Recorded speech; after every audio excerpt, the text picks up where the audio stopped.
Everybody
Ballu ಇಲ್ಲಿ ರಂಗ್ಯ ಬಾಣ ಅಂದ್ಬಿಟ್ಟು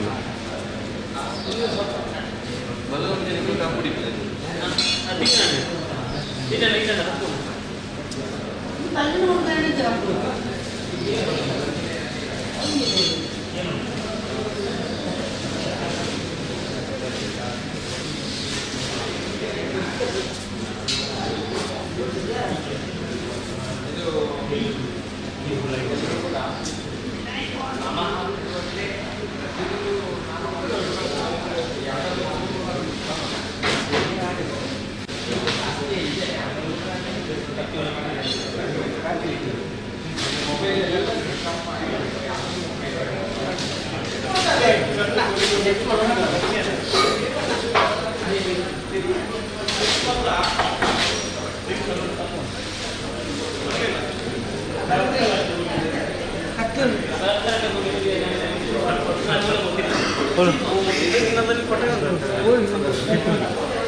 ಹೈಕೋಡು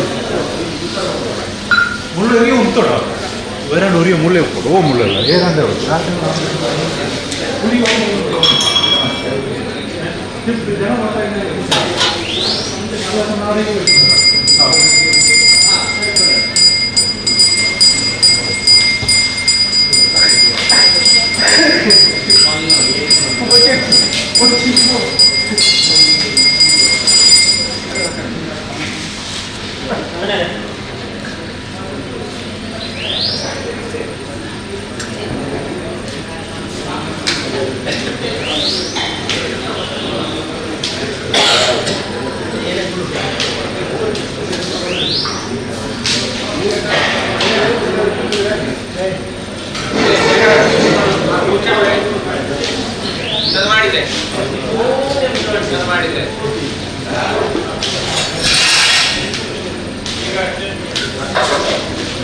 ಕಡೆಗಿದ್ದಲ್ಲಿ ಊಟ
ఎక్కడన్నా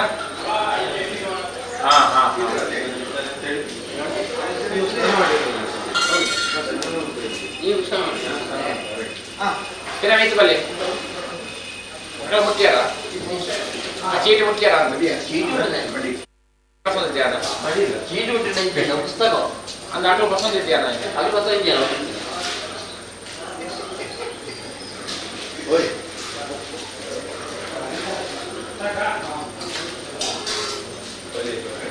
aku mandiri balangana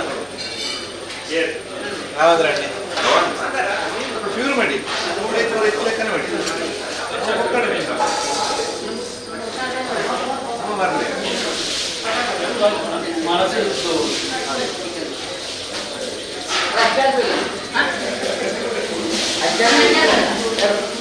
ನಾನು ನನ್ನ ಬಿಲ್ಲಿಗೆ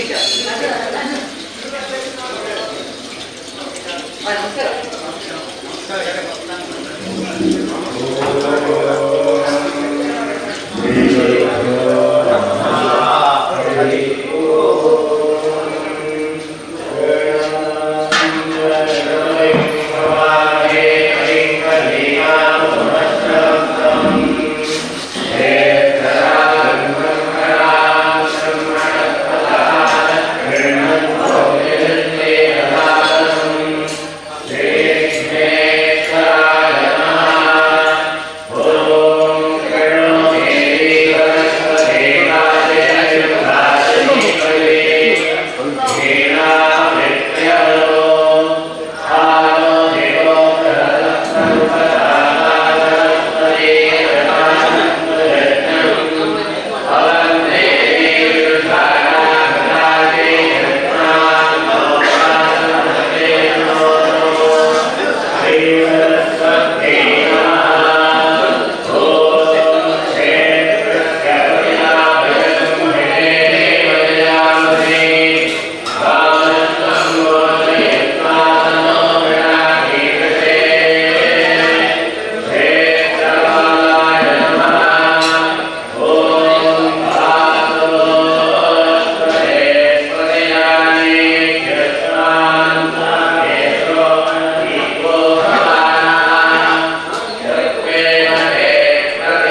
पुत्रगं हुवेम वयं पुत्रमधितेर्यो विधत्ता आद्रश्चिद्यं मन्यमानस्तुरश्चिरे राजा चिद्यं भगं भक्षेत्याह भगप्रणेतर्भगसत्यराधः भगेमान् धियमुदवदन्नः भगप्रणो जनय गोभिरश्वैः भगप्रणृभिर्नृवन्तः स्याम उतेदानीं भगवन्तः स्याम उत प्रवित्व उत मध्ये अन्धाम् उतोदितामघवन् चोर्यस्य वयं देवानागं सुमतो स्याम भग एव भगवागम् अस्तु देवाः तेन वयं भगवन्तः स्याम तं वा भग सर्व इज्जो हवेमे स नो भगपुर एता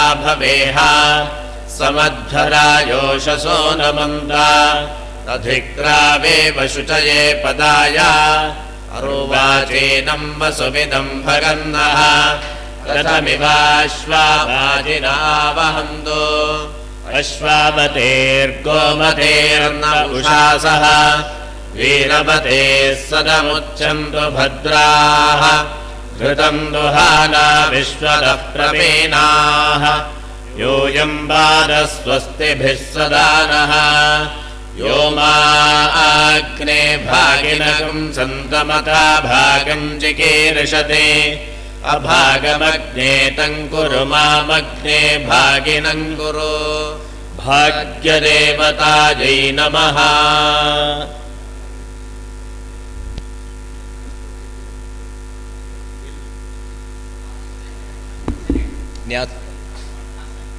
ॐ अस्य श्री विष्णुप्रोक्त शिवसहस्रनामस्तोत्रमहामन्त्रस्य श्रीमन्नारायणो भगवान् ऋषिः अनुष्टुप्छन्दः श्रीसाम्ब सदाशिवरुद्रो देवता भवः शिवो हरो रुद्र इति बीजम् ॐ सर्वसत्त्वावलम्बन इति शक्तिः ॐ गायत्री वल्लभः प्रांशुरिति कीलकम् ॐ उग्रः पशुपतिरित्यर्गलम् ॐ ईशः पिनाकी खट्वाङ्ग इत्यस्त्रम् ॐ धर्मधामाक्षमाक्षेत्र इति कवचम् ॐ अनन्तरिष्टिरानन्द इति योनिः ॐ पिनाकपाणिर्भूदेव स्वस्ति कृत्स्वस्ति भुक्स्वधा इति नेत्राणि ॐ दुर्गमो दुर्गम इति मन्त्रः ॐ महालिङ्गेश्वर प्रीत्यर्थे लक्षाल्वार्चने विनियोगः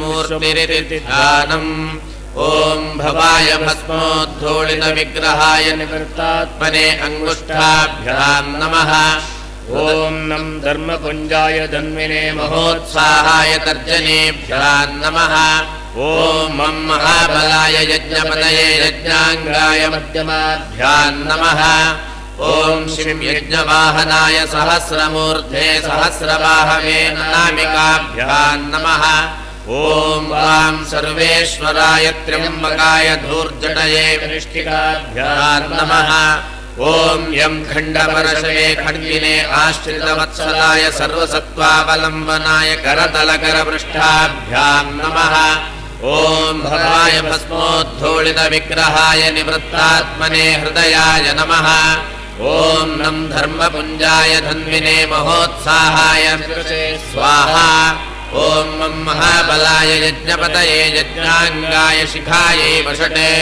ॐ शिं यज्ञवाहनाय सहस्रमूर्धे सहस्रबाहवे कवचायहुम् ॐ वां सर्वेश्वराय त्र्यम्बकाय धूर्जटये नेत्रत्रयाय वौषटे ॐ यं खण्डपरशवे खड्गिने आश्रितवत्सलाय सर्वसत्त्वावलम्बनाय हस्त्राय फटे ध्यानम् मुक्तापीतपयोदमौक्तिकजपावर्णैर्मुखैः पञ्चभिः चैरञ्जितमीशमिन्दुमुकुटम् पूर्णेन्दुकोटिप्रभम् शूलं टङ्ककृपाणवज्रदहनाम् नागेन्द्रघण्टाङ्कुशान् पाशं भीतिहरं दधानममिताकल्पोज्ज्वलं चिन्तये त्रयीमूर्तिं चतुर्बाहुं नीलकण्ठमुमापतिम् पार्वती सहितं ध्यात्वा पूजयेत् परमेश्वरम् मूले कल्पद्रुमस्थम् द्रुतकनकनिभम् चारुपद्मासनस्थम्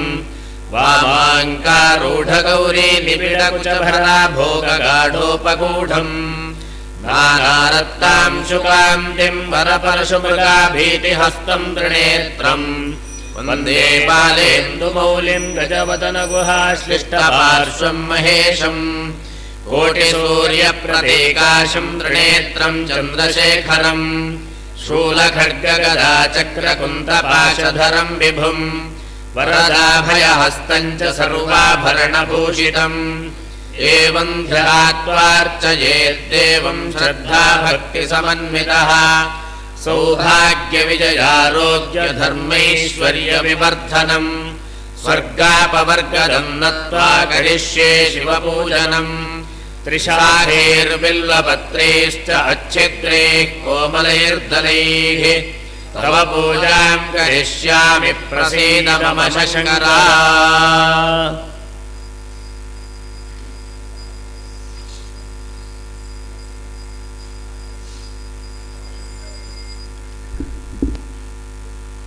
ओम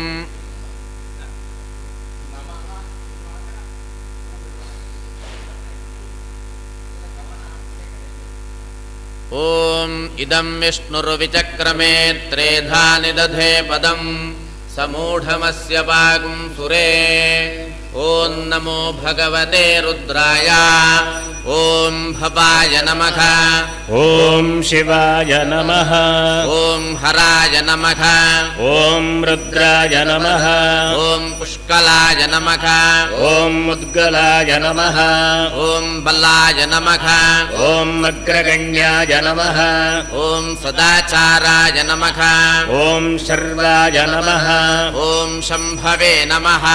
ओं महेश्वराय नमः। ओं ईश्वराय नमः। ओं स्थाणवे नमः। ओं ईशानाय नमः।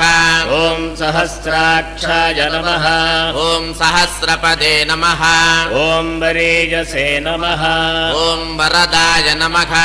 ओं वन्द्याय नमः। ओं शङ्कराय नमः। ओं परमेश्वराय नमः। ओं गङ्गाधराय नमः। ओं शूलधराय नमः। ओं परार्थैकप्रयोजनाय नमः। ओं सर्वज्ञाय नमः। ओं सर्वदेवादये नमः। ओं गिरिधन्वने नमः। ओं जटाधराय नमः। ओं चन्द्रापीडाय नमः। ओं चन्द्रमौलये नमः। ओं विदुषे नमः। ओं विश्वामरेश्वराय नमः। ओं वेदान्तसारसन्दोहाय नमः। ओं कपालिने नमः। ओं नीललोहिताय नमः। ओं ध्यानाधाराय नमः। ओं अपरिच्छेद्याय नमः। ओं गौरीभर्त्रे नमः। ओं गणेश्वराय नमः। ओं अष्टमूर्तये नमः। ओं विश्वमूर्तये नमः। ओं त्रिवर्गस्वर्गसाधनाय नमः। ओं ज्ञानगम्याय नमः। ओं दृढप्रज्ञाय नमः। ओं देवदेवाय नमः। ओं त्रिलोचनाय नमः। ओं वामदेवाय नमः। ओं महादेवाय नमः। ओं पटवे नमः। ओं परिवृढाय नमः। ओं अधिपाय नमः। ओं विश्वरूपाय नमः। ओं विरूपाक्षाय नमः। ओं वागीशाय नमः। ओं श्रुतिमत्तराय नमः। ओं सर्वप्रमाणसंवादिने नमः। ओं वृषाङ्काय नमः। ओं वृषवाहनाय नमः। ओं मीशाय नमः। ओं पिनाकिने नमः। ओं खट्वाङ्गिने नमः। ओं चित्रवेशाय नमः। ओं चिरन्तनाय नमः। ओं मनोमयाय नमः। ओं महायोगिने नमः। ओं स्थिराय नमः। ओं ब्रह्माङ्गभुवे नमः। ओं जटिने नमः। नमः ॐ कालकालाय नमः ॐ कृत्तिवाससे नमः ॐ सुभगाय नमः ॐ प्रणवात्मकाय नमः ॐ नागचूडाय नमः ॐ सुचक्षुष्याय नमः ॐ दुर्वाससे नमः ॐ पुरशासनाय नमः ॐ दृगायुधाय नमः ॐ स्कन्दगुरवे नमः ॐ परमेष्ठिने नमः ॐ परायणाय नमः ॐ अनादिमध्यनिधनाय नमः ॐ गिरीशाय नमः ॐ गिरिबान्धवाय नमः ॐ कुबेरबन्धवे नमः ॐ श्रीकण्ठाय नमः ॐ लोकवर्णोत्तमाय नमः ॐ मृदवे नमः ॐ सामान्यदेवाय नमः ॐ कोदण्डिने नमः ॐ नीलकण्ठाय नमः ॐ परश्वधिने नमः ॐ विशालाक्षाय नमः ॐ मृगव्याधाय नमः ॐ सुरेशाय नमः ॐ सूर्यतापनाय नमः ॐ धर्मधाम्ने नमः ॐ क्षमाक्षेत्राय नमः ॐ भगवते नमः ॐ भगन्नेत्रहृते नमः ॐ उग्राय नमः ॐ पशुपतये नमः ॐ तार्क्ष्याय नमः ॐ प्रियभक्ताय नमः ॐ प्रियंवदाय नमः ॐ दान्ताय नमः ॐ दयाकराय नमः ॐ दक्षाय नमः ॐ कपर्दिने नमः ॐ कामशासनाय नमः ॐ श्मशाननिलयाय नमः ॐ द्रक्षाय नमः ॐ श्मशानस्थाय महेश्वराय नमः ॐ लोककर्मणे नमः ॐ भूतपतये नमः ॐ महाकर्मणे नमः ॐ महौषधये नमः ॐ उत्तरस्मै गोपतये नमः ॐ गोप्त्रे नमः ॐ ज्ञानगम्याय पुरातनाय नमः ॐ नीतये नमः ॐ सुनीतये नमः ॐ शुद्धात्मने नमः ॐ सोमाय नमः ॐ सोमरताय नमः ॐ सुखिने नमः ॐ सोमपाय नमः ॐ अमृतपाय नमः ॐ सौम्याय नमः ॐ महानीतये नमः ॐ महामतये नमः ॐ अजातशत्रवे नमः ॐ आलोकाय नमः ॐ सम्भाव्याय नमः ॐ हव्यवाहनाय नमः ॐ लोककाराय नमः ॐ वेदकाराय नमः ॐ सूत्रकाराय नमः ॐ सनातनाय नमः ॐ महर्षये कपिलाचार्याय नमः ॐ विश्वदेप्तये नमः ॐ विरोचनाय नमः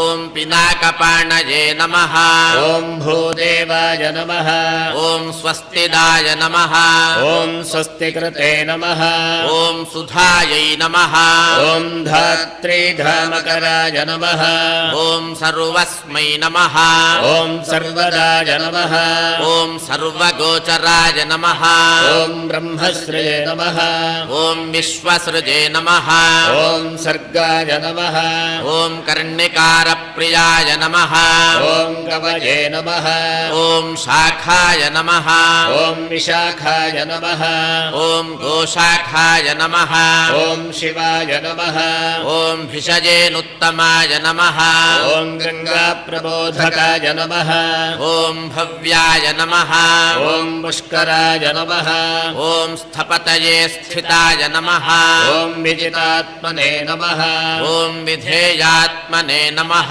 ॐ भूतवाहनसारथये नमः ॐ सगणाय नमः ॐ गणकायाय नमः ॐ सुकीर्तये नमः ॐ छिन्नसंशयाय नमः ॐ कामदेवाय नमः ॐ कामपालाय नमः ॐ भस्मोद्धूलितविग्रहाय नमः ॐ भस्मप्रियाय नमः ॐ भस्मशायिने नमः ॐ कामिने नमः ॐ कान्ताय नमः ॐ कृतागमाय नमः ॐ समावर्ताय नमः ॐ निवृत्तात्मने नमः ॐ धर्मपुञ्जाय नमः ॐ सदाशिवाय नमः ॐ अकल्मषाय नमः ॐ चतुर्बाहवे नमः ॐ सर्वावासाय नमः ॐ दुरासदाय दुर्लभाय नमः ॐ दुर्गमाय दुर्गाय नमः ॐ सर्वायुधविशारदाय नमः ॐ अध्यात्मयोगनिलयाय नमः ॐ सुतन्तवे नमः ॐ तन्तुवर्धनाय नमः ॐ शुभाङ्गाय नमः ॐ योगसारङ्गाय नमः ॐ जगदीशाय नमः ॐ जनार्दनाय नमः ॐ भस्मशुद्धिकराय नमः ॐ मेरवे नमः ॐ ओजस्विने नमः ॐ शुद्धविग्रहाय नमः ॐ हिरण्यरेतसे नमः ॐ तरणये नमः ॐ मरीचये नमः ॐ महिमालयाय नमः ॐ महाहृदाय नमः ॐ महागर्ताय नमः ॐ सिद्धवृन्दादिवन्दिताय नमः ॐ व्याघ्रचर्मधराय नमः ॐ व्याळिने नमः ॐ महाभूताय नमः ॐ महानिधये नमः ॐ अमृतांशाय नमः ॐ अमृतवपुषे नमः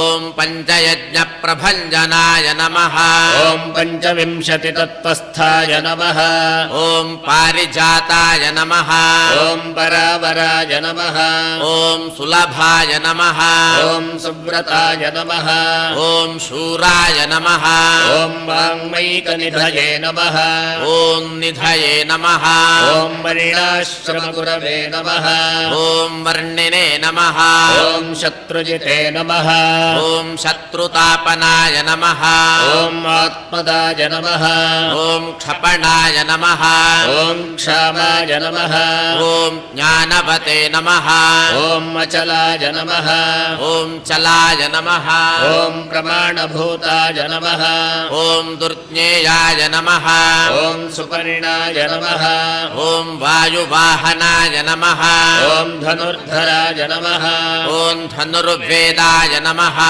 ॐ गुणराशये नमः ॐ गुणाकराय नमः ॐ अनन्तदृष्टये नमः ॐ आनन्दाय नमः ॐ दण्डाय नमः ॐ दमयित्रे नमः ॐ दमाय नमः ॐ अभिवाद्याय नमः ॐ महाकायाय नमः ॐ विश्वकर्मिणे नमः ॐ विशारदाय नमः ॐ वीतरागाय नमः ॐ विनीतात्मने नमः ॐ तपस्विने नमः ॐ भूतभावनाय नमः ॐ उन्मत्तवेषाय नमः ॐ प्रच्छन्नाय नमः ॐ जितकामाय नमः ॐ जलप्रियाय नमः ॐ कल्याणप्रकृतये कल्याय नमः ॐ सर्वलोकप्रजापतये नमः ॐ तरस्विने नमः ॐ तारकाय नमः ॐ धीमते नमः ॐ प्रधानप्रभवे नमः ॐ अव्ययाय नमः ॐ लोकपालाय नमः ॐ अन्तर्हितात्मने नमः ॐ कल्पादये नमः ॐ कमलेक्षणाय नमः ॐ वेदशास्त्रार्थतत्त्वज्ञाय नमः ॐ नियमाय नमः ॐ नियमाश्रयाय नमः ॐ राहवे नमः ॐ सूर्याय नमः ॐ शनये नमः ॐ केतवे नमः ॐ विरामाय नमः ॐ मित्रमच्छवये नमः ॐ भक्तिगम्याय नमः ॐ परब्रह्मणे नमः ॐ मृगबाणार्पणाय नमः ॐ मनघाय नमः ॐ अद्रये नमः ॐ मर्त्यालयाय नमः ॐ स्वान्ताय नमः ॐ पवनाय नमः ॐ जगतां पत्ये नमः ॐ सर्वकर्माचलाय नमः ॐ त्वष्ट्रे नमः ॐ माङ्गल्याय मङ्गलप्रदाय नमः ॐ महातपसे नमः ॐ दीर्घतपसे नमः ॐ स्थविष्ठाय नमः ॐ स्थविराय ध्रुवाय नमः ॐ अह्ने नमः ॐ संवत्सराय नमः ॐ व्याडाय नमः ॐ प्रमाणाय नमः ॐ परमाय संवत्सराय तपसे नमः ॐ संवत्सरकराय नमः ॐ मन्त्राय नमः ॐ प्रत्यजाय सर्वदर्शनाय नमः ॐ अजाय नमः ॐ सर्वेश्वराय सिद्धाय नमः ॐ महातेजसे नमः ॐ महाबलाय नमः ॐ योगिने योग्याय नमः ॐ महादेवाय नमः ॐ सिद्धये नमः ॐ वायुवादये नमः ॐ अग्निदाय नमः ॐ वसवे नमः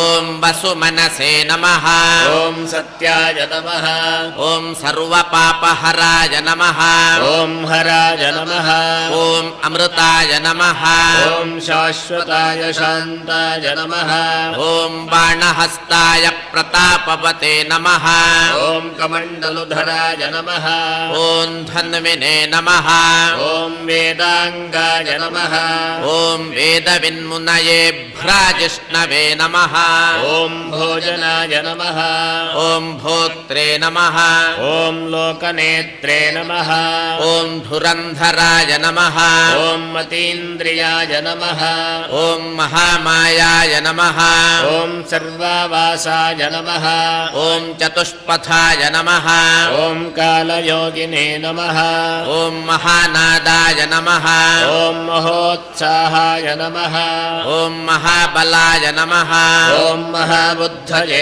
नमः ॐ महावीर्याय नमः ॐ भूतचारिणे नमः ॐ पुरन्दराय नमः ॐ निशाचराय नमः ॐ प्रेतचारिणे नमः ॐ महाशक्तये नमः ॐ महाद्युतये नमः ॐ अनिर्देश्य वपुषे श्रीमते नमः ॐ सर्वहारिणे नमः ॐ अमिताय नमः ॐ गतये नमः ॐ बहुश्रुताय नमः ॐ बहुमायाय नमः ॐ नियतात्मने नमः ॐ निजोद्भवाय नमः ॐ मोजस्तेजोद्युतिधराय नमः ॐ नर्तकाय सर्वलासकाय नमः ॐ नीतये नमः ॐ घण्टाप्रियाय नमः ॐ नित्यप्रकाशात्मने नमः ॐ प्रतापनाय नमः ॐ रद्धाय नमः ॐ स्पष्टाक्षराय नमः ॐ मन्त्राय नमः ॐ सङ्ग्रामाय नमः ॐ शारदप्लवाय नमः ॐ युगादिकृते नमः ॐ युगावर्ताय नमः ॐ गम्भीराय नमः ॐ वृषवाहनाय नमः ॐ मिष्टाय नमः ॐ विशिष्टाय नमः ॐ शिष्टेष्टाय नमः ॐ शलभाय नमः ॐ शरभाय नमः ॐ धनुषे नमः ॐ अपान्निधये नमः ॐ वजिष्ठानाय नमः ॐ विजयाय नमः ॐ जयकालविदे नमः ॐ प्रतिष्ठिताय नमः ॐ प्रमाणज्ञाय नमः ॐ हिरण्यकवचाय नमः ॐ हरये नमः ॐ विमोचनाय नमः ॐ सुरगणाय नमः ॐ विद्येशाय नमः ॐ विबुधाश्रयाय नमः ॐ बालरूपाय नमः ॐ बलोन्माथिने नमः ॐ विकर्त्रे नमः ॐ गहनाय नमः ॐ गुहाय नमः ॐ करणाय नमः ॐ कारणाय नमः ॐ कर्त्रे नमः ॐ सर्वबन्धविमोचनाय नमः ॐ व्यवसायाय नमः ॐ व्यवस्थानाय नमः ॐ स्थानदाय नमः ॐ जगदादिजाय नमः ॐ दुन्दुभजे नमः ॐ ललिताय नमः ॐ भर्गाय नमः ॐ भवात्मने नमः ॐ आत्मनि संस्थिताय नमः ॐ विश्वेश्वराय नमः ॐ वीरभद्राय नमः ॐ वीरासनविधये विराजे नमः ॐ वीरचूडामणये नमः ॐ वेत्रे नमः ॐ तीव्रानन्दाय नदीधराय नमः ॐ संज्ञाधराय नमः ॐ त्रिशूलाङ्काय नमः ॐ शिपिविष्टाय नमः ॐ शिवाश्रयाय नमः ॐ बालखिल्याय नमः ॐ महाचाराय नमः ॐ तिग्मांशवे नमः ॐ बलधये नमः ॐ खगाय नमः ॐ अभिरामाय नमः ॐ सुशरण सुब्रह्मण्याय नमः ॐ सुब्रह्मण्याय नमः ॐ सुधापतये नमः ॐ मघवते नमः ॐ कौशिकाय नमः ॐ गोमते नमः ॐ विरामाय नमः ॐ सर्वसाधनाय नमः ॐ ललाटाक्षाय नमः ॐ विश्वदेहाय नमः ॐ साराय नमः ॐ संसारचक्रधृते नमः ॐ अमोघदण्डाय नमः ॐ मध्यस्थाय नमः ॐ हिरण्याय नमः ॐ ब्रह्मवर्चसाय नमः ॐ परमार्थाय नमः ॐ परपदाय नमः ॐ शबराय नमः ॐ व्याघ्रकोपनाय नमः ॐ रुचये नमः ॐ वररुचये नमः ॐ वन्द्याय वाचस्पतये नमः ॐ महःपतये नमः ॐ रवये नमः ॐ विरोचनाय स्कन्दाय नमः ॐ शास्त्रे नमः ॐ वैवस्वताय नमः ॐ अर्जुनाय नमः ॐ युक्तये नमः ॐ उन्नतकीर्तये नमः ॐ शान्तरागाय नमः ॐ पुरञ्जयाय नमः ॐ कैलासवासिने नमः ॐ कामारजे नमः ॐ सवित्रे नमः ॐ रविलोचनाय नमः ॐ विद्वत्तमाय नमः ॐ वीतभयाय विश्वकर्मणे नमः ॐ मणिवारिताय नमः ॐ नित्याय नियतकल्याणाय नमः ॐ पुण्यश्रवणकीर्तनाय नमः ॐ दुरासहाय नमः ॐ विश्वसहाय नमः ॐ ध्येयाय नमः ॐ दुःस्वप्ननाशाय नमः ॐ उत्तारकाय नमः ॐ दुष्कृतिघ्ने नमः ॐ दुर्धर्षाय नमः ॐ दुःसहाय नमः ॐ अभयाय नमः ॐ मनादये नमः ॐ भूर्भुवो लक्ष्मी नमः ॐ किरीटिने नमः ॐ त्रिदशाधिपाय नमः ॐ विश्वगोप्त्रे नमः ॐ विश्वभर्त्रे नमः ॐ सुवीराय नमः ॐ रुचिराङ्गदाय नमः ॐ जननाय नमः ॐ जनजन्मादये नमः ॐ प्रीतिमते नमः ॐ नीतिमते नमः ॐ रथाय नमः ॐ वसिष्ठाय नमः ॐ काश्यपाय नमः ॐ भानवे नमः ॐ भीमाय नमः ॐ भीमपराक्रमाय नमः ॐ प्रणवाय नमः ॐ सत्पथाचाराय नमः ॐ महाकायाय महाधनुषे नमः ॐ जन्माधिपाय महादेवाय नमः ॐ सकलागमपारगाय नमः ॐ तत्त्वाय नमः ॐ तत्त्वविदे नमः ॐ एकात्मने नमः ॐ विभूतये नमः ॐ भूतिभूषणाय नमः ॐ ऋषये नमः ॐ ब्राह्मणवर्धिष्णवे नमः ॐ जन्ममृत्युजरातिकाय नमः ॐ यज्ञाय नमः ॐ यज्ञपतये नमः ॐ यज्वने नमः ॐ यज्ञाङ्गाय नमः ॐ अमोघविक्रमाय नमः ॐ महेन्द्राय नमः ॐ दुर्भराय नमः ॐ सेनिने नमः ॐ यज्ञान्ताय नमः ॐ यज्ञवाहनाय नमः ॐ पञ्चब्रह्मसमुत्पत्तये नमः ॐ विश्वदाय नमः ॐ विमलोदयाय नमः ॐ आत्मयोनये नमः ॐ अनाद्यन्ताय नमः ॐ क्षत्रिंशाय नमः ॐ सप्तलोकभृते नमः ॐ गायत्रीवल्लभाय नमः ॐ प्रांशवे नमः ॐ विश्वावासाय नमः ॐ प्रभाकराय नमः ॐ शिशवे नमः ॐ गुरुतराय नमः ॐ सम्राजे नमः ॐ सुषेणाय सुरशत्रुघ्ने नमः ॐ ममेयाय नमः ॐ अरिष्टमथनाय नमः ॐ मुकुन्दाय नमः ॐ विगतज्वराय नमः ॐ स्वयं ज्योतिषे नमः ॐ अनुज्योतिषे नमः ॐ आत्मज्योतिषे नमः ॐ अचञ्चलाय नमः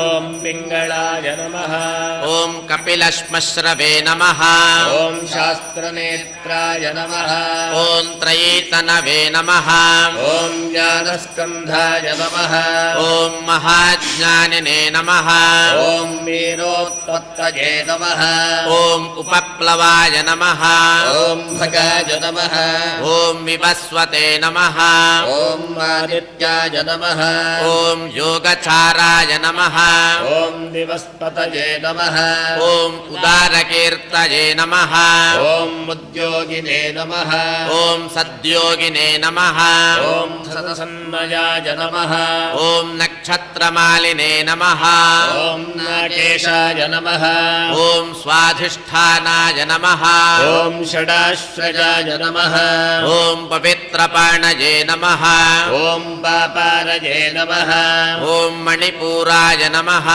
ॐ नभोगतये नमः ॐ हृत्पुण्डरीकनिलयाय नमः ॐ शुक्राय नमः ॐ शेनाय नमः ॐ वृषाकपये नमः ॐ तुष्टाय नमः ॐ ग्रहपतये नमः ॐ कृष्णाय नमः ॐ समायाय नमः ॐ अनर्थनाशनाय नमः ॐ अधर्मशत्रवे नमः ॐ अक्षय्याय नमः ॐ पुरुहूताय नमः ॐ पुरुष्टुताय नमः ॐ ब्रह्मगर्भाय नमः ॐ बृहद्गर्भाय नमः ॐ धर्महेतये नमः ॐ जगद्धिदैषिणे नमः ॐ सुगताय नमः ॐ कुमाराय नमः ॐ कुशलागमाय नमः ॐ हिरण्यवर्णाय नमः ॐ ज्योतिष्पते नमः ॐ उपेन्द्राय नमः ॐ तिमिरापहाय नमः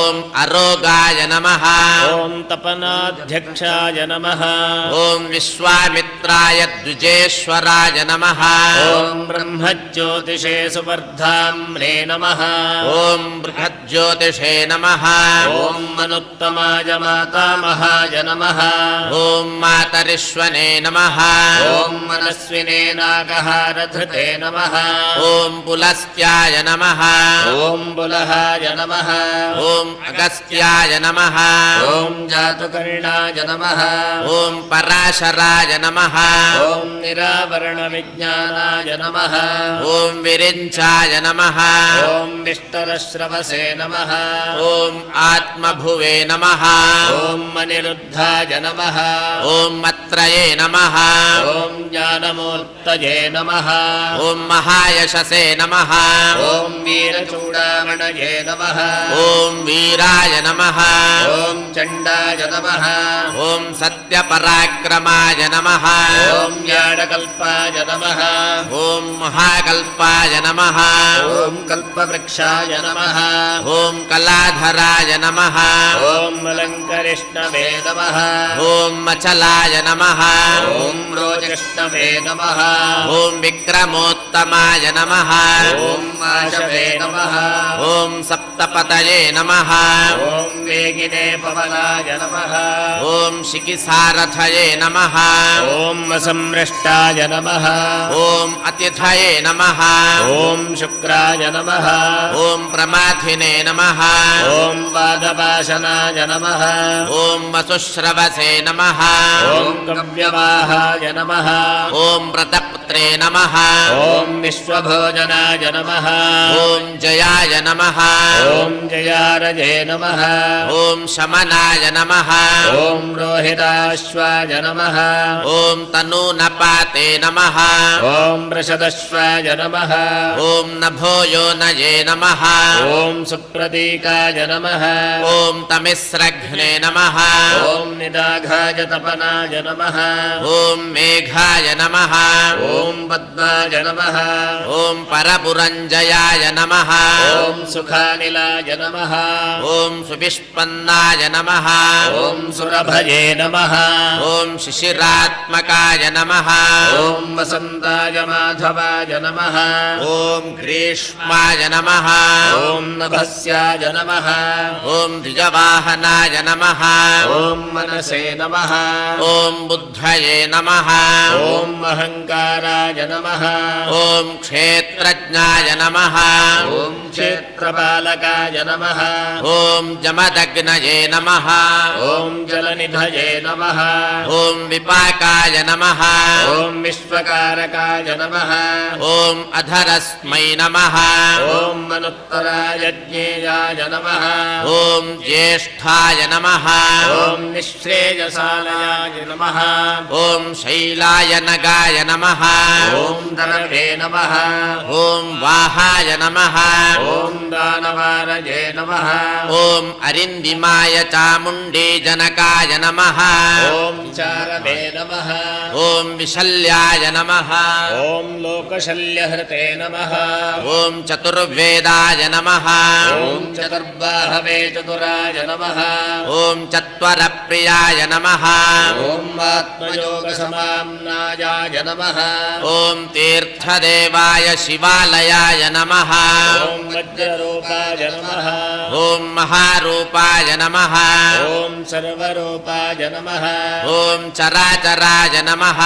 ॐ न्यायनिर्वाहकाय नमः ॐ न्यायाय नमः ॐ न्यायगम्याय निरञ्जनाय नमः ॐ सहस्रमूर्ध्ने नमः ॐ देवेन्द्राय नमः ॐ सर्वशत्रुप्रभञ्जनाय नमः ॐ मुण्डाय नमः ॐ विरूपाय नमः ॐ विकृताय नमः ॐ दण्डिने नमः ॐ दान्ताय गुणोत्तराय नमः ॐ धनाध्यक्षाय नमः ॐ पिङ्गलाक्षाय नमः ॐ नीलग्रीवाय नमः ॐ निरामयाय नमः ॐ सहस्रबाहवे नमः ॐ सर्वेषां शरण्याय नमः ॐ सर्वलोकहृदे नमः ॐ पद्मासनाय नमः ॐ परस्मै ज्योतिषे नमः ॐ परावरपरस्मै नमः ॐ फलाय नमः ॐ पद्मगर्भाय नमः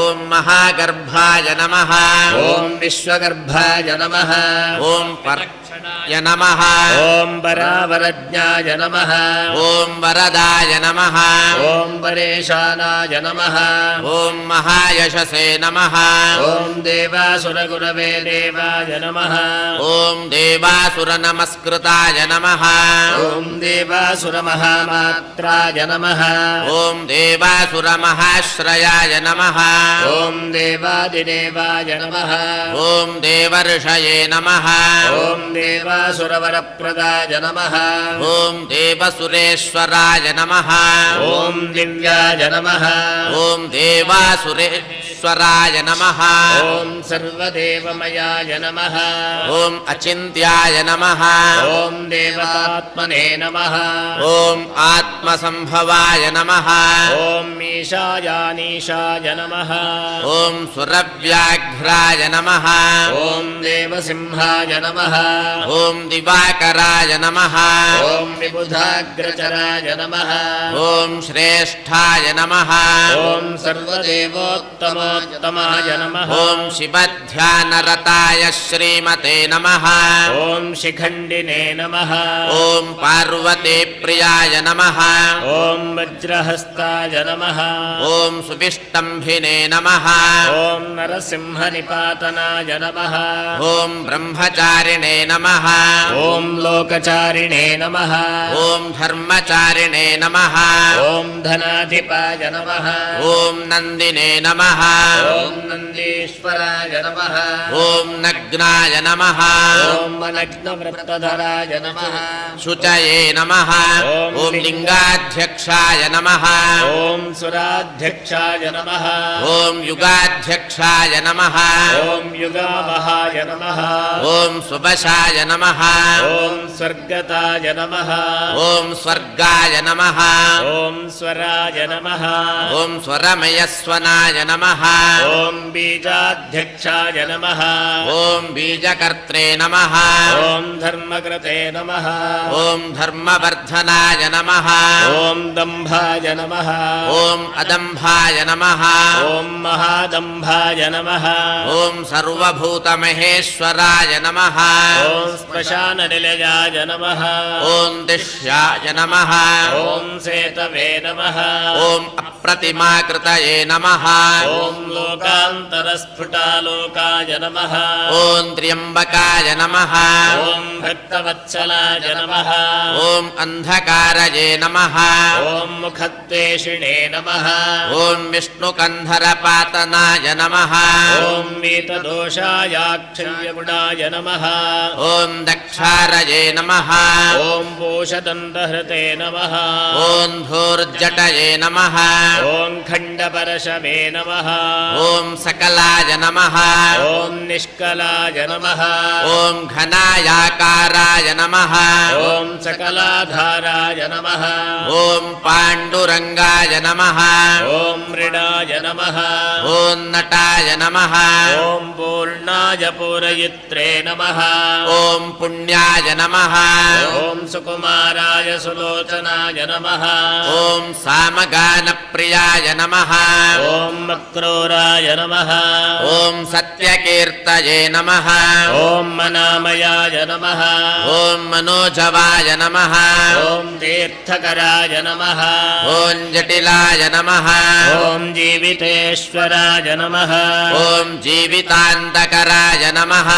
ॐ अनन्ताय नमः ॐ वसुरेतसे नमः ॐ सुप्रदाय नमः ॐ सद्गतये नमः ॐ सत्कृतये नमः ॐ शान्ताय नमः ॐ कालकण्ठाय नमः ॐ कलाधराय नमः ॐ मानिने नमः ॐ मनभे नमः ॐ महाकालाय नमः ॐ सद्भूतये नमः ॐ सत्परायणाय नमः ॐ चन्द्रसञ्जीवनाय नमः ॐ शास्त्रे लोकगूढाय नमः ॐ अमराधिपाय नमः ॐ लोकबन्धवे नमः ॐ लोकनाथाय नमः ॐ कृतज्ञाय कीर्तिभूषणाय नमः ॐ अनपायाय नमः ॐ अक्षराय नमः ॐ क्षान्ताय नमः ॐ सर्वशस्त्रभृताम्बराय नमः ॐ तेजोमयाय नमः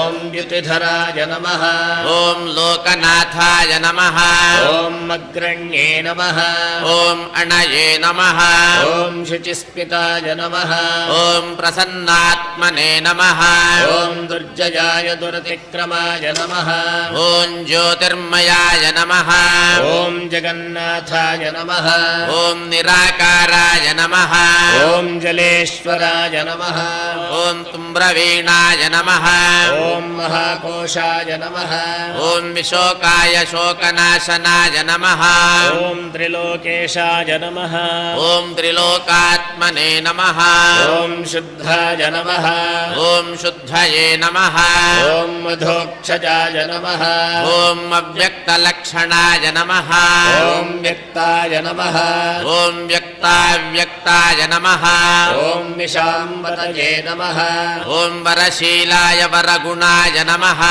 ॐ नभसे नमः ॐ गो अयनाय नमः ॐ मयाय नमः ॐ ब्रह्मविष्णुप्रजापालाय नमः ॐ हंसाय नमः ॐ हंसगतये नमः ॐ मताय नमः ॐ वेधसे नमः ॐ विधात्रे नमः ॐ धात्रे नमः ॐ स्रष्ट्रे नमः ॐ हर्त्रे नमः ॐ चतुर्मुखाय नमः ॐ कैलासशिखरावासिने नमः ॐ सर्वावासिने सदागतये नमः ॐ हिरण्यगर्भाय नमः ॐ गमनाय नमः ॐ पुरुषाय नमः ॐ पूर्वजाय पित्रे नमः ॐ भूतालयाय नमः ॐ भूतपतये नमः ॐ भूतिदाय नमः ॐ भुवनेश्वराय नमः ॐ संयोगिने नमः ॐ योगवित्सृष्ट्रे नमः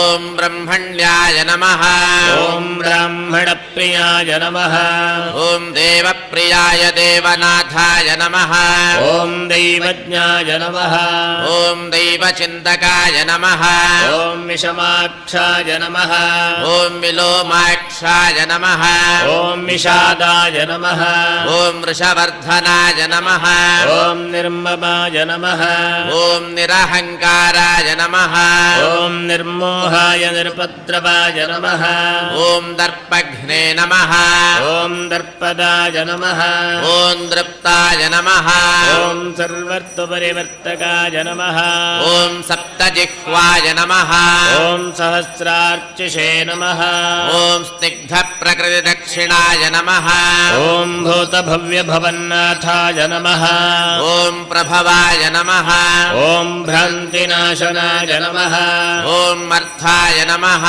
ॐ अनर्थाय नमः ॐ महाकाशाय नमः ॐ पराकार्यैकपण्डिताय नमः ॐ निष्कण्ठाय कृतानन्दाय नमः ॐ निर्व्याजाय व्याजमर्दनाय नमः ॐ सत्त्ववते नमः ॐ सात्विकाय नमः ॐ सत्याय कीर्तिस्तम्भाय नमः ॐ कृतागमाय नमः ॐ अकम्पिताय गुणग्राहिणे नमः ॐ नैकात्मने नमः ॐ नैककर्मकृते नमः ॐ श्रीवल्लभाय नमः ॐ शिवारम्भाय नमः ॐ शान्तभद्राय नमः ॐ समञ्जसाय नमः ॐ भूषयाय नमः ॐ भूतकृते नमः ॐ भूतिभूषणाय नमः ॐ भूतवाहनाय नमः ॐ मकाजाय भक्तकायस्थाय नमः ॐ कालज्ञानिने नमः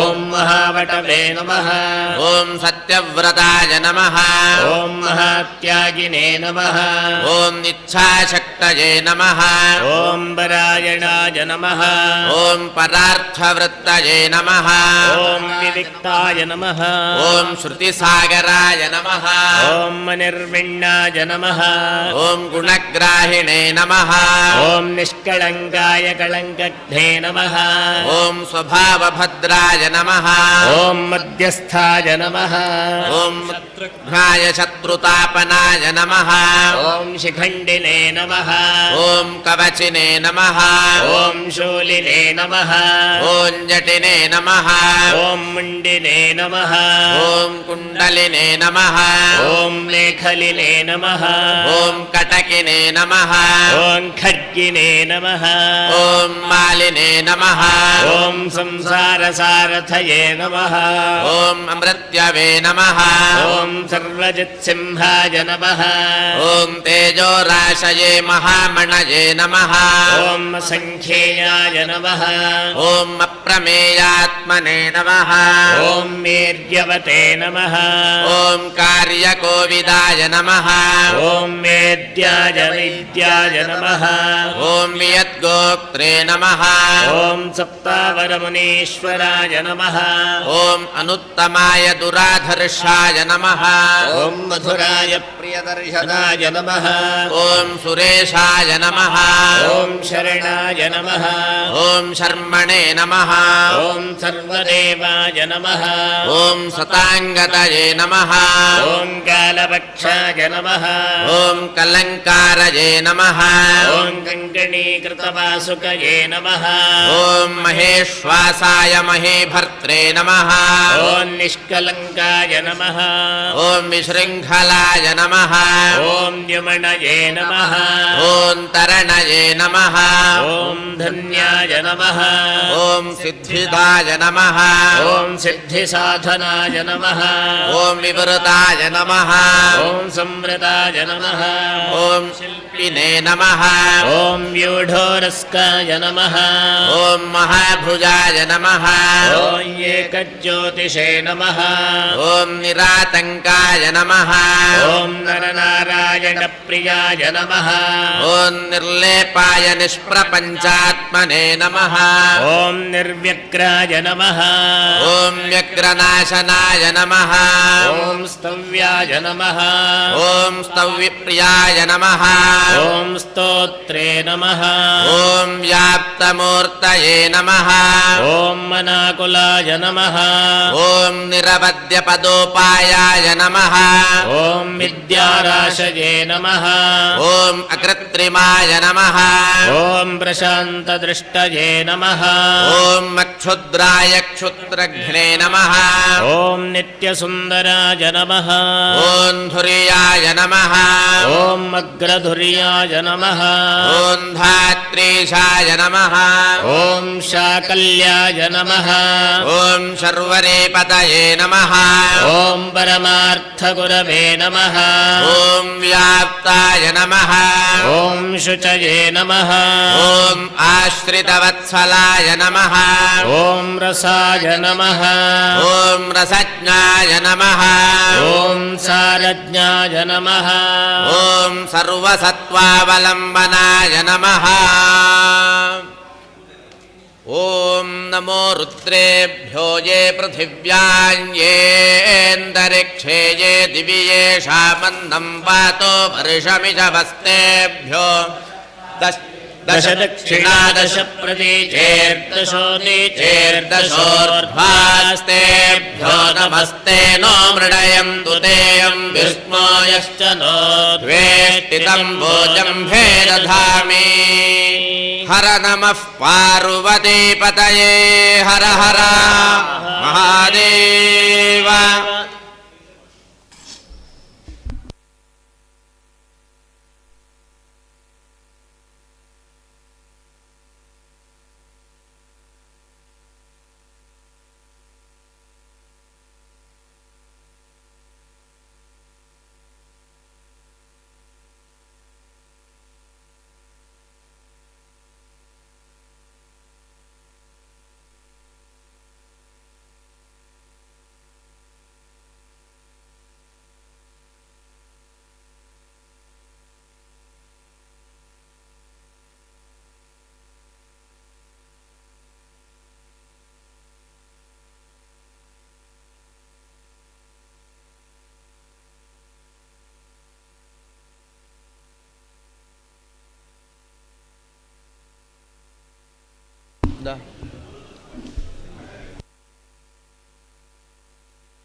ॐ इदं विष्णुर्विचक्रमे त्रेधा निदधे पदं समूढमस्य पागुं सुरे ॐ नमो भगवते रुद्राय ॐ भवाय नमः ॐ शिवाय नमः ॐ हराय नमः ॐ रुद्राय नमः ॐ पुष्कलाय नमः ॐ मुद्गलाय नमः ॐ बलाय नमः ॐ अग्रगण्याय नमः ॐ सदाचाराय नमः ॐ शर्वाय नमः ॐ शम्भवे नमः ॐ महेश्वराय नमः ॐ ईश्वराय नमः ॐ स्थाणवे नमः ॐ ईशानाय नमः ॐ सहस्राक्षाय नमः ॐ सहस्रपदे नमः ॐ वरीयसे नमः ॐ वरदाय नमः ॐ वन्द्याय नमः ॐ शङ्कराय नमः ॐ परमेश्वराय नमः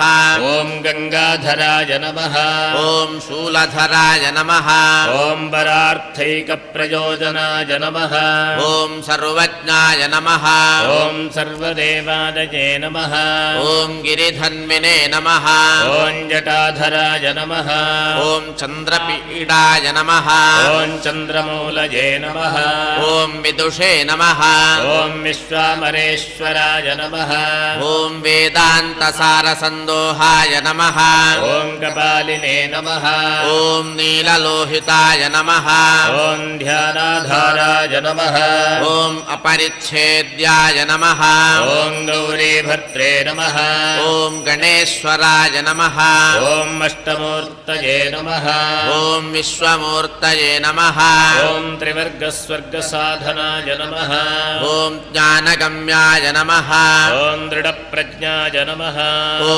देवदेवाय नमः ॐ त्रिलोचनाय नमः ॐ वामदेवाय नमः ॐ महादेवाय नमः ॐ पटवे नमः ॐ परिमृढाय नमः ॐ अधिपाय नमः ॐ विश्वरूपाय नमः ॐ विरूपाक्षाय नमः ॐ वागी ईशाय नमः ॐ श्रुतिमत्तराय नमः ॐ सर्वप्रमाणसंवादिने नमः ॐ वृषाङ्काय नमः ॐ वृषवाहनाय नमः ॐ नीशाय नमः ॐ विनाकिने नमः ॐ खट्वाङ्गिने नमः ॐ चित्रवेशाय नमः ॐ चिरन्तनाय नमः ॐ मनोमयाय नमः ॐ महायोगिने नमः ॐ स्थिराय नमः ॐ ब्रह्माङ्गभुवे नमः ॐ जटिने नमः ॐ कालकालाय नमः ॐ कृत्तिवाससे नमः ॐ सुभगाय नमः ॐ प्रणवात्मकाय नमः ॐ नागचूडाय नमः ॐ सुचक्षुष्याय नमः ॐ दुर्वाससे नमः ॐ पुरशासनाय नमः ॐ दृगायुधाय नमः ॐ स्कन्दघुरवे नमः ॐ परमेष्ठिने नमः ॐ परायणाय नमः ॐ अनादिमध्यनिधनाय नमः ॐ गिरीशाय नमः ॐ गिरिबान्धवाय नमः ॐ कुबेरबन्धवे नमः ॐ श्रीकण्ठाय नमः ॐ लोकवर्णोत्तमाय नमः ॐ मृदवे नमः ॐ सामान्यदेवाय नमः ॐ कोदण्डिने नमः ॐ नीलकण्ठाय नमः ॐ परश्वधिने नमः ॐ विशालाक्षाय नमः ॐ मृगव्याधाय नमः ॐ सुरेशाय नमः ॐ सूर्यतापनाय नमः ॐ धर्मधाम्ने नमः ॐ क्षमाक्षेत्राय नमः ॐ भगवते नमः ॐ भगनेत्रहृते नमः ॐ उग्राय नमः ॐ पशुपतये नमः ॐ तार्क्ष्याय नमः ॐ प्रियभक्ताय नमः ॐ प्रियंवदाय नमः ॐ दान्ताय नमः ॐ दयाकराय नमः ॐ दक्षाय नमः ॐ कपर्दिने नमः ॐ कामशासनाय नमः ॐ श्मशाननिलयाय नमः ॐ त्र्यक्षाय नमः ॐ श्मशानस्थाय महेश्वराय नमः ॐ लोककर्मणे नमः ॐ भूतपतये नमः ॐ महाकर्मणे नमः ॐ महौषधये नमः ॐ उत्तरस्मै गोपतये नमः ॐ गोप्त्रे नमः ॐ ज्ञानगम्याय पुरातनाय नमः ॐ नीतये नमः ॐ सुनीतये नमः ॐ शुद्धात्मने नमः ॐ सोमाय नमः ॐ सोमरताय नमः ॐ सुखिने नमः ॐ सोमपाय नमः ॐ अमृतपाय नमः ॐ सौम्याय नमः ॐ महानीतये नमः ॐ महामतये नमः ॐ अजातशत्रवे नमः ॐ मालोकाय नमः ॐ सम्भाव्याय नमः ॐ हव्यवाहनाय नमः ॐ लोककाराय नमः ॐ वेदकाराय नमः ॐ सूत्रकाराय नमः ॐ सनातनाय नमः ॐ महर्षये कपिलाचार्याय नमः ॐ विश्वदीप्तये नमः ॐ विरोचनाय नमः ॐ विनाकबाणये नमः ॐ भूदेवाय नमः ॐ स्वस्तिदाय नमः ॐ स्वस्तिकृते नमः ॐ सुधायै नमः ॐ धात्रीधामकराय नमः ॐ सर्वस्मै नमः ॐ सर्वदाय नमः ॐ सर्वगोचराय नमः ॐ ब्रह्मसृजे नमः ॐ विश्वसृजे नमः ॐ सर्गाय नमः ॐ कर्णिकारप्रियाय नमः ॐ कवये नमः ॐ शाखाय नमः ॐ विशाखाय नमः ॐ विशाखाय नमः ॐ शिवाय नमः ॐ भिषजेनुत्तमाय नमः ॐ गङ्गाप्रबोधकाय नमः ॐ भव्याय नमः ॐ पुष्कराय नमः ॐ स्थपतये स्थिताय नमः ॐ विजितात्मने नमः ॐ विधेयात्मने नमः ॐ भूतवाहनसारथये नमः ॐ सगणाय नमः ॐ गणकायाय नमः ॐ सुकीर्तये नमः ॐ छिन्नसंशयाय नमः ॐ कामदेवाय नमः ॐ कामपालाय नमः ॐ भस्मोद्धूलितविग्रहाय नमः ॐ भस्मप्रियाय नमः ॐ भस्मशालिने नमः ॐ कामिने नमः ॐ कान्ताय नमः ॐ कृतागमाय नमः ॐ समावर्ताय नमः ॐ निवृत्तात्मने नमः ॐ धर्मपुञ्जाय नमः ॐ सदाशिवाय नमः ॐ मकल्मषाय नमः ॐ चतुर्बाहवे नमः ॐ सर्वावासाय नमः ॐ दुरासदाय दुर्लभाय नमः ॐ दुर्गमाय दुर्गाय नमः ॐ सर्वायुधविशारदाय नमः ॐ अध्यात्मयोगनिलयाय नमः ॐ सुतन्तवे नमः ॐ तन्तुवर्धनाय नमः ॐ शुभाङ्गाय नमः ॐ लोकसारङ्गाय नमः ॐ जगदीशाय नमः ॐ जनार्दनाय नमः ॐ भस्मशुद्धिकराय नमः ॐ मेरवे नमः ॐ ओजस्विने नमः ॐ शुद्धविग्रहाय नमः ॐ हिरण्यरेतसे नमः ॐ तरणये नमः ॐ मरीचये नमः ॐ हिमालयाय नमः ॐ महाह्रदाय नमः ॐ महागर्ताय नमः ॐ सिद्धवृन्दादिवन्दिताय नमः ॐ व्याघ्रचर्मधराय नमः ॐ व्यालिने नमः ॐ महाभूताय नमः ॐ महानिधये नमः ॐ अमृतांशाय नमः ॐ अमृतवपुषे नमः ॐ पञ्चजज्ञप्रभञ्जनाय नमः ॐ पञ्चविंशतितत्त्वस्थाय नमः ॐ पारिजाताय नमः ॐ परावराय नमः ॐ सुलभाय नमः ॐ सुव्रताय नमः ॐ शूराय नमः ॐ वाङ्मैकनिधये नमः ॐ निधये नमः ॐ वर्णाश्रमगुरवे नमः ॐ वर्णिने नमः ॐ शत्रुजिते नमः ॐ शत्रुतापनाय नमः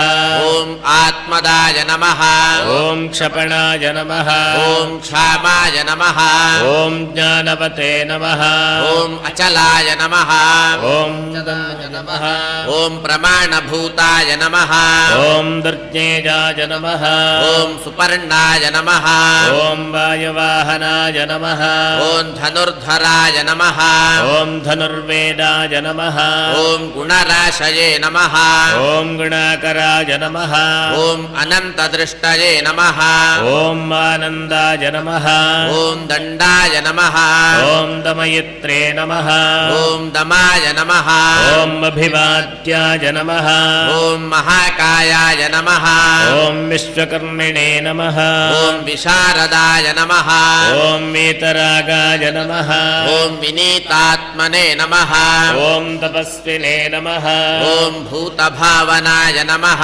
ॐ मन्मत्तवेषाय नमः ॐ प्रच्छन्नाय नमः ॐ जितकामाय नमः ॐ जनप्रियाय नमः ॐ कल्याणप्रकृतये कल्याय नमः ॐ सर्वलोकप्रजापतये नमः ॐ दरस्विने नमः ॐ तारकाय नमः ॐ धीमते नमः ॐ प्रधानप्रभवे नमः ॐ अव्ययाय नमः ॐ लोकपालाय नमः ॐ अन्तर्हितात्मने नमः ॐ कल्पादये नमः ॐ कमलेक्षणाय नमः ॐ वेदशास्त्रार्थतत्त्वज्ञाय नमः ॐ नियमाय नमः ॐ नियमाश्रयाय नमः ॐ राहवे नमः ॐ सूर्याय नमः ॐ शनये नमः ॐ केतवे नमः ॐ विरामाय नमः ॐ विद्रुमच्छवे नमः ॐ भक्तिगम्याय नमः ॐ परब्रह्मणे नमः ॐ मृगबाणार्पणाय नमः ॐ अनघाय नमः ॐ मद्रये नमः ॐ अद्रियालयाय नमः ॐ स्वान्ताय नमः ॐ पवनाय नमः ॐ जगताम्बत्ये नमः ॐ सर्वकर्माचलाय नमः ॐ द्वष्ट्रे नमः ॐ माङ्गल्याय मङ्गलप्रदाय नमः ॐ महातपसे नमः ॐ दीर्घतपसे नमः ॐ स्थविष्ठाय नमः ॐ स्थविराय ध्रुवाय नमः ॐ मह्ने नमः ॐ संवत्सराय नमः ॐ व्याडाय नमः ॐ प्रमाणाय नमः ॐ परमाय तपसे नमः ॐ संवत्सराय संवत्सरकराय नमः ॐ मन्त्राय नमः ॐ प्रत्ययाय सर्वदर्शनाय नमः ॐ अजाय नमः ॐ सर्वेश्वराय सिद्धाय नमः ॐ महातेजसे नमः ॐ महाबलाय नमः ॐ योगिने योग्याय नमः ॐ महादेवाय नमः ॐ सिद्धये नमः ॐ वायुवादये नमः ॐ अग्निराय नमः ॐ वसवे नमः ॐ वसुमनसे नमः ॐ सत्याय नमः ॐ सर्वपापहराय नमः ॐ हराय नमः ॐ अमृताय नमः ॐ शाश्वताय शान्ताय नमः ॐ बाणहस्ताय प्रतापवते नमः ॐ कमण्डलुधराय नमः ॐ धन्विने नमः ॐ वेदाङ्गाय नमः ॐ वेदविन्नुनजेभ्राजष्णवे नमः ॐ भोजनाय नमः ॐ भोक्त्रे नमः ॐ लोकनेत्रे नमः ॐ धुरन्धराय नमः ॐ अतेन्द्रियाय नमः ॐ महामायाय नमः ॐ सर्वाभासाय नमः ॐ चतुष्पथाय नमः ॐ कालयोगिने नमः ॐ महानादाय नमः ॐ महोत्साहाय नमः ॐ महाबलाय नमः ॐ महाबुद्धये नमः ॐ महावीर्याय नमः ॐ भूतचारिणे नमः ॐ पुरन्दराय नमः ॐ निशाचराय नमः ॐ प्रेतचारिणे नमः ॐ महाशक्तये नमः ॐ महाद्युतये नमः ॐ अनिर्देशोपुषे श्रीमते नमः ॐ सर्वहारिणे नमः ॐ अमिताय नमः ॐ गतये नमः ॐ बहुश्रुताय नमः ॐ बहुमयाय नमः ॐ नियतात्मने नमः ॐ निजोद्भवाय नमः ॐ ओजस्तेजोद्युतिधराय नमः ॐ नर्तकाय सर्वलासकाय नमः ॐ नीतये नमः ॐ घण्टाप्रियाय नमः ॐ नित्यप्रकाशात्मने नमः ॐ प्रतापनाय नमः ॐ वृद्धाय नमः ॐ स्पष्टाक्षराय नमः ॐ मन्त्राय नमः ॐ सङ्ग्रामाय नमः ॐ शारदप्लवाय नमः ॐ युगादिकृते नमः ॐ युगावर्ताय नमः ॐ गम्भीराय नमः ॐ वृषवाहनाय नमः ॐ मिष्टाय नमः ॐ विशिष्टाय नमः ॐ शिष्टेष्टाय नमः ॐ शलभाय नमः ॐ शरभाय नमः ॐ धनुषे नमः ॐ अपान्निधये नमः ॐ अधिष्ठानाय नमः ॐ विजयाय नमः ॐ जयकालविदे नमः ॐ प्रतिष्ठिताय नमः ॐ प्रमाणज्ञाय नमः ॐ हिरण्यकवचाय नमः ॐ हरये नमः ॐ विमोचनाय नमः ॐ सुरगणाय नमः ॐ विद्येशाय नमः ॐ विबुधाश्रयाय नमः ॐ बालरूपाय नमः ॐ बलोन्माथिने नमः ॐ विकर्त्रे नमः ॐ गहनाय नमः ॐ गुहाय नमः ॐ करणाय नमः ॐ कारणाय नमः ॐ कर्त्रे नमः ॐ सर्वबन्धमोद्वानाय नमः ॐ व्यवसायाय नमः ॐ व्यवस्थानाय नमः ॐ स्थानदाय नमः ॐ जगदादिजाय नमः ॐ दुन्दुभये नमः ॐ ललिताय नमः ॐ भर्गाय नमः ॐ भवात्मने नमः ॐ आत्मनि संस्थिताय नमः ॐ विश्वेश्वराय नमः ॐ वीरभद्राय नमः ॐ वीरासनविधये विराजे नमः ॐ वीरचूडामणये नमः ॐ वेत्रे नमः ॐ तीव्रानन्दाय नदीधराय नमः ॐ संज्ञाधराय नमः ॐ त्रिशूलाङ्काय नमः ॐ शिपिविष्टाय नमः ॐ शिवाश्रयाय नमः ॐ बालखिल्याय नमः ॐ महाचाराय नमः ॐ दिग्मांशवे नमः ॐ बलधये नमः ॐ खगाय नमः ॐ अभिरामाय नमः ॐ सुशरणाय नमः ॐ सुब्रह्मण्याय नमः ॐ सुधापतये नमः ॐ मघवते नमः ॐ कौशिकाय नमः ॐ गोमते नमः ॐ विरामाय नमः ॐ सर्वसाधनाय नमः ॐ ललाटाक्षाय नमः ॐ विश्वदेहाय नमः ॐ साराय नमः ॐ संसारचक्रधृते नमः ॐ अमोघदण्ड अखण्डाय नमः ॐ मध्यस्थाय नमः ॐ हिरण्याय नमः ॐ ब्रह्मवर्चसाय नमः ॐ परमार्थाय नमः ॐ परपदाय नमः ॐ शबराय नमः ॐ व्याघ्रकोपनाय नमः ॐ रुचये नमः ॐ वररुचये नमः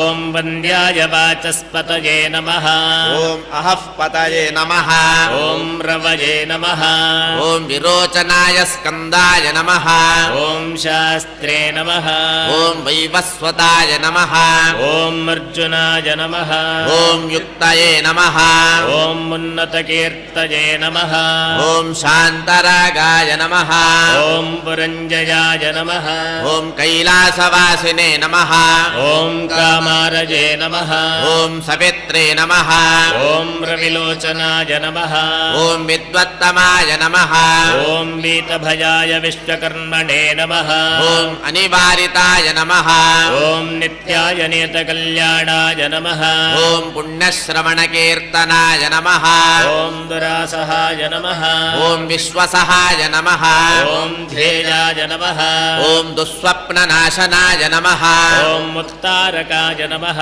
ॐ दुष्कृतिघ्ने नमः ॐ दुर्धर्षाय नमः ॐ दुःसहाय नमः ॐ अभयाय नमः ॐ अनादये नमः ॐ भूर्भुवो लक्ष्मी नमः ॐ किरीटिने नमः ॐ त्रिदशाधिपाय नमः ॐ विश्वगोप्त्रे नमः ॐ विश्वभर्त्रे नमः ॐ सुवीराय नमः ॐ रुचिराङ्गदाय नमः ॐ जननाय नमः ॐ जनजन्मादये नमः ॐ प्रीतिमते नमः ॐ नीतिमते नमः ॐ रथाय नमः ॐ वसिष्ठाय नमः ॐ काश्यपाय नमः ॐ भानवे नमः ॐ भीमाय नमः ॐ भीमपराक्रमाय नमः ॐ प्रणवाय नमः ॐ सत्पथाचाराय नमः ॐ महाकायाय महाधनुषे नमः ॐ चन्दाधिपाय महादेवाय नमः ॐ सकलागमपारगाय नमः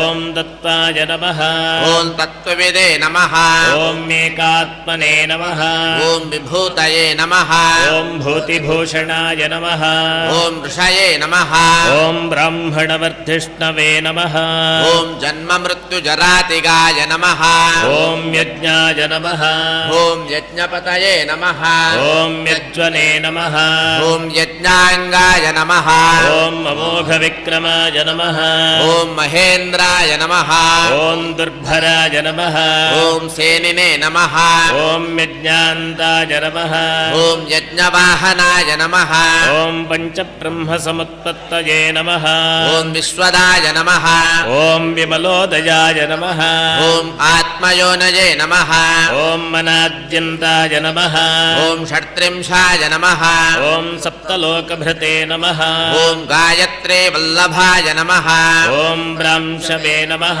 ॐ विश्वावासाय नमः ॐ प्रभाकराय नमः ॐ शिशवे नमः ॐ गुरुतराय नमः ॐ सम्राजे नमः ॐ सुषेणाय सुरशत्रुघ्ने नमः ॐ अमेयाय नमः ॐ वरिष्ठमथनाय नमः ॐ मुकुन्दाय नमः ॐ विगतज्वराय नमः ॐ स्वयं ज्योतिषे नमः ॐ मनुज्योतिषे नमः ॐ आत्मज्योतिषे नमः ॐ अचञ्चलाय नमः ॐ पिङ्गळाय नमः ॐ कपिलश्मश्रवे नमः ॐ त्रयीच्छास्त्रनेत्राय नमः ॐ त्रयीतनवे नमः ॐ ज्ञानस्कन्दाय नमः ॐ महाज्ञानिने नमः ॐ वीरोत्पत्तये नमः ॐ उपप्लवाय नमः ॐ भगाय नमः ॐ विवस्वते नमः ॐ आदित्याय नमः ॐ योगचाराय नमः ॐ दिवस्पतये नमः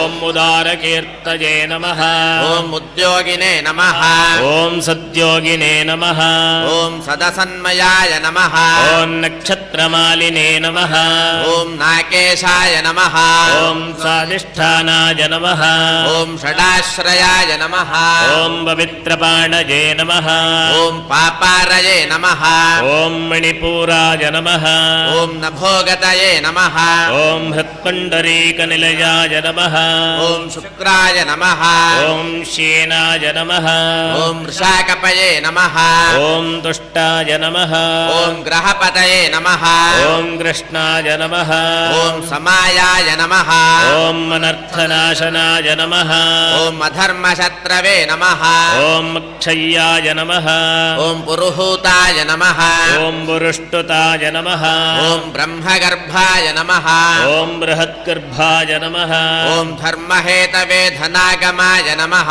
ॐ जगद्धितैषिणे नमः ॐ सुगताय नमः ॐ कुमाराय नमः ॐ कुशलागमाय नमः ॐ हिरण्यवर्णाय नमः ॐ ज्योतिष्मते नमः ॐ उपेन्द्राय नमः ॐ तिमिरापहाय नमः ॐ मरोगाय नमः ॐ तपनाध्यक्षाय नमः ॐ विश्वामित्राय द्विजेश्वराय नमः ॐ ब्रह्मज्योतिषे सुवर्धाम्ने नमः ॐ बृहज्योतिषे नमः ॐ अनुत्तमाय मातामहाय नमः ॐ मातरिश्वने नमः ॐ मनस्विने नागहारधृते नमः ॐ बलस्त्याय नमः ॐ पुलहासाय नमः ॐ मगस्त्याय नमः ॐ जातुकर्णाय नमः ॐ पराशराय नमः ॐ निरावरणविज्ञानाय नमः ॐ विरिञ्चाय नमः ॐ इष्टरश्रवसे नमः ॐ आत्मभुवे नमः ॐ अनिरुद्धाय नमः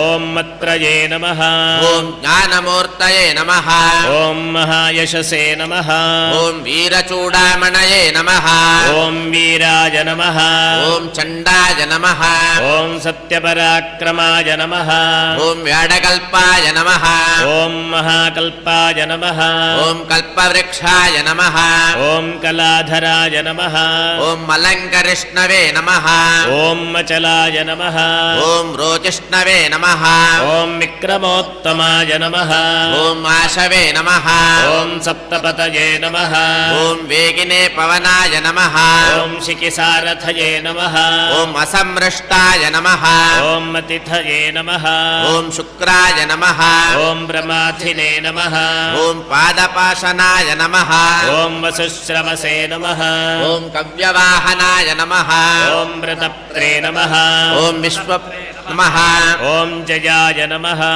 ॐ जयाय नमः ॐ जयाय नमः ॐ जयारये नमः ॐ शमनाय नमः ॐ रोहिताश्वाय नमः ॐ तनूनपाते नमः ॐ वृषदश्वाय नमः ॐ नभोयोनये नमः ॐ सुप्रतीकाय नमः ॐ तमिस्रघ्ने नमः ॐ निराघाय तपनाय नमः ॐ मेघाय नमः ॐ पद्माय ॐ परपुरञ्जयाय नमः सुकानिलाय नमः ॐ सुविष्टन्नाय नमः ॐ सुरभये नमः ॐ शिशिरात्मकाय नमः ॐ वसन्ताय माधवाय नमः ॐ ग्रीष्माय नमः ॐ नभस्याय नमः ॐ द्विजवाहनाय नमः ॐ मनसे नमः ॐ बुद्धये नमः ॐ अहङ्काराय नमः ॐ क्षेत्रज्ञाय नमः ॐ क्षेत्रपालकाय नमः ॐ जमदग्नये नमः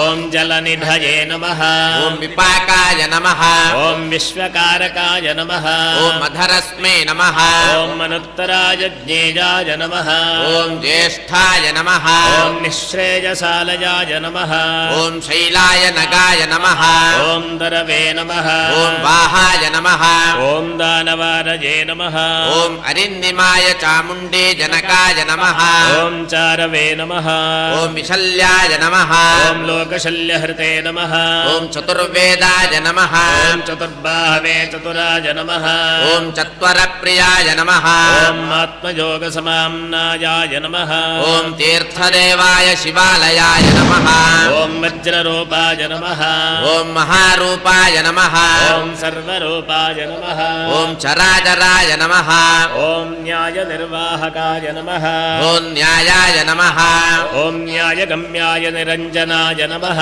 ॐ सहस्रमूर्ध्ने नमः ॐ देवेन्द्राय नमः ॐ सर्वशत्रुप्रभञ्जनाय नमः ॐ मुण्डाय नमः ॐ विरूपाय नमः ॐ विकृताय नमः ॐ दण्डिने नमः ॐ दान्ताय गुणोत्तराय नमः ॐ धनाध्यक्षाय नमः ॐ पिङ्गलाक्षाय नमः ॐ नीलग्रीवाय नमः ॐ निरामयाय नमः सहस्रबाहवे नमः ॐ सर्वेषां शरण्याय नमः ॐ सर्वलोकहृते नमः ॐ पद्मासनाय नमः ॐ परस्मै ज्योतिषे नमः ॐ परावरपरस्मै नमः ॐ फलाय नमः ॐ पद्मगर्भाय नमः ॐ महागर्भाय नमः ॐ विश्वगर्भाय नमः ॐ विचक्षणाय नमः ॐ परावरज्ञाय नमः ॐ वरदाय नमः ॐ परेशानाय नमः ॐ महायशसे नमः ॐ देवासुरगुरवे देवाय नमः ॐ देवासुरनमस्कृताय नमः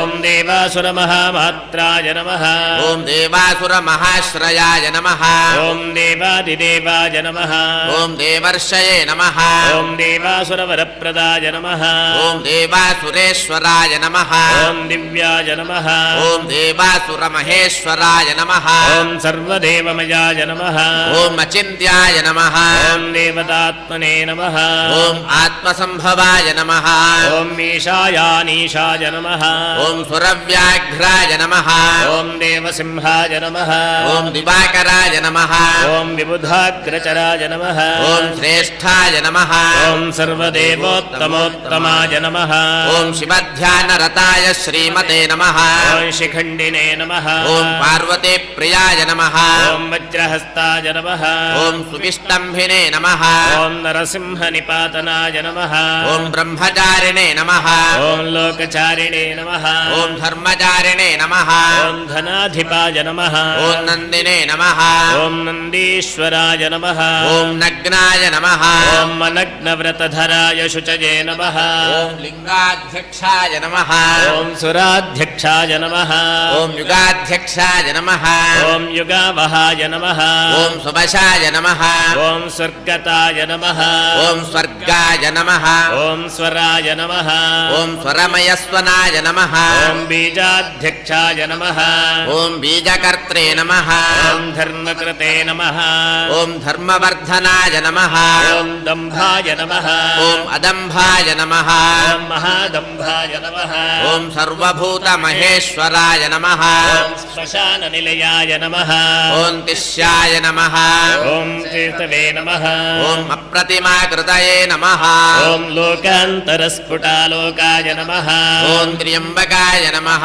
ॐ भक्तवत्सलाय नमः ॐ अन्धकारये नमः ॐ मठद्वेषिणे नमः ॐ विष्णुकन्धरपातनाय नमः ॐ वीतदोषायाक्षय्यगुणाय नमः ॐ दक्षारये नमः ॐ पोषदन्तहृते नमः ॐ धूर्जटये नमः ॐ खण्डपरशये नमः ॐ सकलाय नमः ॐ निष्कलाय नमः ॐ घनायाकाराय नमः ॐ सकलाधाराय नमः ॐ पाण्डुरङ्गाय नमः ॐ मृडाय नमः ॐ नटाय नमः ॐ पूर्णाय पूरयित्रे नमः ॐ पुण्याय नमः ॐ सुकुमाराय सुलोचनाय नमः ॐ सामगानप्रियाय नमः ॐ मक्रूराय नमः ॐ सत्यकीर्तये नमः ॐ मनामयाय नमः ॐ मनोजवाय नमः ॐ तीर्थकराय नमः ॐ जटिलाय नमः ॐ जीवितेश्वराय नमः ॐ जीवितान्तकराय नमः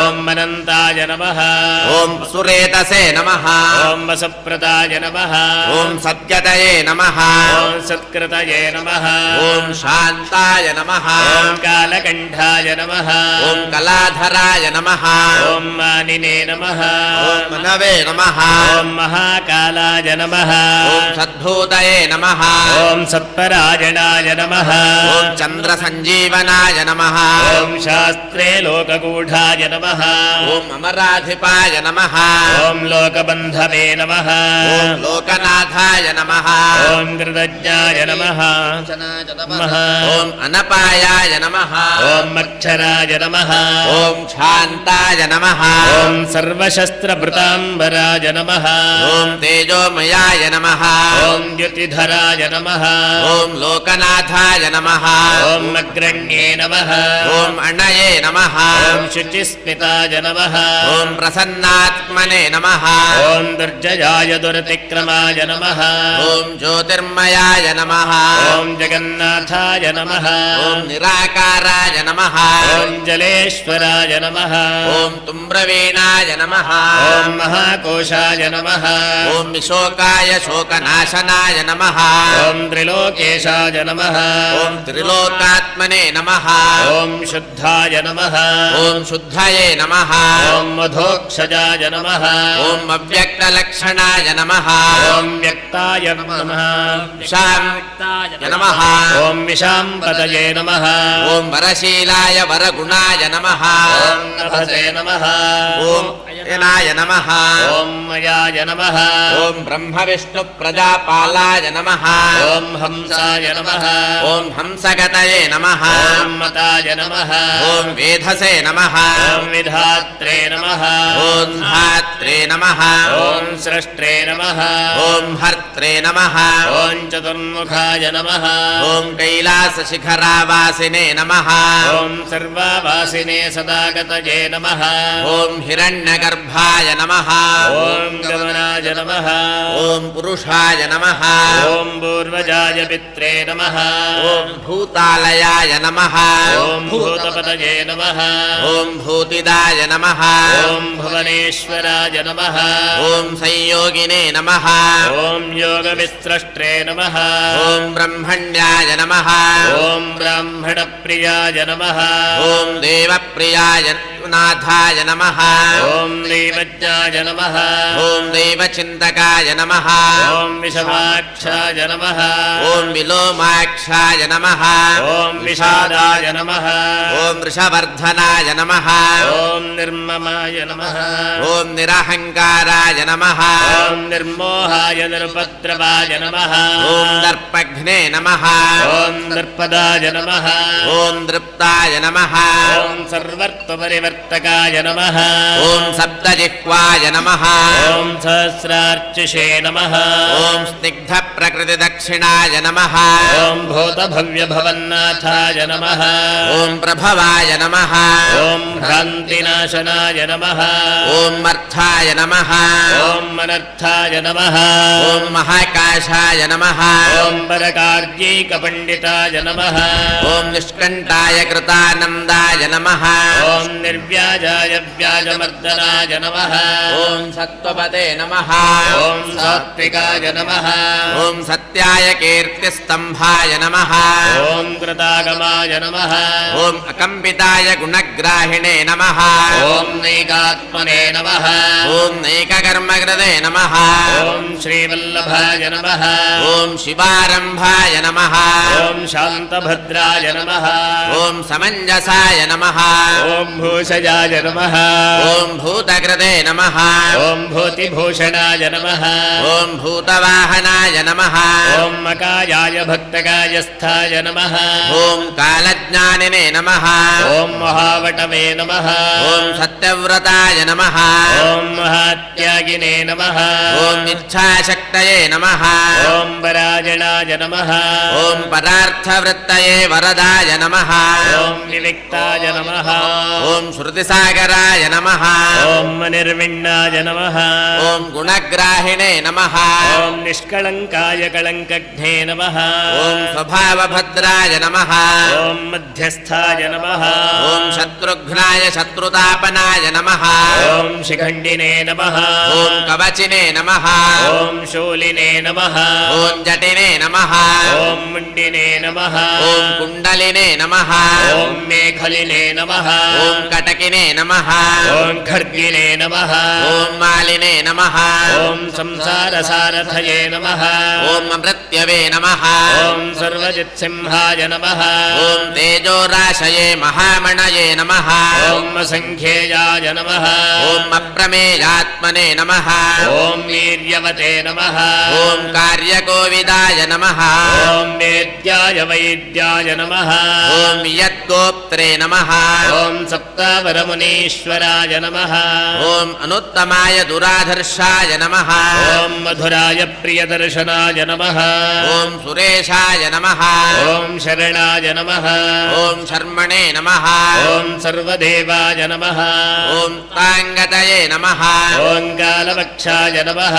ॐ कलङ्कारये नमः ॐ किङ्कणीकृतवासुकये नमः ॐ महेश्वासाय महेभर्त्रे नमः ॐ निष्कलङ्काय नमः ॐ विशृङ्खलाय नमः ॐ यमणये नमः ॐ तरणये नमः ॐ धन्याय नमः ॐ सिद्धिदाय नमः ॐ सिद्धिसाधनाय नमः ॐ विवृताय नमः ॐ संवृताय नमः ॐ शिल्पिने नमः ॐ व्यूढोरस्काय नमः ॐ महाभुजाय नमः ॐ एकज्योतिषे नमः ॐ निरातङ्काय नमः ॐ नरनारायणप्रियाय नमः ॐ निर्लेपाय निष्प्रपञ्चात्मने नमः ॐ निर्व्यग्राय नमः ॐ व्यग्रनाशनाय नमः ॐ स्तव्याय नमः ॐ स्तवप्रियाय नमः ॐ स्तोत्रे नमः ॐ व्याप्तमूर्तये नमः अनाकुलाय नमः ॐ निरवध्यपदोपायाय नमः ॐ विद्याराशये नमः ॐ अकृत्रिमाय नमः ॐ प्रशान्तदृष्टये नमः ॐ क्षुद्राय क्षुद्रघ्ने नमः ॐ नित्यसुन्दराय नमः ॐ धुर्याय नमः ॐ अग्रधुर्याय नमः ॐ धात्रीशाय नमः ॐ शाकल्याय नमः ॐ शर्वरीपतये नमः ॐ परमार्थगुरवे नमः ॐ व्याप्ताय नमः ॐ शुचये नमः ॐ आश्रितवत्सलाय नमः ॐ रसाय नमः ॐ रसज्ञाय नमः ॐ सारज्ञाय नमः ॐ सर्वसत्त्वावलम्बनाय नमः ॐ नमो रुद्रेभ्यो ये पृथिव्यान्येऽन्तरिक्षे ये दिव्ये धावन्नं वातो वर्षविषमस्तेभ्यो दश प्राचेर्दश दक्षिणा दश प्रदेचेर्दशोदेचेर्दशोर्ध्वास्तेभ्यो नमस्ते नो मृडयन्तु तेयं विष्णोयश्च नोद्वेष्टितं भोजम्भे दधामि ॐ त्र्यम्बकै यजामहे सुगन्धिं पुष्टिवर्धनम् उर्वारुकमिव बन्धनान् मृत्योर्मुक्षेयमामृतात् हर नमः पार्वतीपतये हर हर महादेव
ॐ ईशानः सर्वविद्यानामीश्वरः सर्वभूतानां तिर्ब्रह्मणोऽधिपतिर्ब्रह्मा शिवो मे अस्तु सदा शिवो ॐ इदं विष्णुर्विचक्रमे त्रेधा निदधे पदं समूढमस्य पागं सुरे ॐ नमो भगवते रुद्राय ॐ भवाय नमः ॐ शिवाय नमः ॐ हराय नमः ॐ रुद्राय नमः ॐ पुष्कलाय नमः ॐ मुद्गलाय नमः ॐ बलाय नमः ॐ अग्रगण्याय नमः ॐ सदाचाराय नमः ॐ शर्वाय नमः ॐ शम्भवे नमः ॐ महेश्वराय नमः ॐ ईश्वराय नमः ॐ स्थाणवे नमः ॐ ईशानाय नमः ॐ सहस्राक्षाय नमः ॐ सहस्रपदे नमः ॐ मरीयसे नमः ॐ य नमः ॐ वन्द्याय नमः ॐ शङ्कराय नमः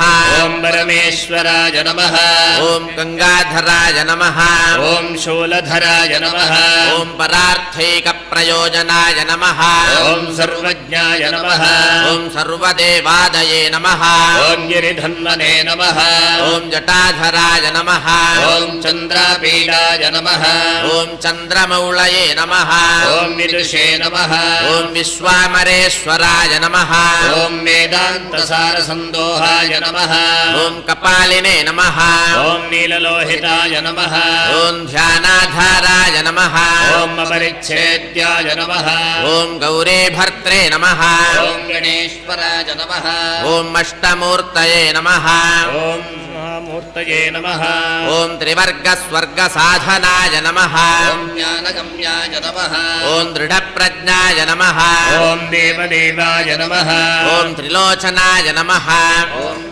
वामदेवाय नमः ॐ महादेवाय नमः ॐ पटवे नमः ॐ परिवृढाय नमः ॐ अधिपाय नमः ॐ विश्वरूपाय नमः ॐ विरूपाक्षाय नमः ॐ वागीशाय नमः ॐ श्रुतिमत्तराय नमः ॐ सर्वप्रवाणसंवादिने नमः ॐ वृषाङ्काय नमः ॐ वृषवाहनाय नमः ॐ मीशायाय नमः ॐ पिनाकिने नमः ॐ खट्वाङ्गिने नमः ॐ चित्रवेषाय नमः ॐ चिरन्तनाय नमः ॐ मनोमयाय नमः ॐ महायोगिने नमः ॐ स्थिराय नमः ॐ ब्रह्माङ्गभुवे नमः ॐ झटिने नमः ॐ कालकालाय नमः ॐ कृत्तिवाससे नमः ॐ सुभगाय नमः ॐ प्रणवात्मकाय नमः ॐ नागचूडाय नमः ॐ सुचक्षुष्याय नमः ॐ दुर्वाससे नमः ॐ पुरशासनाय नमः ॐ दृगायुधाय नमः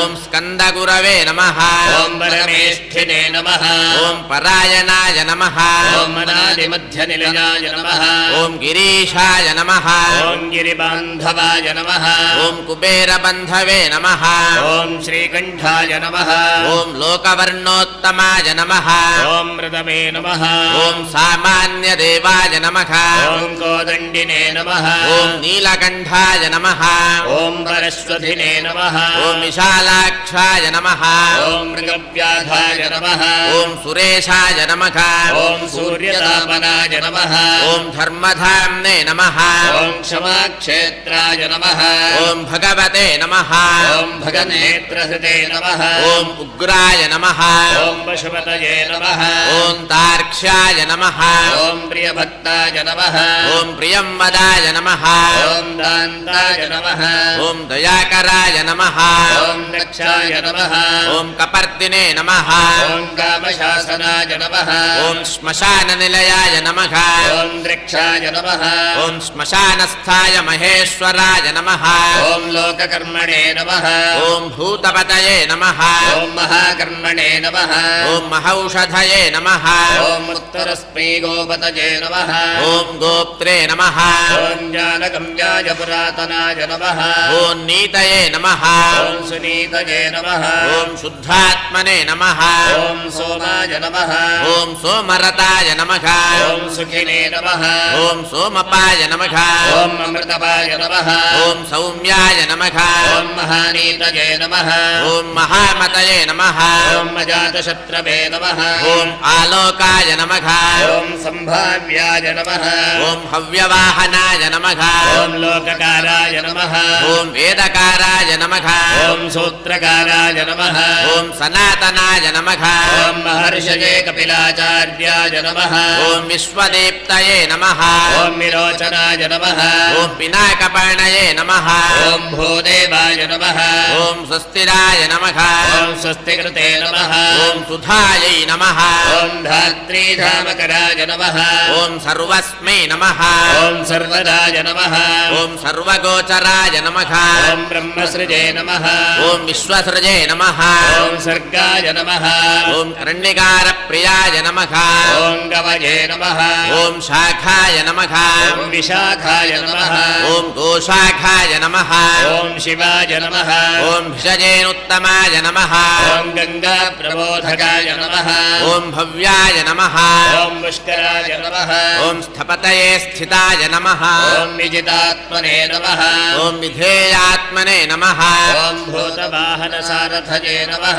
ॐ सगणाय नमः ॐ गणकाय नमः ॐ सुकीर्तये नमः ॐ छिन्नसंशयाय नमः ॐ कामदेवाय नमः ॐ कामपालाय नमः ॐ भस्मोद्धूलितविग्रहाय नमः ॐ भस्मशायाय नमः ॐ भस्मशायिने नमः ॐ कामिने नमः ॐ कान्ताय नमः ॐ कृतागमाय नमः ॐ समावर्ताय नमः ॐ निवृत्तात्मने नमः ॐ धर्मपुञ्जाय नमः ॐ सदाशिवाय नमः ॐ अकल्मषाय नमः ॐ चतुर्बाहवे नमः ॐ सर्वावासाय नमः ॐ दुरासदाय दुर्लभाय नमः ॐ दुर्गमाय दुर्गाय नमः ॐ सर्वायुधविशारदाय नमः ॐ अध्यात्मयोगनिलयाय नमः ॐ सुतन्तवे नमः ॐ तन्तुवर्धनाय नमः ॐ शुभाङ्गाय नमः ॐ योगसारङ्गाय नमः ॐ जगदीशाय नमः ॐ जनार्दनाय नमः ॐ भस्मशुद्धिकराय नमः ॐ मेरवे नमः ॐ ओजस्विने नमः ॐ शुद्धविग्रहाय नमः ॐ हिरण्यरेतसे नमः ॐ तरणये नमः ॐ मरीचये नमः ॐ महिमालयाय नमः ॐ महाहृदयाय नमः ॐ महागर्ताय नमः ॐ सिद्धवृन्दादिवन्दिताय नमः ॐ व्याघ्रचर्मधराय नमः ॐ व्यालिने नमः ॐ महाभूताय नमः ॐ महानिधये नमः ॐ अमृतांशाय नमः ॐ अमृतवपुषे नमः ॐ पञ्चयज्ञप्रभञ्जनाय नमः ॐ पञ्चविंशतितत्त्वस्थाय नमः ॐ पारिजाताय नमः ॐ परावराय नमः ॐ सुलभाय नमः ॐ सुव्रताय नमः ॐ शूराय नमः ॐ वाङ्मैकनिधये नमः ॐ निधये नमः ॐ मणिनाश्रवगुरवे नमः ॐ वर्णिने नमः ॐ शत्रुजिते नमः ॐ शत्रुतापनाय नमः ॐ आत्मदाय नमः ॐ क्षपणाय नमः ॐ श्यामाय नमः ज्ञानवतये नमः ॐ अचलाय नमः ॐ चलाय नमः ॐ प्रमाणभूताय नमः ॐ दुर्ज्ञेयाय नमः ॐ सुवर्णाय नमः ॐ वायुवाहनाय नमः ॐ धनुर्धराय नमः ॐ धनुर्वेदाय नमः ॐ गुणराशये नमः ॐ गुणाकराय नमः ॐ अनन्तदृष्टये नमः ॐ आनन्दाय नमः ॐ दण्डाय नमः ॐ दमयत्रे नमः ॐ दमाय नमः ॐ अभिवाद्याय नमः ॐ महाकायाय नमः ॐ विश्वकर्मिणे नमः ॐ विशारदाय नमः ॐ वीतरागाय नमः ॐ विनीतात्मने नमः ॐ तपस्विने नमः ॐ भूतभावनाय नमः ॐ उन्मत्तवेषाय नमः ॐ प्रच्छन्नाय नमः ॐ चितकामाय नमः ॐ जनप्रियाय नमः ॐ कल्याणप्रकृतये कल्याय नमः ॐ सर्वलोकप्रजापतये नमः ॐ तरस्विने नमः ॐ तारकाय नमः ॐ धीमते नमः ॐ प्रधानप्रभवे नमः ॐ अव्ययाय नमः ॐ लोकपालाय नमः ॐ अन्तर्हितात्मने नमः ॐ कल्पादये नमः ॐ कमलेक्षणाय नमः ॐ वेदशास्त्रार्थतत्त्वज्ञाय नमः ॐ नियमाय नमः ॐ नियमाश्रयाय नमः ॐ राहवे नमः ॐ सूर्याय नमः ॐ शनये नमः ॐ केतवे नमः ॐ विरामाय नमः ॐ मित्रवत्सवये नमः ॐ भक्तिगम्याय नमः ॐ परब्रह्मणे नमः ॐ मृगमाणार्पणाय नमः ॐ मनघाय नमः ॐ प्रियाय नमः ॐ मर्त्यालयाय नमः ॐ स्वान्ताय नमः ॐ भवनाय नमः ॐ जगताम्बत्ये नमः ॐ सर्वकर्माचलाय नमः ॐ त्वष्ट्रे नमः ॐ माङ्गल्याय मङ्गलप्रदाय नमः ॐ महातपसे नमः ॐ दीर्घतपसे नमः ॐ स्थविष्ठाय नमः ॐ स्थविराजध्रुवाय नमः ॐ मह्ने नमः ॐ संवत्सराय नमः ॐ व्याडाय नमः ॐ प्रमाणाय नमः ॐ परमाय तपसे नमः ॐ संवत्सरकराय नमः ॐ मन्त्राय नमः ॐ प्रत्ययाय सर्वदर्शनाय नमः ॐ मजाय नमः ॐ सर्वेश्वराय सिद्धाय नमः ॐ महातेजसे नमः ॐ महाबलाय नमः ॐ योगिने योग्याय नमः ॐ महादेवाय नमः ॐ सिद्धये नमः ॐ वायुपादये नमः ॐ अग्निदाय नमः ॐ वसवे नमः ॐ वसुमनसे नमः ॐ सत्याय नमः ॐ सर्वपापहराय नमः ॐ हराय नमः ॐ अमृताय नमः ॐ शाश्वताय शान्ताय नमः ॐ बाणहस्ताय प्रतापवते नमः ॐ कमण्डलधराय नमः ॐ धन्विने नमः नमः ॐ वेदाङ्गाय नमः विदुविन्मुदये भ्राजिष्णवे नमः ॐ भोजनाय नमः ॐ भोक्त्रे नमः ॐ लोकनेत्रे नमः ॐ धुरन्धराय नमः ॐ मतीन्द्रियाय नमः ॐ महामायाय नमः ॐ सर्वावासाय नमः ॐ चतुष्पथाय नमः ॐ कालयोगिने नमः ॐ महापादाय नमः ॐ महोत्साहाय नमः ॐ महाबलाय नमः ॐ महाबुद्धये नमः ॐ महावीर्याय नमः ॐ भूतचारिणे नमः ॐ पुरञ्जयाय नमः ॐ निशाचराय नमः ॐ प्रेतचारिणे नमः ॐ महाशक्तये नमः ॐ महाद्युतये नमः ॐ अनिर्देश्य वपुषे श्रीमते नमः ॐ सर्वहारिणे नमः ॐ अमिताय नमः ॐ गतये नमः ॐ बहुश्रुताय नमः ॐ बहुमायाय नमः ॐ नियतात्मने नमः ॐ उद्भवाय नमः ॐ ओजस्तेजोद्युतिधराय नमः ॐ नर्तकाय सर्वलासकाय नमः ॐ नीतजे नमः ॐ प्रियाय नमः ॐ नित्यप्रकाशात्मने नमः ॐ प्रतापनाय नमः ॐ वृद्धाय नमः ॐ स्पष्टाक्षराय नमः ॐ मन्त्राय नमः ॐ सङ्ग्रामाय नमः ॐ शारदप्लवाय नमः ॐ युगानिकृते नमः ॐ युगावर्ताय नमः ॐ गम्भीराय नमः ॐ वृषवाहनाय नमः ॐ इष्टाय नमः ॐ विशिष्टाय नमः ॐ शिष्टेष्टाय नमः ॐ शलभाय नमः ॐ शरभाय नमः ॐ धनुषे नमः ॐ अपान्निधये नमः ॐ अधिष्ठानाय नमः ॐ विजयाय नमः ॐ जयकालविदे नमः ॐ प्रतिष्ठिताय नमः ॐ ब्रह्माणज्ञाय नमः ॐ हिरण्यकवचाय नमः ॐ हरये नमः ॐ विमोचनाय नमः ॐ सुरगणाय नमः ॐ विद्येशाय नमः ॐ विभुधाश्रयाय नमः ॐ बालरूपाय नमः ॐ बलोन्माथिने नमः ॐ विकर्त्रे नमः ॐ गहनाय नमः ॐ गुहाय नमः ॐ करणाय नमः ॐ कारणाय नमः ॐ कर्त्रे नमः ॐ सर्वबन्धविमोचनाय नमः ॐ व्यवसायाय नमः ॐ व्यवस्थानाय नमः ॐ स्थानदाय नमः ॐ जगदादिजाय नमः ॐ दुन्दुभये नमः ॐ ललिताय नमः ॐ भर्गाय नमः ॐ भावात्मने नमः ॐ आत्मनि संस्थिताय नमः ॐ विश्वेश्वराय नमः ॐ वीरभद्राय नमः ॐ वीरासनविधये विराजे नमः ॐ वीरचूडामणये नमः ॐ वेत्रे नमः ॐ तीव्रानन्दाय नदीधराय नमः ॐ संज्ञाधराय नमः ॐ त्रिशूलाङ्गाय नमः ॐ शिविविष्टाय नमः ॐ शिवाश्रयाय नमः ॐ बालखिल्याय नमः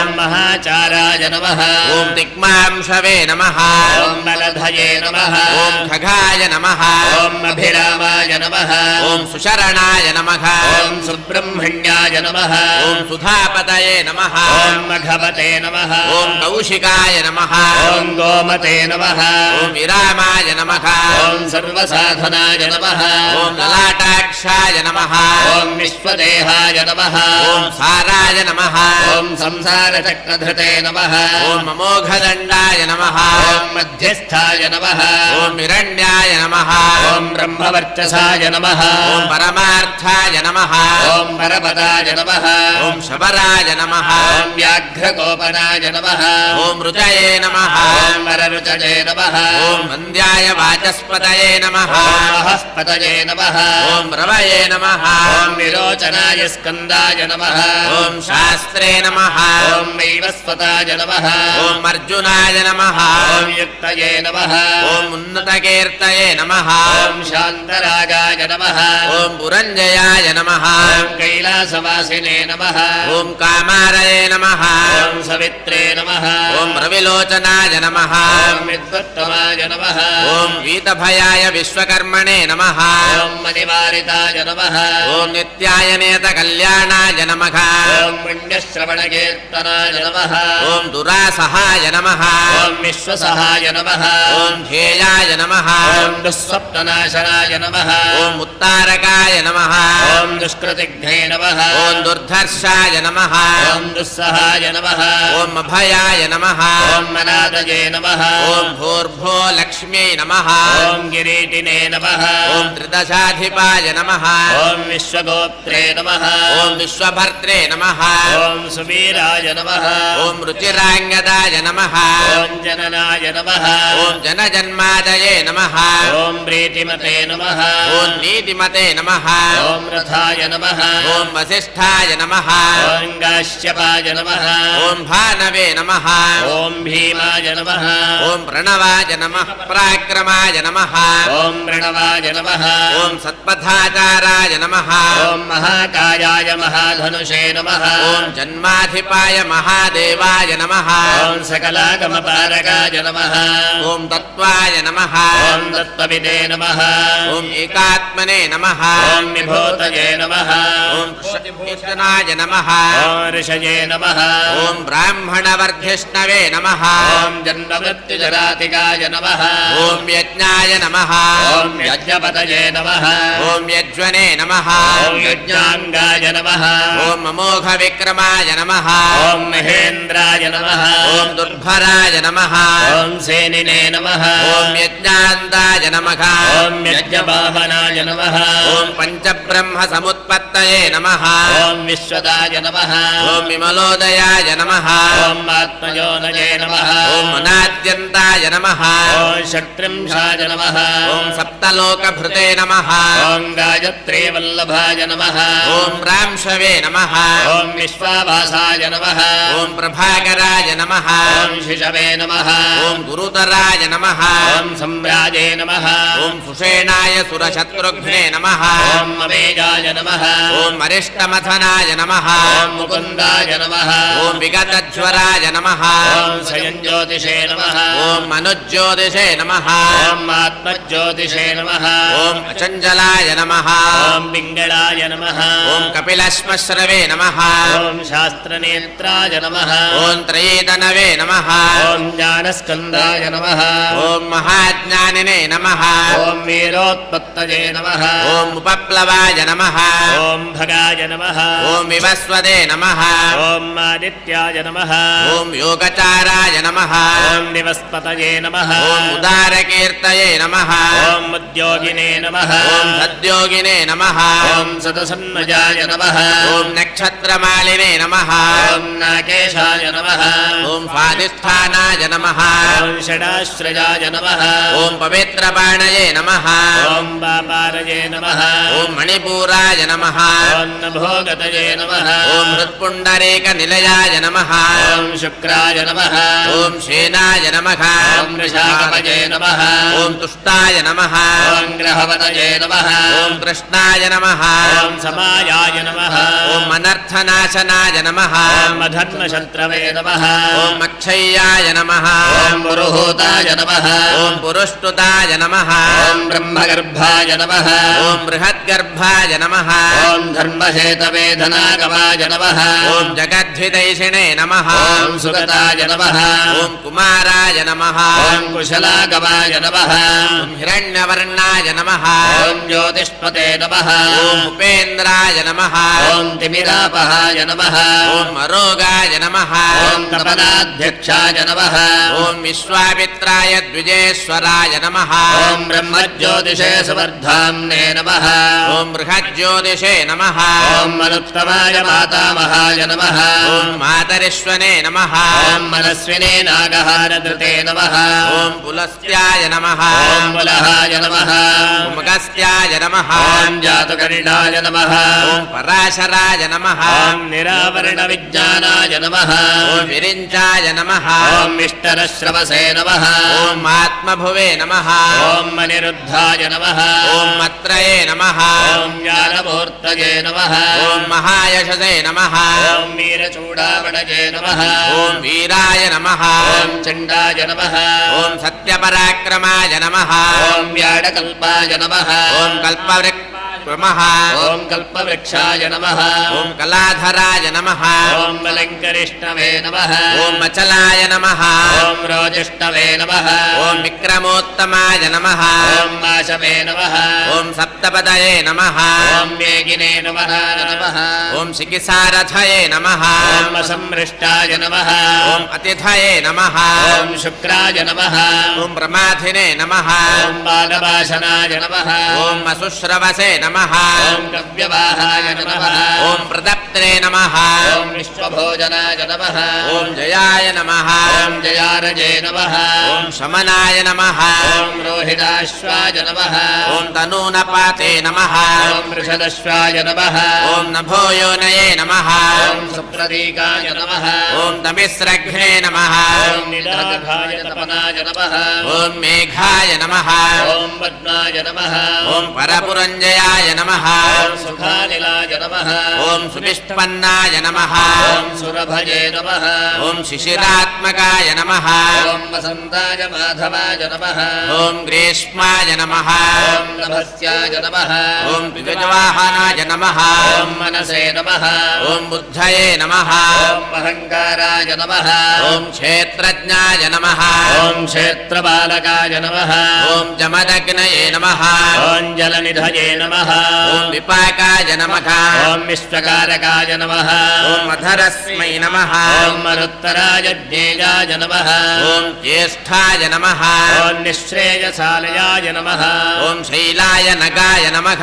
ॐ तरवे नमः ॐ वाहाय नमः ॐ दानवारजे नमः ॐ अरिन्दिमाय चामुण्डे जनकाय नमः ॐ चारवे नमः ॐ शल्ये नमः ॐ विशल्याय नमः ॐ मुक्तशल्यहृदे नमः ॐ चतुर्वेदाय नमः ॐ चतुर्बाहवे चतुराय नमः ॐ चत्वरप्रियाय नमः ॐ आत्मयोगसमाम्नाय नमः ॐ तीर्थदेवाय शिवालयाय नमः ॐ वज्ररूपाय नमः ॐ महारूपाय नमः ॐ सर्वरूपाय नमः ॐ चराचराय नमः ॐ न्यायाय नमः काय नमः ॐ न्यायाय नमः ॐ न्यायगम्याय निरञ्जनाय नमः ॐ सहस्रमूर्धे नमः ॐ देवेन्द्राय नमः ॐ सर्वशत्रुप्रभञ्जनाय नमः ॐ मुण्डाय नमः ॐ विरूपाय नमः ॐ विकृताय नमः ॐ दण्डिने नमः ॐ दान्ताय नमः ॐ गुणोत्तराय नमः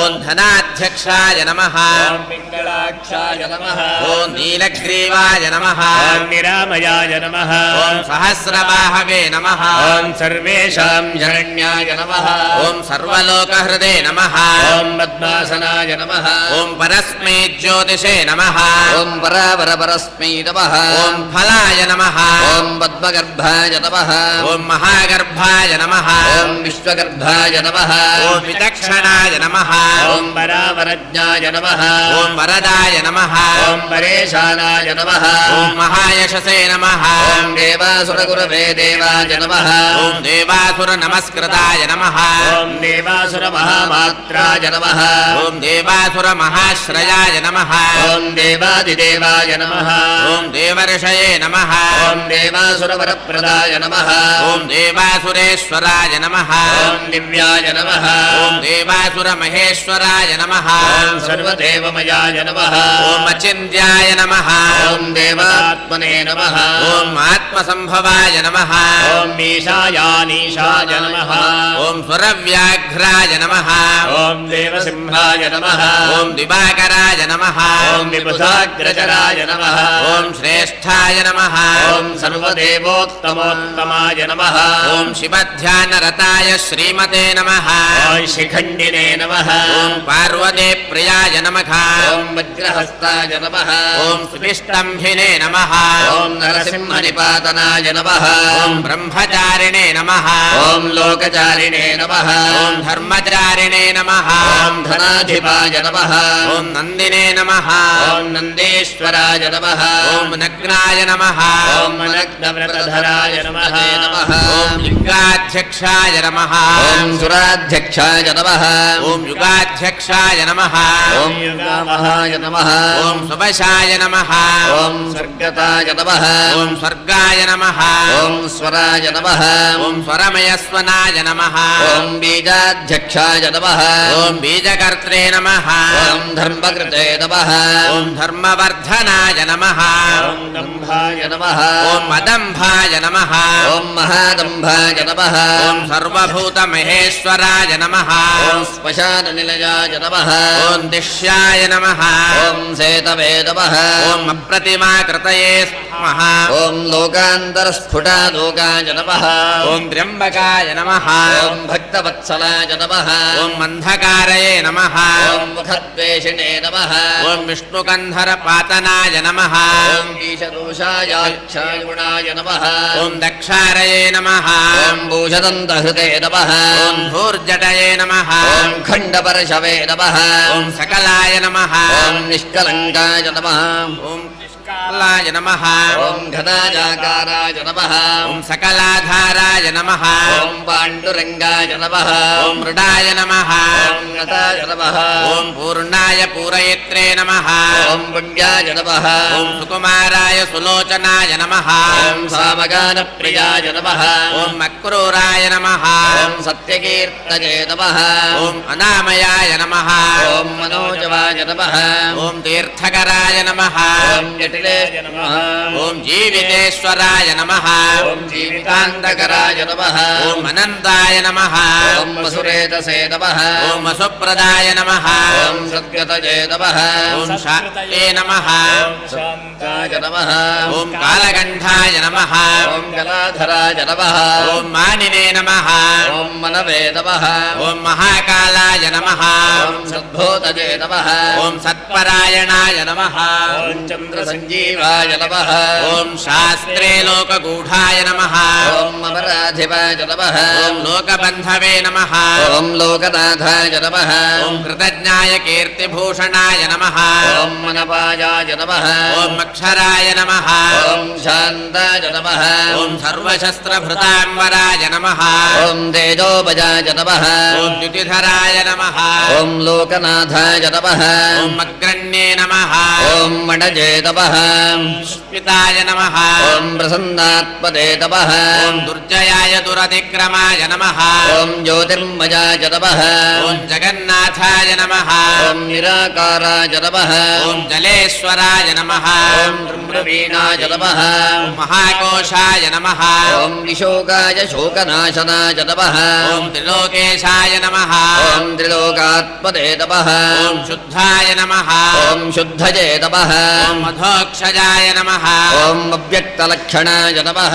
ॐ व्यक्ताय नमः ॐ व्यक्ताव्यक्ताय नमः ॐ विशाम्बदये नमः ॐ वरशीलाय गुरुणाय नमः ॐ नभसे नमः ॐ गो अयनाय नमः ॐ मयाय नमः ॐ ब्रह्मविष्णुप्रजापालाय नमः ॐ मंसाय नमः ॐ हंसगतये नमः ॐ मताय नमः ॐ मेधसे नमः ॐ विधात्रे नमः ॐ धात्रे नमः ॐ स्रष्ट्रे नमः ॐ हत्रे नमः ॐ चतुर्मुखाय नमः ॐ कैलासवासिने नमः ॐ सर्वावासिने सताङ्गतये नमः ॐ हिरण्यगर्भाय नमः ॐ गमनाय नमः ॐ पुरुषाय नमः ॐ पूर्वजाय पित्रे नमः भूतालयाय नमः ॐ भूतपतये नमः भूतिदाय नमः ॐ ఓం భువనేశ్వరాయ నమః ఓం సంయోగినే నమః ఓం యోగవిశ్రేష్ఠే నమః ఓం బ్రహ్మణ్యాయ నమః ఓం బ్రాహ్మణప్రియాయ నమః ఓం దేవప్రియాయ దేవనాథాయ నమః ఓం దైవజ్ఞాయ నమః ఓం దైవచింతకాయ నమః ఓం విషమాక్షాయ నమః ఓం విలోమాక్షాయ నమః ఓం విషాదాయ నమః ఓం వృషవర్ధనాయ నమః ఓం నిర్మమాయ నమః ఓం నిరహంకారాయ నమః ఓం నిర్మోహాయ నిరుపద్రవాయ నమః ఓం దర్పఘ్నే నమః ఓం దర్పదాయ నమః ఓం దృప్తాయ నమః ఓం సర్వర్తు పరివర్తకాయ నమః ఓం సప్తజిహ్వాయ నమః ఓం సహస్రార్చిషే నమః ఓం సిద్ధప్రకృతిదక్షిణాయ నమః ఓం భూతభవ్య భవన్నాథాయ నమః ఓం ప్రభవాయ నమః ఓం భ్రాంతినాశనాయ నమః ఓం అర్థాయ నమః ఓం అనర్థాయ నమః ఓం మహాకాశాయ నమః ఓం పరకారీక పండితాయ నమః ఓం నిష్కటంకాయ కృతానందాయ నమః ఓం నిర్వ్యాజాయ వ్యాజమర్దనాయ నమః ఓం సత్వపతే నమః ఓం సాత్వికాయ నమః ఓం సత్యాయ కీర్తిస్తంభాయ నమః ఓం కృతాగమాయ నమః ఓం అకంపితాయ గుణగ్రాహిణే నమః ఓం నైకాత్మనే నమః ఓం నైకకర్మకృతే నమః ఓం శ్రీవల్లభాయ నమః ఓం శివారంభాయ నమః ఓం శాంతభద్రాయ నమః ఓం సమంజసాయ నమః ఓం భూషయాయ నమః ఓం భూతకృతే నమః ఓం భూతిభూషణాయ నమః ఓం భూతవాహనాయ నమః ఓం అకాయాయ భక్తకాయస్థాయ నమః ఓం కాలజ్ఞానినే నమః ఓం మహావటవే నమః ఓం సత్యవ్రతాయ నమః ఓం మహాత్యాగినే నమః ఓం ఇచ్ఛాశక్తయే నమః ఓం పరాయణాయ నమః ఓం పరార్థవృత్తయే వరదాయ నమః ఓం వివిక్తాయ నమః ఓం శృతిసాగరాయ నమః ఓం మదిరవిణ్ణాయ నమః ఓం గుణగ్రాహిణే నమః ఓం నిష్కలంకాయ కలంకఘ్నే నమః ఓం స్వభావభద్రాయ నమః ఓం మధ్యస్థాయ నమః ఓం శత్రుఘ్నాయ శత్రుతాపనాయ నమః ఓం శిఖండినే నమః ఓం కవచినే నమః ఓం శూలినే నమః ఓం యతినే నమః ఓం ముండినే నమః ఓం గుండలినే నమః ఓం మేఖలినే నమః ఓం మేఖలినే నమః ఓం ఖడ్గినే నమః ఓం మాలినే నమః ఓం సంసార సారథయే నమః ఓం అమృత్యవే నమః ఓం సర్వజిత్ సింహాయ నమః ఓం వేదోరాజయే మహామణజే నమః ఓం అసంఖ్యేయాయ నమః ఓం అప్రమేయాత్మనే నమః ఓం వీర్యవదే నమః ఓం కార్యకోవిదాయ నమః ఓం వేద్యాయ వైద్యాయ నమః ఓం వీర్గోత్రే నమః ఓం సప్తావర మునీశ్వరాయ నమః ఓం మనుత్తమాయ దురాధర్షాయ నమః ఓం సురేశాయ ప్రియదర్శనాయ నమః ఓం సురేశాయ నమః ఓం శరణాయ నమః ఓం శర్మణే నమః సర్వదేవాయ నమః ఓం సదాంగతయే నమః ఓం కాలవక్షాయ నమః ఓం కలంకారయే నమః ఓం కంకళీకృత వాసుకయే నమః ఓం మహేశ్వాసాయ మహీభర్త్రే నమః ఓం నిష్కలంకాయ నమః ఓం విశంఖలాయ నమః ఓం ద్విమణయే నమః ఓం కర్ణయే నమః ఓం ధన్యాయ నమః ఓం సిద్ధిరాయ నమః ఓం సిద్ధిసాధనాయ నమః ఓం వివృతాయ నమః ఓం సంవృతాయ నమః ఓం శిల్పినే నమః ఓం యూఢోరస్కాయ నమః ఓం మహాభుజాయ నమః ఓం ఏకజ్యోతిషే నమః ఓం నిరాతంకాయ నమః ఓం నరనారాయణ ప్రియాయ నమః ఓం నిర్లేపాయ నిష్ప్రపంచాత్మనే నమః ఓం నిర్వ్యగ్రాయ నమః ఓం వ్యగ్రనాశనాయ నమః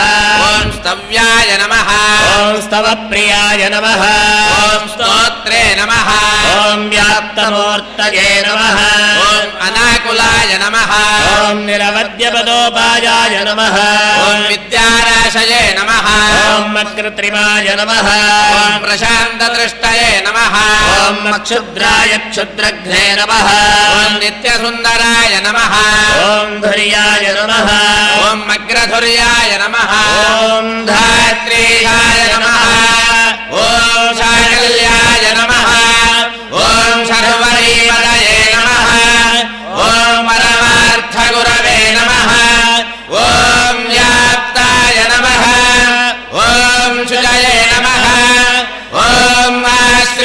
वत्सलाय नमः ॐ रसाय नमः ॐ रसज्ञाय नमः ॐ सारज्ञाय नमः ॐ सर्वसत्त्वावलम्बनाय नमः ॐ नमः शिवाय ॐ नमो रुद्रेभ्यो ये पृथिव्यां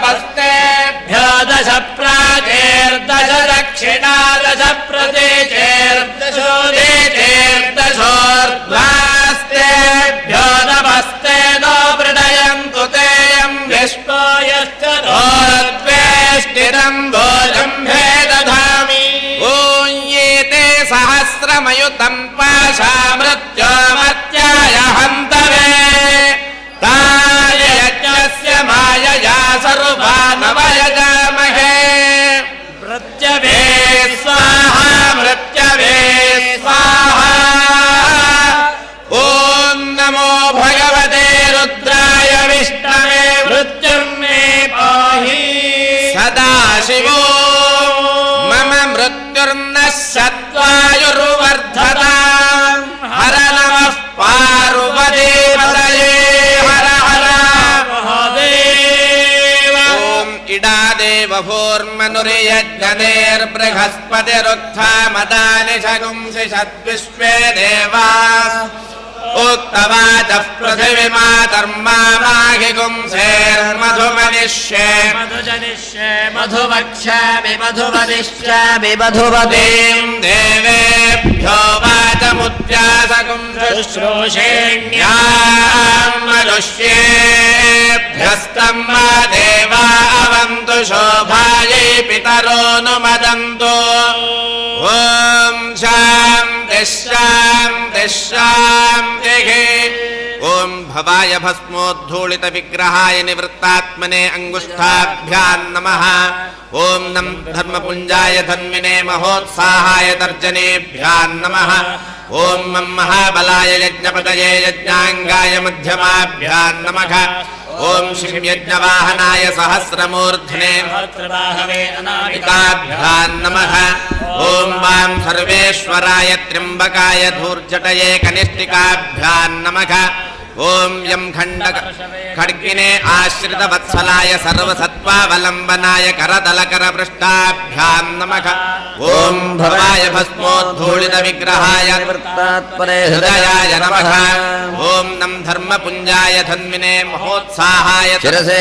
स्वाहा ॐ मं महाबलाय यज्ञपतये यज्ञाङ्गाय मध्यमाय ॐ श्रीं यज्ञवाहनाय सहस्रमूर्धवे सहस्रबाहवे कवचाय हुम् ॐ वां सर्वेश्वराय त्र्यम्बकाय धूर्जटये नेत्रत्रजाय पौषधे ॐ यं खण्डपरशवे खड्गिने आश्रितवत्सलाय सर्वसत्त्वावलम्बनाय अस्त्राय ध्यानं मुक्तापीतपयोदमौक्तिकजपावर्णैर्मुखैः पञ्चभिः त्र्यक्षैरञ्जितमिन्दुमुकुटं पूर्णेन्दुकोटिप्रभम् शूलण्टङ्ककृपाणवज्रदहनां नागेन्द्रघण्टाङ्कुशान् पाशं भीतिहरं दधा नममिता कल्पोज्ज्वलं चिन्तये त्रिशाखैर्बिल्लपत्रैश्च अच्छिद्रैः कोमलैर्दलैः पूजां करिष्यामि प्रसीद मम शङ्करा हर नमः पार्वतीपतये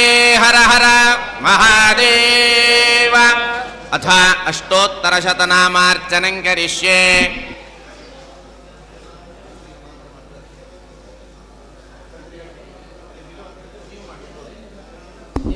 ನೀವೊಬ್ಬರು ಮಾಡಿದ್ರೆ ಆಯ್ತು ನಾವು ಓಂ ಶಿವಾಯ ನಮಃ ಓಂ ಮಹೇಶ್ವರಾಯ ನಮಃ ಓಂ ಶಂಭವೇ ನಮಃ ಓಂ ವಿನಾಯಕನೇ ನಮಃ ಓಂ ಶಶಿಶೇಖರಾಯ ನಮಃ ಓಂ ವಾಮದೇವಾಯ ನಮಃ ಓಂ ವಿರೂಪಾಕ್ಷಾಯ ನಮಃ ಓಂ ಕಪರ್ದಿನೇ ನಮಃ ಓಂ ನೀಲಲೋಹಿತಾಯ ನಮಃ ಓಂ ಶಂಕರಾಯ ನಮಃ ಓಂ ಶೂಲಪಾಣಯೇ ನಮಃ ಓಂ ಖಟ್ವಾಂಗಿನೇ ನಮಃ ಓಂ ವಿಷ್ಣುವಲ್ಲಭಾಯ ನಮಃ ಓಂ ಶಿವಿವಿಷ್ಟಾಯ ನಮಃ ಓಂ ಅಂಬಿಕಾನಾಥಾಯ ನಮಃ ಓಂ ಶ್ರೀಕಂಠಾಯ ನಮಃ ಓಂ ಭಕ್ತವತ್ಸಲಾಯ ನಮಃ ಓಂ ಭವಾಯ ನಮಃ ಓಂ ಶರ್ವಾಯ ನಮಃ ಓಂ ತ್ರಿಲೋಕೇಶಾಯ ನಮಃ ఓం శితికంఠాయ నమః ఓం శివాప్రియాయ నమః ఓం ఉగ్రాయ నమః ఓం కపాలినే నమః ఓం కామారయే నమః ఓం అంధకాసురసూదనాయ నమః ఓం గంగాధరాయ నమః ఓం లలాటాక్షాయ నమః ఓం కాలాయ నమః ఓం కృపానిధయే నమః ఓం భీమాయ నమః ఓం పరశుహస్తాయ నమః ఓం మృగపాణయే నమః ఓం జటాధరాయ నమః ఓం కైలాసవాసినే నమః ఓం కవచినే నమః ఓం కఠోరాయ నమః ఓం త్రిపురాంతకాయ నమః ఓం వృషాంకాయ నమః ఓం వృషభారూఢాయ నమః ఓం భస్మోద్ధూళిత విగ్రహాయ నమః ఓం సామప్రియాయ నమః ఓం స్వరమయాయ నమః ఓం త్రయీమూర్తయే నమః ఓం మనీశ్వరాయ నమః ఓం సర్వజ్ఞాయ నమః ఓం పరమాత్మనే నమః ఓం సోమసూర్యాగ్నిలోచనాయ నమః ఓం హవిషే నమః ఓం యజ్ఞమయాయ నమః ఓం సోమాయ నమః ఓం పంచవక్త్రాయ నమః ఓం సదాశివాయ నమః ఓం విశ్వేశ్వరాయ నమః ఓం వీరభద్రాయ నమః ఓం గణనాథాయ నమః ఓం ప్రజాపతయే నమః ఓం హిరణ్యరేతసే నమః ఓం దుర్ధర్షాయ నమః ఓం గిరీశాయ నమః ఓం గిరీశాయ నమః ఓం అనఘాయ నమః ఓం భుజంగభూషణాయ నమః ఓం భర్గాయ నమః ఓం గిరిధమ్మినే నమః ఓం గిరిప్రియాయ నమః ఓం కృత్తివాససే నమః ఓం పురారాతయే నమః ఓం భగవతే నమః ఓం ప్రమథాధిపాయ నమః ఓం మృత్యుంజయాయ నమః ఓం సూక్ష్మతరవే నమః ఓం జగద్వ్యాపినే నమః ఓం జగద్గురవే నమః ఓం వ్యోమకేశాయ నమః ఓం మహాసేనజనకాయ నమః ఓం చారువిక్రమాయ నమః ఓం రుద్రాయ నమః ఓం భూతపతయే నమః ఓం స్థానవే నమః ఓం అహయే బుద్ధ్యాయ నమః ఓం దిగంబరాయ నమః ఓం అష్టమూర్తయే నమః ఓం అనేకాత్మనే నమః ఓం సాత్వికాయ నమః ఓం శుద్ధ విగ్రహాయ నమః ఓం శాశ్వతాయ నమః ఓం ఖండపరశవే నమః ఓం అజాయ నమః ఓం పాశ విమోచకాయ నమః ఓం మృడాయ నమః ఓం పశుపతయే నమః ఓం దేవాయ నమః ఓం మహాదేవాయ నమః ఓం అవ్యయాయ నమః ఓం హరయే నమః ఓం పూషదంతభిరే నమః ఓం అవ్యగ్రాయ నమః ఓం దక్షాధ్వర హరాయ నమః ఓం హరాయ నమః ఓం భగనేత్రభిరే నమః ఓం అవ్యక్తాయ నమః ఓం సహస్రాక్షాయ నమః ఓం సహస్రపదే నమః ఓం అపవర్గప్రదాయ నమః ఓం అనంతాయ నమః ఓం తారకాయ నమః ఓం పరమేశ్వరాయ నమః ఓం శ్రీ మహాలింగేశ్వరాయ నమః ఓం శ్రీ మహాలింగేశ్వరాయ నమః కాయేన వాచా మనసేంద్రియైర్వా బుద్ధ్యాత్మనా వా ప్రకృతే స్వభావాత్ కరోమి యద్యస్తకలం పరస్మై పరమేశ్వరాయేతి సమర్పయామి యదక్షరపదభ్రష్టం మాత్రాహీనం తు యద్భవేత్ తత్సర్వం క్షమ్యతాం దేవ పరమేశ్వర నమోస్తుతే.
ಇಲ್ಲ ಹೇಳ್ತಿಲ್ಲ ಒಂದು ನಿಮಿಷ ಇಲ್ಲಿ ಮುಗಿಸು ನಿಮಗೆ ಹೋದರೆ ಹೆಂಗೆ ಮೈಕದು ॐ नमो भगवते रुद्राय हरिः ॐ नमस्ते रुद्रमन्यव उतोदैषवे नमः नमस्ते अस्तु सन्मने बाहुभ्यामुदते नमः यात इषु शिवतमा शिवं बभूवते धनुः शिवा शरव्यायात वदया नो रुद्रमृडया याते रुद्रशिवा धनुरघोरा पापकाशिनी तया नस्तनुभाषं तमया गिरिशं ताभिताकशीः यामिषुं गिरिशं दहस्ते बिभर्षस्तवे शिवाङ्गिरित्रदां कुरु माहिकुं सेः पुरुषं जगत् शिवेन वचसा त्वा गिरिशाच्छा वदामसि यथा नः सर्वमिज्जगदयक्ष्मकुं सुमना असत् अध्यवोजदधिवक्ता प्रथमो दैव्योऽभिषक् अहेकश्च सर्वान् जम्भयं सर्वास्तयातु धाम्नः असो यस्ताम्रो अरुण उत बभ्रस्तु मङ्गलः ये चेमाकुं रुद्राभितो दिक्सृष्टिताः सहस्रशो वेशाकुं हेडजेमखे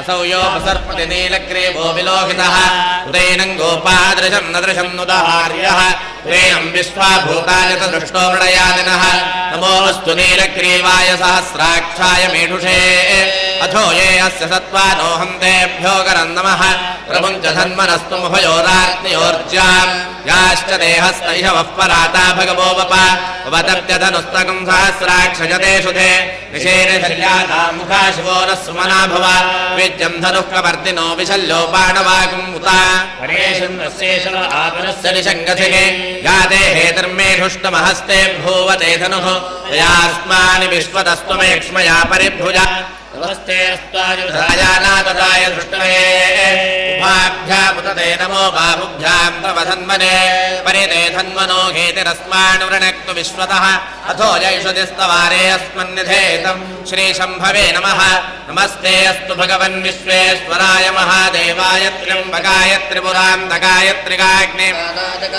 रुद्राय नीलकण्ठाय सर्वेश्वराय सदाशिवाय शङ्कराय मृत्युञ्जयाय श्रीमन्महादेवाय नमः नमो हिरण्यबाहवे सेनाम्ने दिशाञ्चपदये नमो नमो वृक्षेभ्यो शेभ्यः पशूनां पदये नमो नमः सस्पिञ्जराय त्वषेमदेवधेनां पदये नमो नमो बब्लुजाय विव्याधिनेन्दानां पदये नमो नमो योपवीतिने पुष्टानां पदये नमो नमो भुवस्य हेत्ते जगतां पदये नमो नमो रुद्राय तदाविने क्षेत्राणां पदये नमो नमः सूतायाहं याजवनानां पदये नमो नमो रोहिणाय स्थपदये वृक्षाणां पदये नमो नमो मन्त्रिणे वाणिजाय कक्षाणां पदये नमो नमो भुवन्तये वारिवस्कृताय औषधीनां पदये नमो नमो उच्चैर्घोषाय क्रन्दयते पत्तीनां पदये नमो नमः कृत्सवेताय धावते सत्त्वनां पदये नमः दिव्याधिन आव्याधिनेनां पदये नमो नमः ककुभाय निषङ्गिणे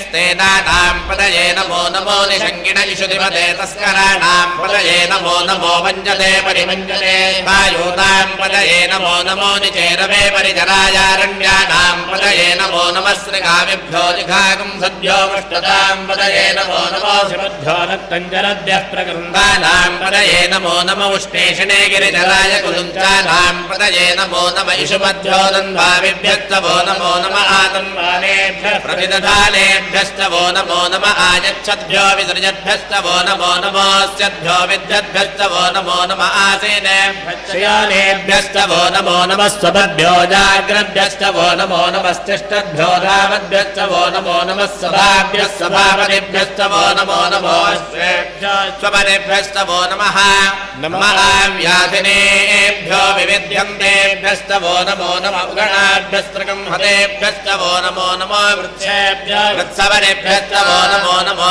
प्रादेभ्यो प्रारपनेभ्यश्च वो नमो नमो गणेभ्यो गणपतिभ्यश्च वो नमो नमो विरूपेभ्यो विश्वरूपेभ्यश्च वो नमो नमो महद्भ्यः कुल्लकेभ्यश्च वो नमो नमो रथेभ्यो रथेभ्यश्च वो नमो नमो रथेभ्यो रथपतिभ्यश्च वो नमो नमः सेनाभ्यः सेनानिभ्यश्च वो नमो नमः क्षत्रिभ्यः सङ्ग्रहेतृभ्यश्च वो नमो नमस्तक्षभ्यो रथकारेभ्यश्च वो नमो नमः कुलालेभ्यः कर्मारेभ्यश्च वो नमो नमः पुण्यष्टेभ्यो निषादेभ्यश्च वो नमो नमः इषुकृभ्यो धन्मकृभ्यश्च वो नमो नमो हृदयभ्यश्च वो नमो नमश्वभ्यश्च परिभ्यश्च वो नमः नमो भवाय च रुद्राय च नमः शर्वाय च पशुपतये च नमो नीलग्रीवाय च श्रीकण्ठाय ज्येष्ठाय च नमः कपर्दिने दव्युक्तकेशाय च नमः सहस्राक्षाय च शतधन्वने च नमो गिरिशाय च शिबिविष्टाय च नमो मेढुष्टमाय च सुमते च नमो प्रस्ताय च वामनाय च नमो बृहते च वर्षेयसे च नमो वृद्धाय च संवृद्धने च नमो अग्र्याय च प्रथमाय च नम आशवे चाजिराय च नमः शेघ्रयाय च चेभ्याय च नम ऊर्व्याय च वस्वन्याय च नमः स्रोतस्याय च द्वेप्याय च नमो ज्येष्ठाय च कनिष्ठाय च नमः पूर्वजाय च परजाय च नमो मध्यमाय च अपगल्भाय च नमो जघम्याय च बुद्धयाय च नमः स्तोभ्याय च प्रतिसर्याय च नमो जाम्याय च क्षेम्याय च नमो वरवर्याय च कल्याय च नमः श्लोक्याय च वसाम्याय च नमो वन्याय च कक्ष्याय च नमः श्रवाय च प्रतिश्रवाय च नमः आशुषेणाय च शरथाय च नमः शूराय च वभिन्दते च नमो वर्मिणे च वरोधिने च नमो बिल्मिने च कवचिने च नमः श्रुताय च श्रुतसेनाय च नमो दुन्दुभ्याय च हनम्याय च नमो धृष्णवे च प्रवृषाय च नमो धूताय च प्रहिताय च नमो निषङ्गिणे च श्रुतिमते च नमस्तेक्ष्णे च वेदायुधने च नमः स्वायुधाय च सुधन्वने च नमः श्रुत्याय च पथ्याय च नमः काट्याय च नेप्याय च नमः सोद्याय च तरस्याय च नमो नाद्याय च वैशन्ताय च नमः कोप्याय च वट्याय च नमो वर्ष्याय च नमो मेघ्याय च विद्युत्याय च नम ईद्रियाय च तप्याय च नमो वात्याय च रेष्म्याय च नमो वास्तव्याय च वास्तुपाय च नमः सोमाय च रुद्राय च नमस्ताम्राय च रुणाय च नमः शृङ्गाय च पशुपतये च नम उग्राय च भीमाय च नमो अग्रे वधाय च दोरे वधाय च नमो हन्त्रे दहनीयसे च नमो वृक्षेभ्यो हरिकेशेभ्यो नमस्काराय नमः शम्भवे च मयोभवे च नमः शङ्कराय च मयस्कराय च नमः शिवाय च शिवतराय च नमस्तेभ्याय च कोल्याय च नमः पार्याय च भार्याय च नमः प्रतरणाय चोत्तरणाय च नमः आचार्याय च लाड्याय च नमः षष्ट्याय च भेन्याय च नमः सिगत्याय च प्रवाह्याय च नमैरण्याय च प्रबध्याय च नमः किगुंशिलाय च क्षयणाय च नमः कवर्दिने च पुलस्तये च नमो गोष्ठ्याय च ग्रह्याय च नमस्तल्प्याय च गेह्याय च नमः काट्याय च गक्वरेष्ठाय च नमो हृदयाय च निवेष्ट्याय च नमः प्रान्तव्याय च रजस्याय च नमः शुष्याय च हरित्याय च नमो लोप्याय च लप्याय च नमः ऊर्व्याय च सूर्याय च नमः पर्ण्याय च वर्णज्याय च नमो मधुरमाणाय च भिघ्नते च नम आख्यदते च प्रख्यदते च नमो वक्रिकेभ्यो देवानागुं हृदयेभ्यो नमो विक्षीणकेभ्यो देवानागुं हृदयेभ्यो नमो विजन्मत्केभ्यो देवानागुं हृदयेभ्यो नम आनिर्घतेभ्यो देवानागुं हृदयेभ्यो नम आमीवत्केभ्यो देवानागुं हृदयेभ्यः रामे अंशदस्पदे दरिद्रं नीललोहिता येषां पुरुषाणामेषां रोमो येषां किञ्चनामपदे याते रुद्रशिवा तनो शिवा विश्वाह भेषजे शिवा रुद्रस्य भेषजे दयानो मृडजीवसे इमागुं रुद्राय तमसे कपर्दिने क्षयत्वीराय प्रभरामहे मतिम् यथा दशमसद्विपदे चतुष्पदे विष्णुं पुष्टं ग्रामे अस्मिन्ननातुरम् ृणालो रुद्रो तनो मयस्कृति क्षयद्वीराय नमसा विधेमते यच्छम् जयोश्च मधुराय जे पिता तदस्याम तव रुद्रप्रणीतौ मानोक्षितम् मानोवधेः पितरम् मोदमातरम् प्रियामानस्तनुवो रुद्ररेरिषख मानस्तोकेतनये मान आयुषि मानो गोषु मानो अश्वेषुरीरिषः वीरान् मानो रुद्रभामितो वधेर्घविष्मन्तो नमसा विधेमते आरात्ये गोघ्रप्रपूरुषघ्ने क्षयद्वीराय सुम्नमस्मेते अस्तु रक्षाचरो अधिचदेव ब्रोह्यदाचनः शर्म यच्छद्विवर्हाः स्तुहि श्रुतं गत्तसदयुवानं मृगन्न भीमुपहत्तुमुग्रम् स्तवानो अन्यन्ते अस्मन्निव पन्तु सेनाः परिणो रुद्रस्य हेतुर्वृणक्तुमरिद्वेषस्य दुर्मतिरघायोः स्थिरामघवद्भस्तनुष्वमेध्वस्तोकायतनयाय मृडय मेढुष्टपशुपदपशुपोदस्तुपनाभव परमे वृक्षायुधं निधाय कृत्तिं वसान आचरपिनाकं बिभ्रदागहे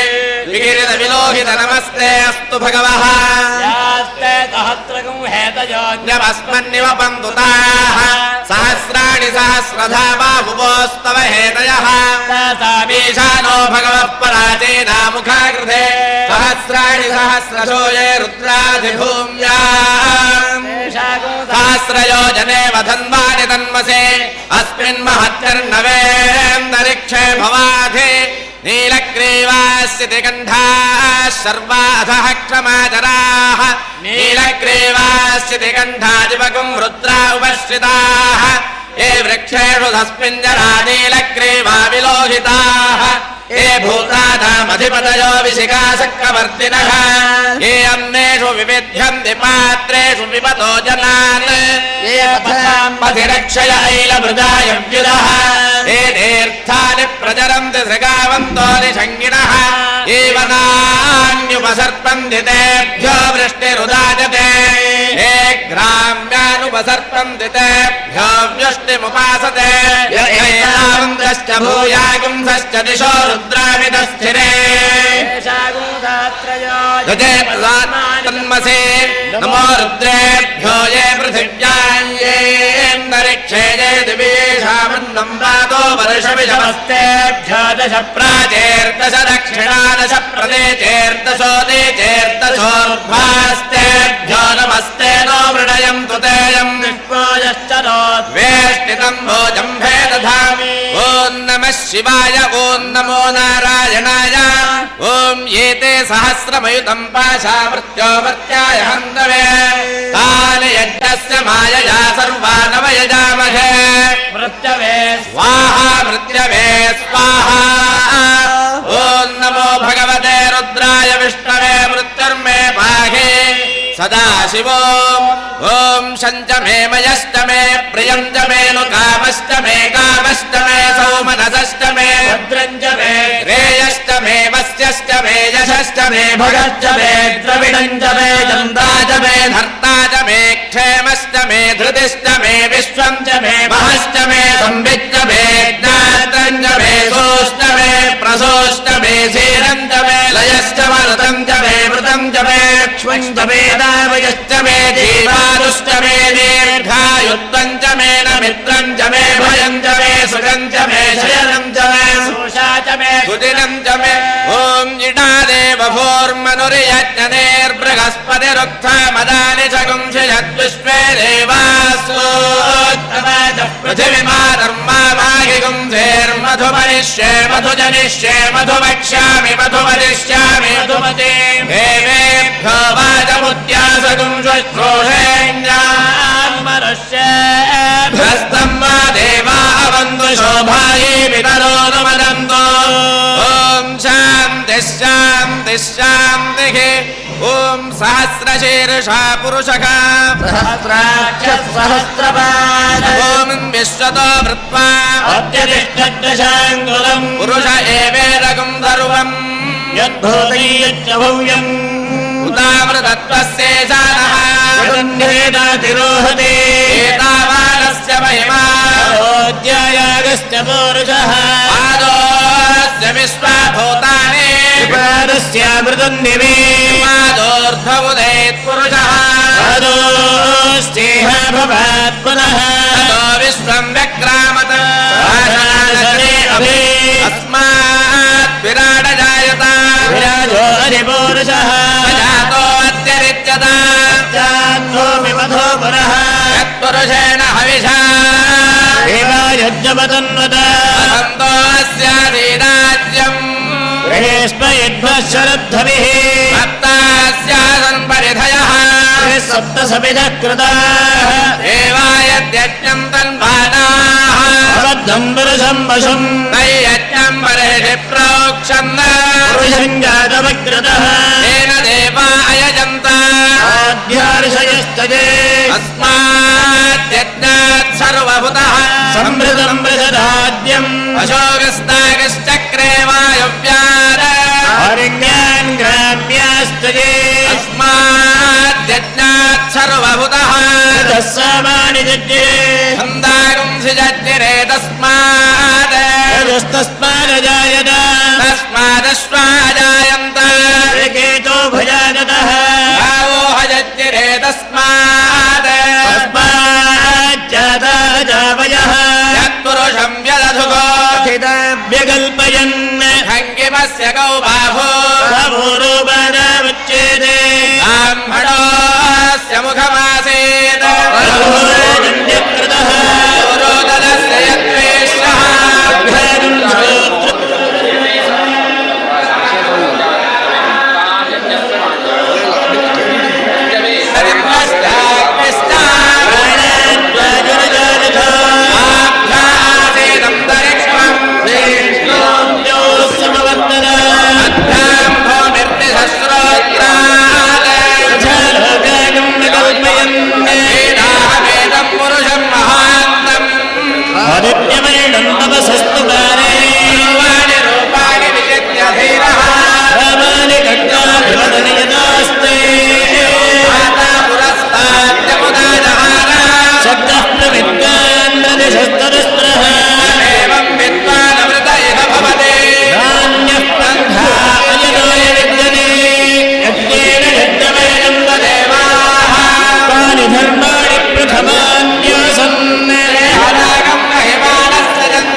ॐ शान्ति शान्ति शान्तिः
एकबिल्वं शिवार्पणम् त्रिदलं त्रिगुणाकारं त्रिनेत्रं च त्रियायुधम् त्रिजन्म पापसंहारम् एकबिल्वं शिवार्पणम् सर्वत्रैलोक्यकर्तारम् सर्वत्रैलोक्यपालकम् सर्वत्रैलोक्यहर्तारम् एकबिल्वं शिवार्पणम् सर्वलोकैकनाथं च सर्वलोकैकसाक्षिणम् निर्मलं निर्गुणं शान्तम् एकबिल्वं शिवार्पणम् सर्वलोकगुरुस्थानं सर्वलोकवरप्रदम् सर्वलोकैकनेत्रं च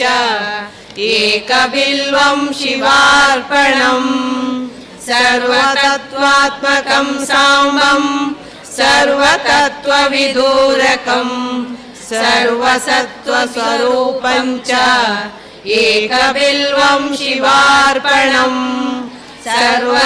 सर्वलोकैकपितरं सर्वलोकैकसेवितम् सर्वलोकैकहर्तारम् एकबिल्वं शिवार्पणम् निरामयं निरालम्बं निस्सङ्गं निष्प्रपञ्चकम् तेजोरूपं महारौद्रम् एकबिल्वं शिवार्पणम् रत्नकान्तं च रत्नेशं रत्नकुण्डलमण्डितम् नवरत्नकिरीटाढ्यम् एकबिल्वं शिवार्पणम् दिव्यरत्नाङ्गुलीयाढ्यम् बहुरुद्राक्षशोभितम् जनादृतं जनानन्दम् एकबिल्वं शिवार्पणम् रत्नाङ्गुलीयसत्कान्तिविलसन्नकमण्डलम् भक्तमानसहंसं च एकबिल्वं शिवार्पणम् कालरूपं कलयतं कालकालेशकारणम् कालातीतं कालस्थम् एकबिल्वं शिवार्पणम् मृत्योर्मृत्युस्वरूपेण मृत्युसंसारखण्डनम् मृत्युञ्जयं जगन्नाथम् एकबिल्वं शिवार्पणम् गुणातीतं गुणाधारं गुणबीजं गुणात्मकम् गुणीशं गुणिनां श्रेष्ठम् एकबिल्वं शिवार्पणम् ब्रह्मस्वरूपं ब्रह्मज्ञं ब्रह्मभावे च सुस्थितम् ब्रह्मबीजं ब्रह्मवन्द्यम् एकबिल्वं शिवार्पणम् वज्रात्मनं वज्रहस्तं वज्रेशं वज्रभूषणम्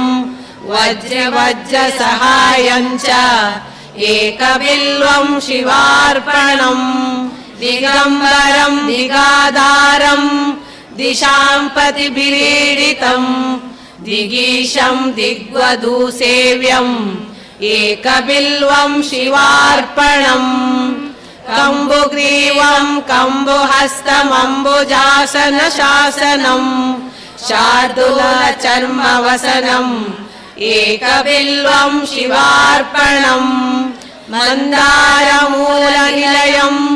मन्दारकुसुमप्रियम् बृन्दारकनुतं शान्तम् एकबिल्वं शिवार्पणम् यज्ञकर्मफलाध्यक्षम् यज्ञविघ्नविनाशनम् यज्ञेशं यज्ञभोक्तारम् एकबिल्वं शिवार्पणम् महोन्नतं महाकायं महाताण्डवपण्डितं महाश्मशाननिलयम् एकबिल्वं शिवार्पणम् समस्तजगदाधारं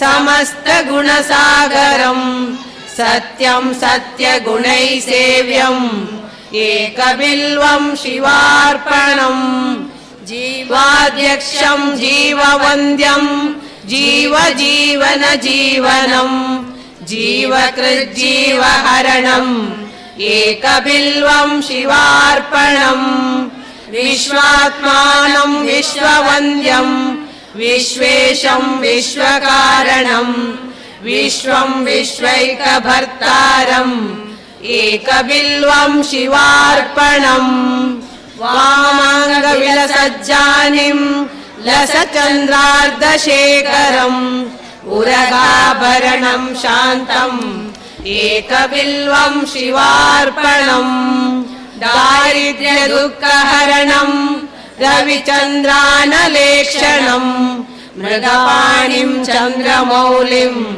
एकबिल्वं शिवार्पणम् सामप्रियं सोमनाथं भस्मोद्धूलितविग्रहम् मृत्युञ्जयं सर्वसेव्यम् एकबिल्वं शिवार्पणम् कैलासनिलयं भीमं कामेशं त्रिपुरान्तकम् वृषाङ्कं वृषभारूढम् एकबिल्वं शिवार्पणम् चित्राम्बरं गजानन्दं वृषभेश्वरवाहनम् नीलग्रीवं चतुर्वक्त्रम् एकबिल्वं शिवार्पणम् गौरीविलाससदनं सुखदं सुखशालिनम् कल्पान्तभैरवं शुभ्रम् एकबिल्वं शिवार्पणम् फणीन्द्रविलसत्कण्ठम् भुजगाभरणप्रियम् दक्षाधरहरं देवम् एकबिल्वं शिवार्पणम् नागमञ्जीरपादं च सन्ध्यानर्तनकोविदम् नटराजं पुरारातिम् एकबिल्वं शिवार्पणम् स्वर्गापवर्गफलदम् रमानन्दवरप्रदम् नगराजसुताशिष्टम् एकबिल्वं शिवार्पणम् तेजोमयं महाभीममुमेशं भक्तवत्सलं भवरोगस्य हर्तारम् एकबिल्वं शिवार्पणम् भस्मीकृतमनोजं च भवं पशुपतिं गुरुं कमलानाथपूजं च एकबिल्वं शिवार्पणम् रुद्रं पशुपतिं स्थाणुं नीलकण्ठमुमापतिं भस्मोद्धूलितसर्वाङ्गम् एकबिल्वं शिवार्पणम् नीलकण्ठं कालमूर्तिं कालज्ञं कालनाशनं भुजाभरणं देवम् एकबिल्वं शिवार्पणम् नीलकण्ठं विरूपाक्षं निर्मलं निलयप्रभम् सुरेश्वरं जगन्नाथम् एकबिल्वं शिवार्पणम् वामदेवं महादेवं लोकनाथं जगद्गुरुम् अनन्तमहिमानन्तम् एकबिल्वं शिवार्पणम् देवदेवं जगन्नाथं देवेशं वृषभध्वजं चतुर्भुजं त्रिनयनम् एकबिल्वं शिवार्पणम् गंगाधरं महादेवं सर्वाभरणभूषितं विद्युत्पिङ्गजटाभूषम् एकबिल्वं शिवार्पणम् ऋग्यजस्सामरूपं तं त्रयीमूर्तिं त्रयीमयम् त्रयीविद्याप्रदातारम् एकबिल्वं शिवार्पणम् स्वर्गापवर्गदातारम् सृष्टिस्थितिविनाशनम् कल्याणगुणसङ्घातम् एकबिल्वं शिवार्पणम् उत्पत्तिस्थितिसंहारकर्तारम् साक्षिणं गुरुम् रुद्रं रौद्रात्मकं तीक्ष्णम्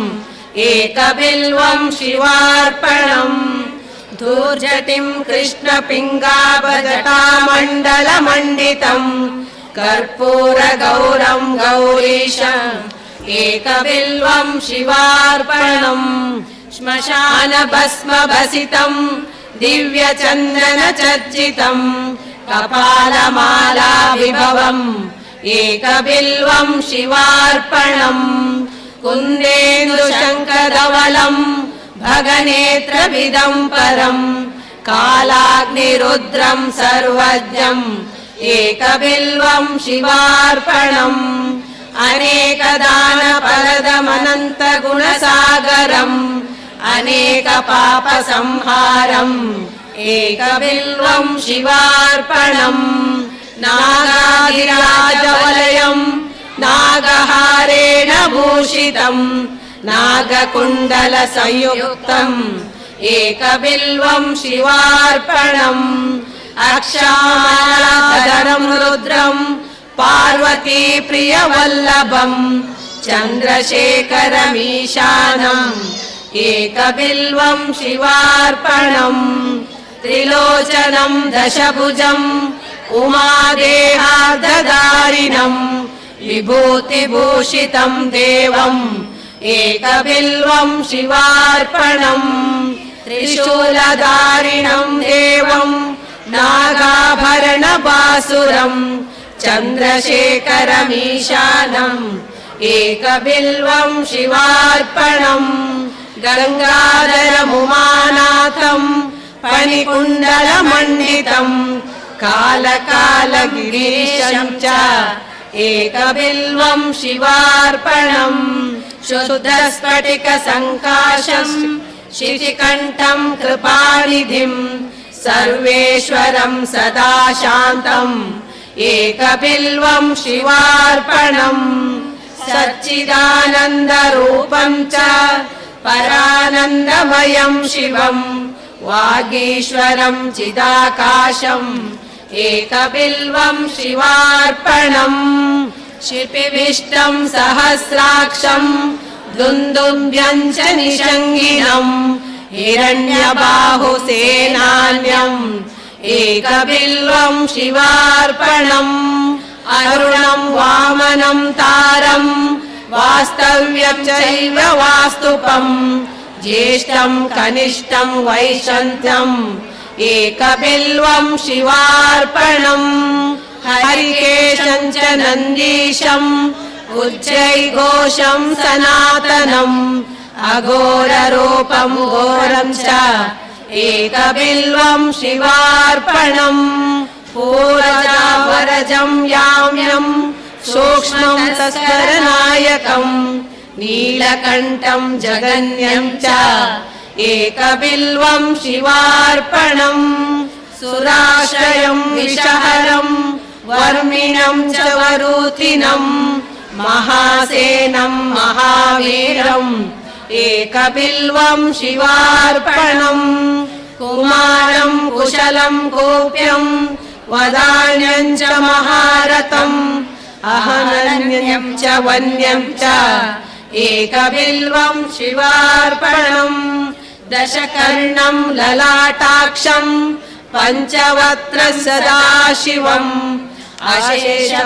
अशेषपापसंहारम् एकबिल्वं शिवार्पणम् नीलकण्ठं जगद्वन्द्यं दीननाथं महेश्वरम् महापापहरं शम्भुम् एकबिल्वं शिवार्पणम् चूडामणिकृतविधुम् वलयीकृतवासुकिम् कैलासनिलयं भीमम् एकबिल्वं शिवार्पणम् कर्पूरकुन्दधवलम् नरकार्णवतारकम् करुणाभ्रसिन्धुं च एकबिल्वं शिवार्पणम् महादेवं महात्मानं भुजगाधिपकङ्कणम् महापापहरं देवम् एकबिल्वं शिवार्पणम् भूतेशं खण्डपरशुं वामदेवं पिनाकिनं वामे शक्तिधरं श्रेष्ठम् एकबिल्वं शिवार्पणम् फालेक्षणं विरूपाक्षं श्रीकण्ठं भक्तवत्सलं नीललोहितमेकान्तम् एकबिल्वं शिवार्पणम् शशाङ्कशेखरं देवं सर्वलोकैकशङ्करं गङ्गाधरं जगन्नाथम् एकबिल्वं शिवार्पणम् नीलग्रीवं शशाङ्काङ्कं शुद्धस्फटिकसन्निभं नागयज्ञोपवीतं च एकबिल्वं शिवार्पणम् कमण्डलुधरं देवमक्षमालाधरं विभुं वरदाभयहस्तं च एकबिल्वं शिवार्पणम् वृषपृष्ठसमारूढमुमादेहार्धधारिणम् दुर्दन्तं कपिलजटम् एकबिल्वं शिवार्पणम् अमृतेन प्लुतं मृष्टम् दिव्यभोगसमन्वितं दिग्देवता समायुक्तम् एकबिल्वं शिवार्पणम् नित्यं च शाश्वतं शुद्धं ध्रुवमक्षरमव्ययम् सर्वमापीनमीशानम् एकबिल्वं शिवार्पणम् शिवं शिवकरं शान्तम् शिवात्मानं शिवोत्तमम् शिवमार्गप्रणेतारम् एकबिल्वं शिवार्पणम् जगद्गुरो नमस्तुभ्यं शिवाय शिवदाय च योगीन्द्राणां च योगीन्द्र एकबिल्वं शिवार्पणम् त्वं ब्रह्मा सृष्टिकर्ता च त्वं विष्णु परिपालकः त्वं शिवः सर्वहर्ता च एकबिल्वं शिवार्पणम् त्वमीश्वरो गुणातीतो ज्योतिरूपः सनातनः प्रकृता प्रकृतिशश्च एकबिल्वं शिवार्पणम् नानारूपविधाता त्वं भक्तानां धारणास्पदः तेषु रूपेषु भक्तिश्च एकबिल्वं शिवार्पणम् सूर्यस्त्वं लोकसाक्षी च आधार सर्वतेजसां सोमस्त्वं हुता भुक्ता च एकबिल्वं शिवार्पणम् वायुस्त्वं वरुणस्त्वं च विद्वान् विश्वामरेश्वरः इन्द्राग्नियमयक्षाश्च एकबिल्वं शिवार्पणम् वेदस्त्वं वेदकर्ता च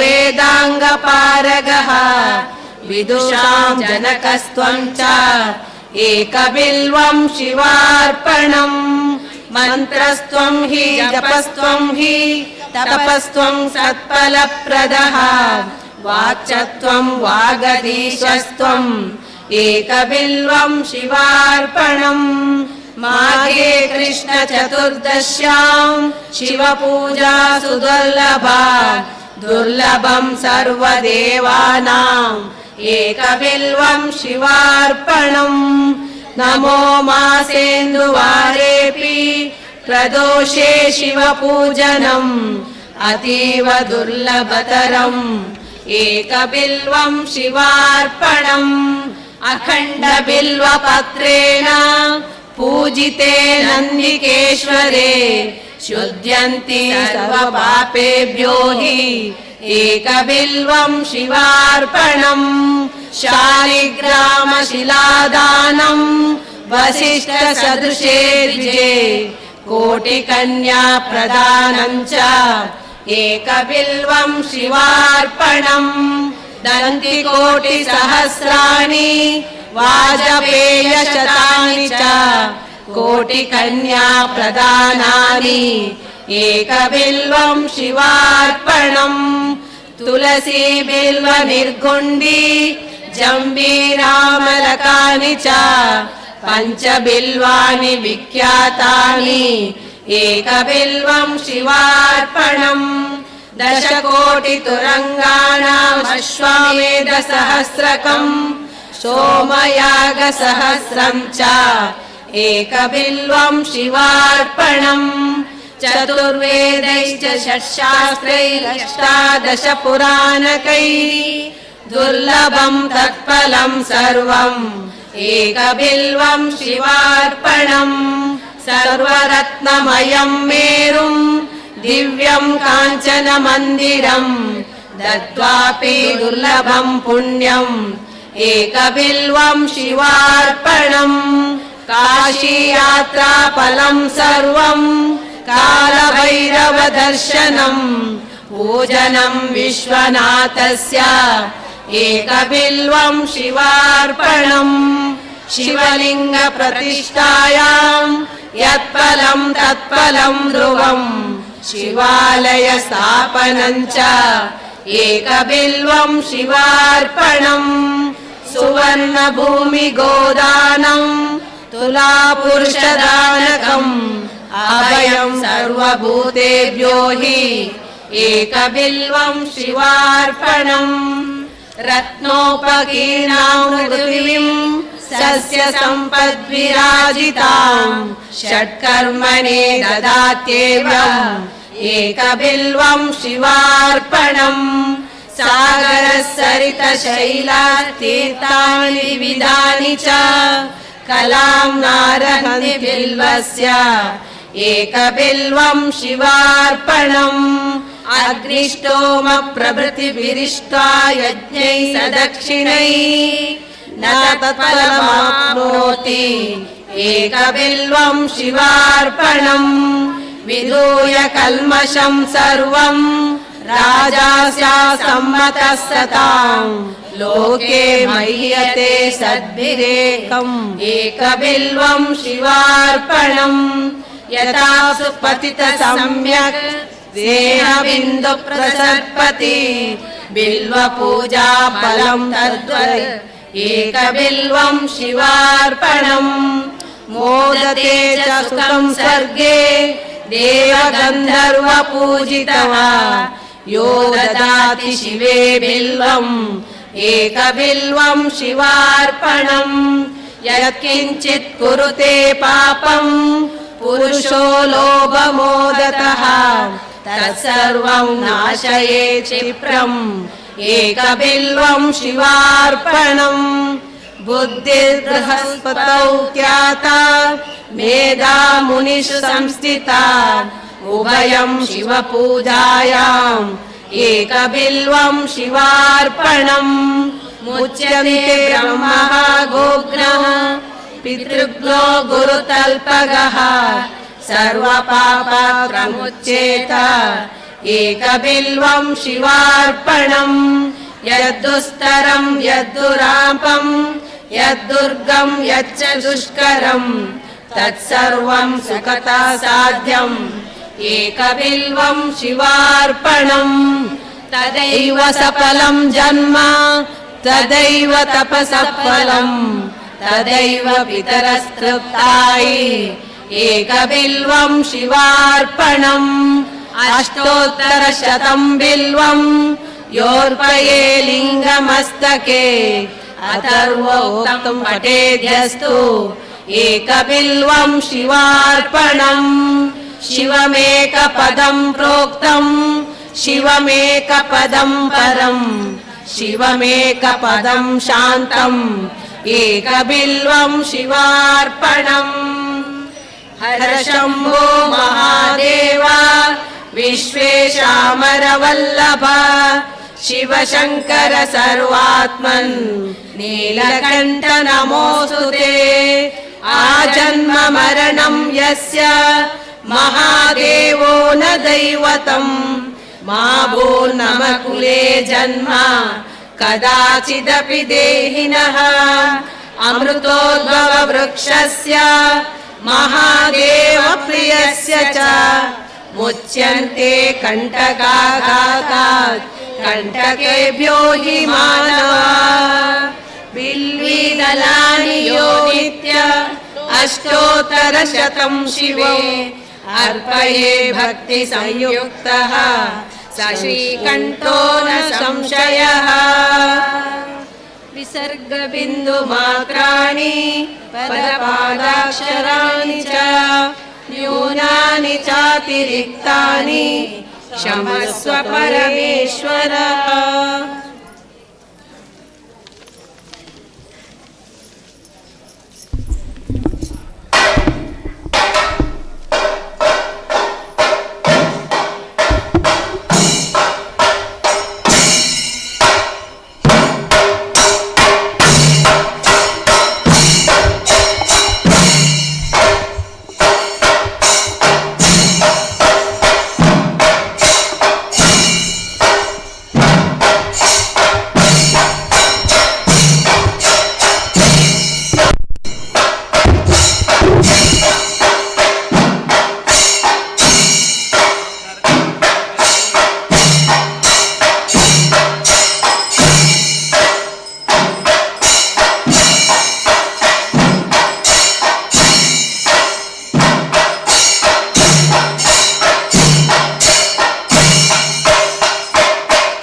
सोमश्रवस्तमम् ज्येष्ठराजम् ब्रह्मणस्पद आनः शृण्वन्नोतिभिः सीदसादनम् श्रीविघ्नेश्वराय नमः।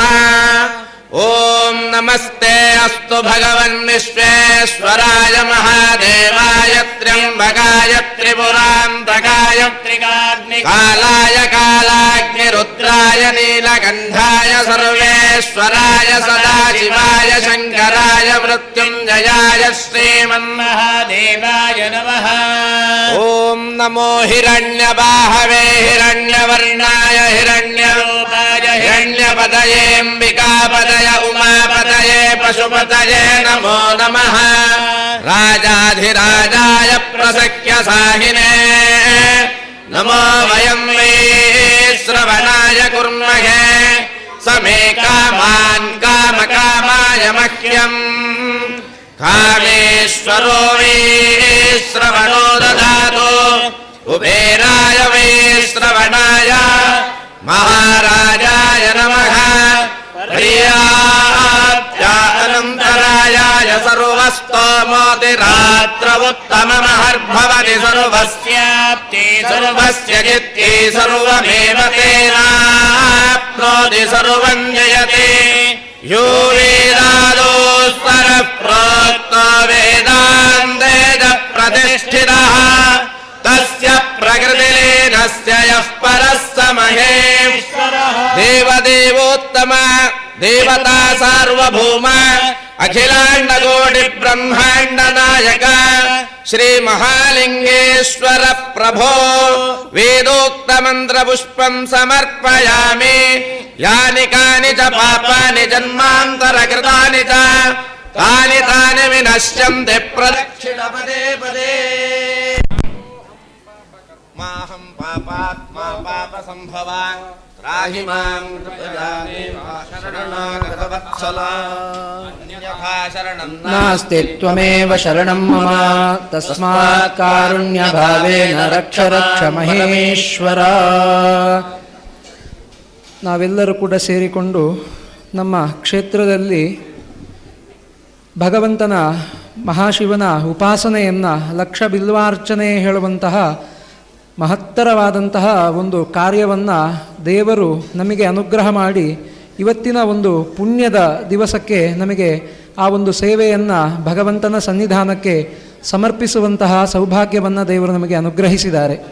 ಕ್ಷೇತ್ರದಲ್ಲಿ ಬಹಳಷ್ಟು ವರ್ಷಗಳ ಹಿಂದೆಯೇ ಇದರ ಬಗ್ಗೆ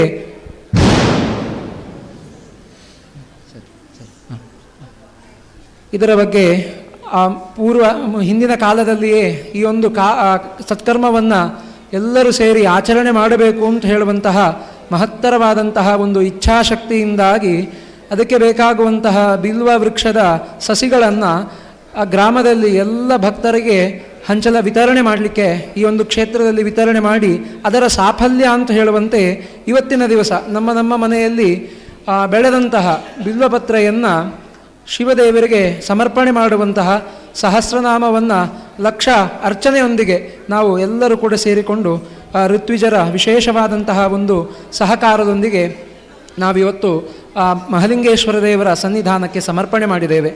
ಶಿವದೇವರು ಅನೇಕ ರೀತಿಯಲ್ಲಿ ಉಪಾಸನೆ ಮಾಡಲಿಕ್ಕೆ ಯೋಗ್ಯನಾದರೂ ಕೂಡ ಭಗವಂತ ಆ ಶಿವಸ್ವರೂಪದಲ್ಲಿ ಮೊದಲು ಒಂದೇ ರೂಪದಲ್ಲಿ ಪ್ರಕಟಗೊಳ್ತಾನೆ.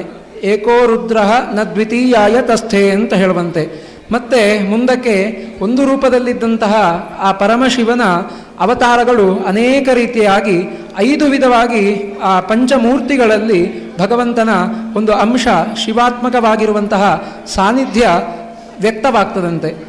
ಪೃಥ್ವಿ ತೇಜಸ್ಸು ವಾಯು ಆಕಾಶಗಳು ಅಂತ ಹೇಳುವ ಹಾಗೆ ಅದೇ ರೀತಿಯಾಗಿ ಸೂರ್ಯ ಚಂದ್ರ, ಅದೇ ರೀತಿಯಾಗಿ ಯಾರು ಅವನ ಉಪಾಸನೆಯನ್ನು ಮಹಾನ್ಯಾಸಗಳನ್ನೆಲ್ಲ ಮಾಡಿಕೊಂಡು ಮಾಡ್ತಾರೋ ಅವರಲ್ಲಿಯೂ ಕೂಡ ಅವರ ಆ ಶಿವನ ಸನ್ನಿಧಾನ ಇರುವುದರಿಂದಾಗಿ ಆ 5 ಸ್ವರೂಪದಲ್ಲಿದ್ದಂತಹ ದೇವರು ಮುಂದಕ್ಕೆ ಅಷ್ಟಮೂರ್ತಿಗಳಲ್ಲಿ ವ್ಯಕ್ತನಾಗ್ತಾನೆ.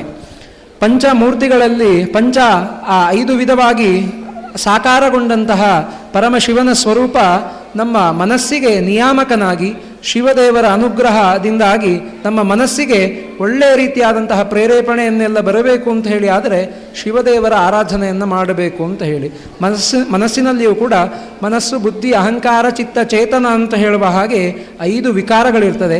ಈ 5 ವಿಕಾರಕ್ಕೆ 5 ರೂಪದಲ್ಲಿ ಶಿವದೇವರು ಅಧಿಪತಿಗಳಾಗಿರ್ತಾರೆ. ಅದೇ ರೀತಿಯಾಗಿ ಮುಂದಕ್ಕೆ ಅಷ್ಟಮೂರ್ತಿಗಳಲ್ಲಿ ಸನ್ನಿಹಿತರಾಗಿ ಏಕಾದಶ ರುದ್ರರಾಗಿ ಮುಂದಕ್ಕೆ ಸಹಸ್ರಾಣಿ ಸಹಸ್ರದಾ ಬಾಹವೋಸ್ತವ ಹೇತಯ ಅಂತ ಹೇಳುವಂತೆ ಸಹಸ್ರಾರು ರೂಪಗಳಲ್ಲಿ ಈ ಪ್ರಪಂಚದಲ್ಲಿ ಆ ಶಿವದೇವರ ಸಾನ್ನಿಧ್ಯ ಹೇಳುವಂಥದ್ದು ವ್ಯಕ್ತ ಆಗ್ತದೆ.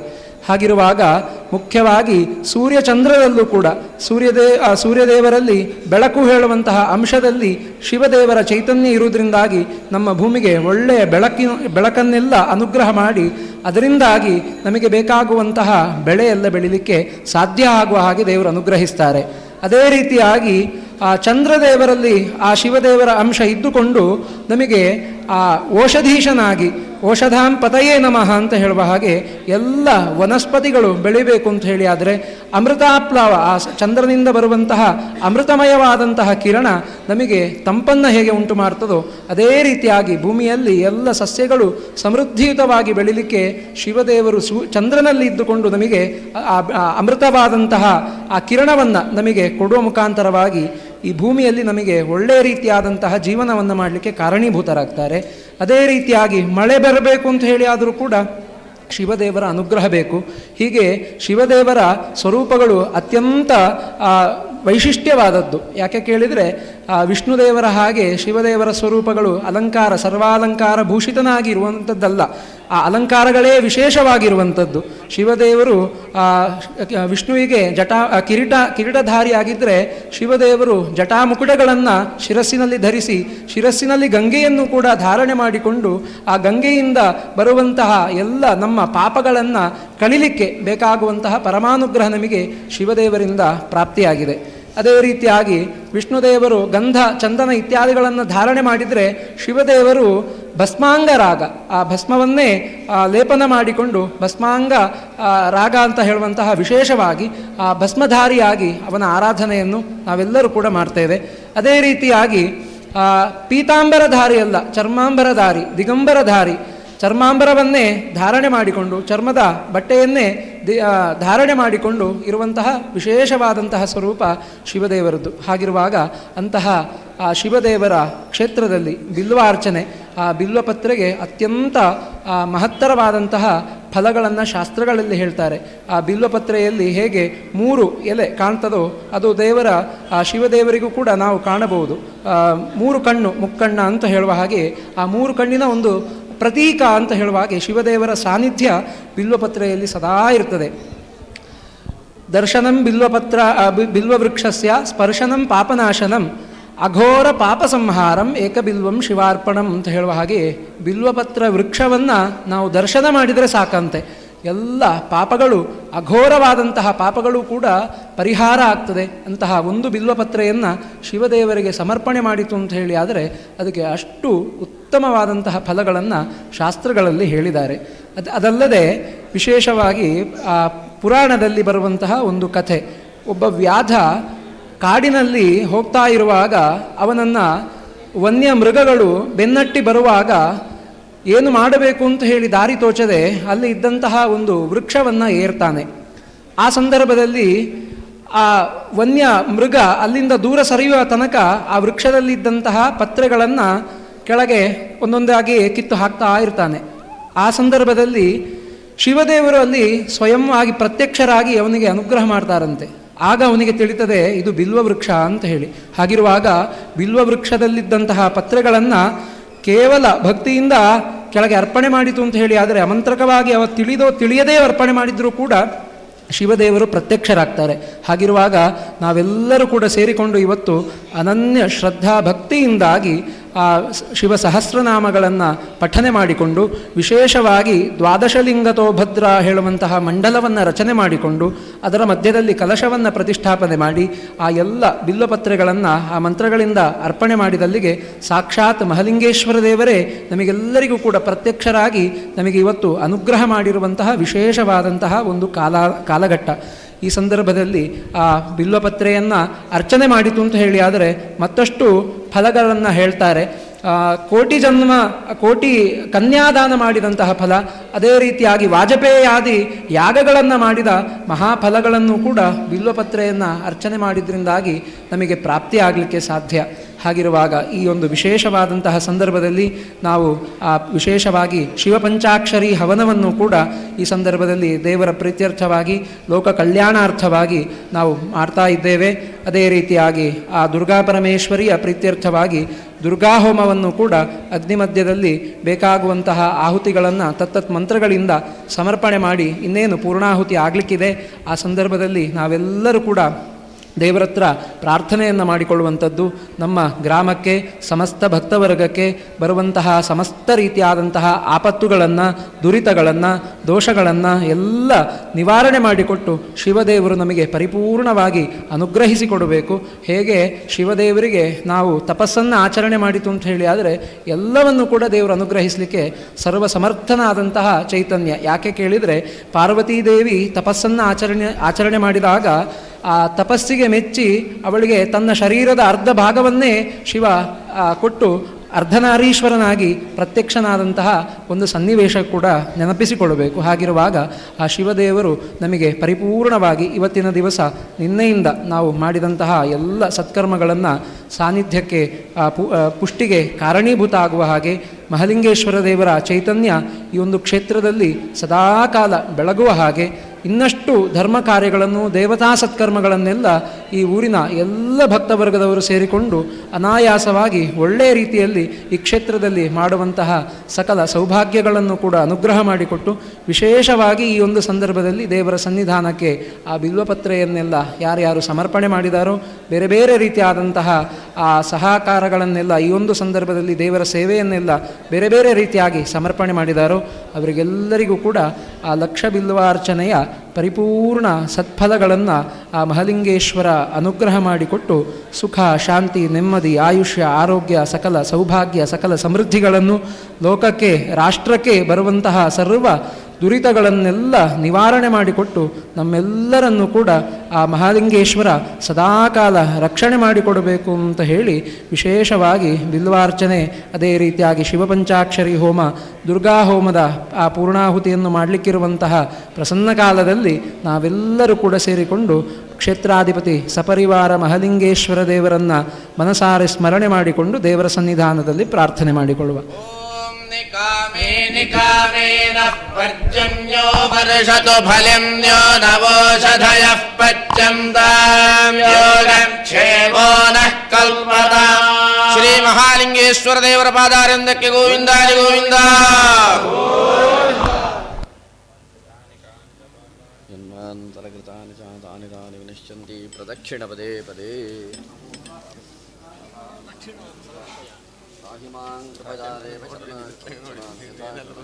ತಮೇವ ಶರಣಂ ಮಮ ತಸ್ಮಾತ್ ಕಾರುಣ್ಯಭಾವೇನ ರಕ್ಷಮಾಂ ಪರಮೇಶ್ವರ. ಹುಟ್ಟುಹಬ್ಬಳಿಗೆ ಆಗಿದ್ದೆ ಇರ್ತಾರೆ.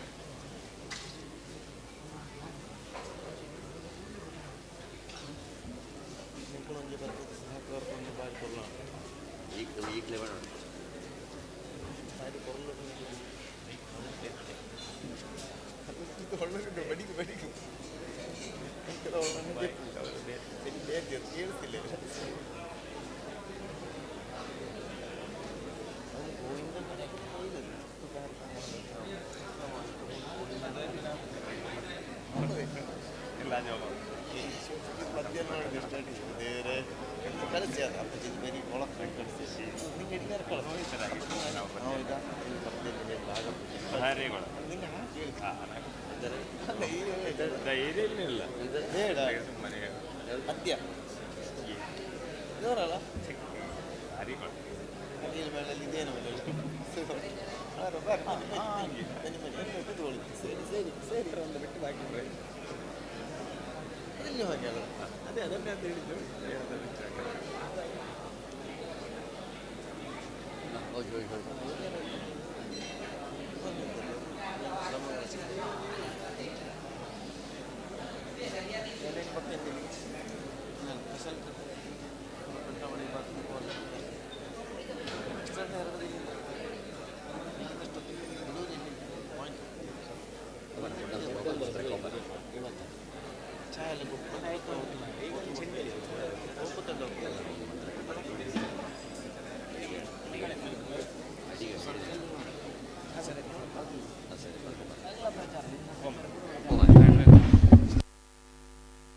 ಆದರಣೀಯ ಬಂಧಾಭಿಮಾನಿಗಳೇ, ಲಕ್ಷ್ಮೀ ನಿವಾಸನ ಮತ್ತು ಶಿವಪಂಚಾಕ್ಷರಿ ಭವನದ ಕಲಶಗಳನ್ನು ದೇವರಿಗೆ ಅಭಿಷೇಕ ಮಾಡಿ ಆನಂತರ ವರದಶಂಕರ ಪೂಜೆ ನಡೆಯಲಿದೆ.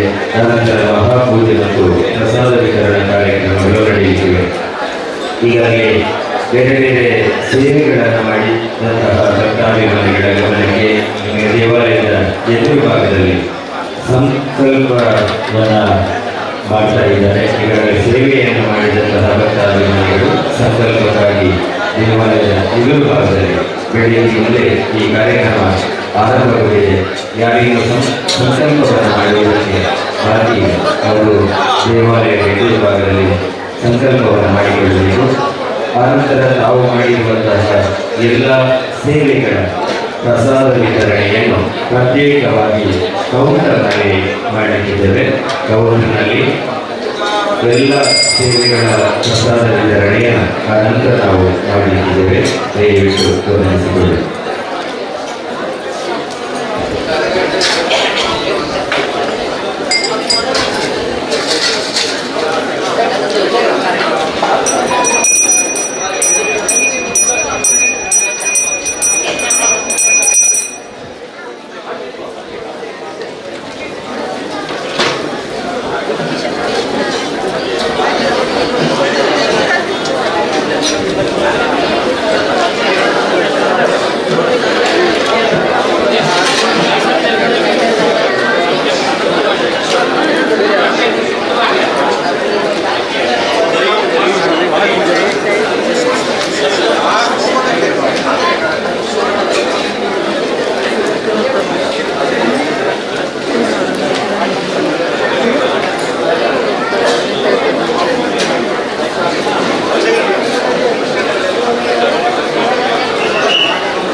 ದೇವಾಲಯದ ಎದುರು ಭಾಗದಲ್ಲಿ ಕಲಶದ ಪ್ರೋಕ್ಷಣೆ ಆಗಲಿಕ್ಕಿದೆ ಎಲ್ಲರಿಗೂ. ಹಾಗಾಗಿ ಎಲ್ಲ ಭಕ್ತಾಭಿಮಾನಿಗಳು ಒಮ್ಮೆ ದೇವಾಲಯದ ಎದುರುಗಡೆ ಬರಬೇಕು.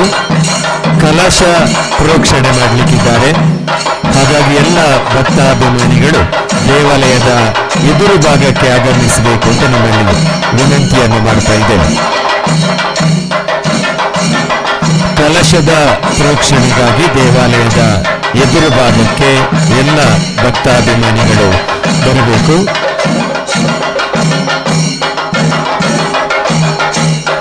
ಲಕ್ಷ ಬಿಲ್ವಾರ್ಚನೆ ಮತ್ತು ಶಿವಪಂಚಾಕ್ಷರಿ ಹವನದ ಕಲಶವನ್ನು ದೇವರಿಗೆ ಅರ್ಪಿಸಿ ಭಕ್ತಾಭಿಮಾನಿಗಳಿಗೆ ಪ್ರೋಕ್ಷಣೆ ಮಾಡಲಿಕ್ಕಿದ್ದಾರೆ. ಹಾಗಾಗಿ ಭಕ್ತಾಭಿಮಾನಿಗಳು ದೇವಾಲಯದ ಎದುರು ಭಾಗಕ್ಕೆ ಬರಬೇಕು.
सुगन्धिं यजामहे सुगन्धिं पुष्टिवर्धनम् सुगन्धिं पुष्टिवर्धनं पुष्टिवर्धनगं सुगन्धिं पुष्टिवर्धनम् गन्धिमिति सुगन्धिं पुष्टिवर्धनमिति पुष्टिवर्धनम् उर्वारुकविपेवोर्वारुकपर्वारुकविबन्धनात् बन्धनानि वोर्वारुकपर्वारुकविबन्धनात् विबन्धनात् बन्धनानि वेवबन्धनात् मृत्योर्मृत्योर्बन्धनानि वेवबन्धनात् मृत्योः बन्धनान् मृत्योर्मृत्योर्बन्धनान् बन्धनान् मृत्योर्मुक्षेयमुक्षेय मृत्योर्बन्धनान् बन्धनान् मृत्योर्मुक्षेय मृत्योर्मुक्षेय मृत्योर्मृत्योर्मुक्षेय मामुक्षेय मृत्योर्मृत्योर्मुक्षेय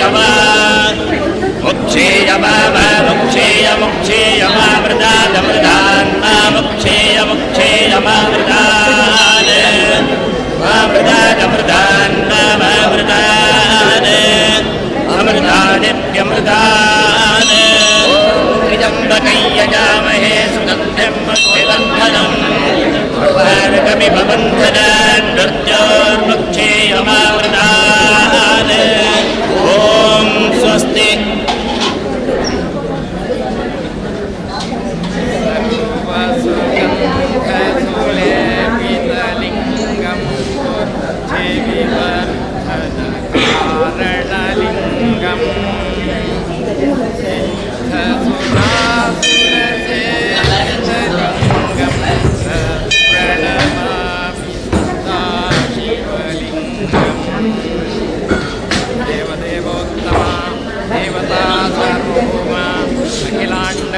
अखिलाण्डकोटिब्रह्माण्डनायक सामवेदप्रिय सामवेदसेवावधारय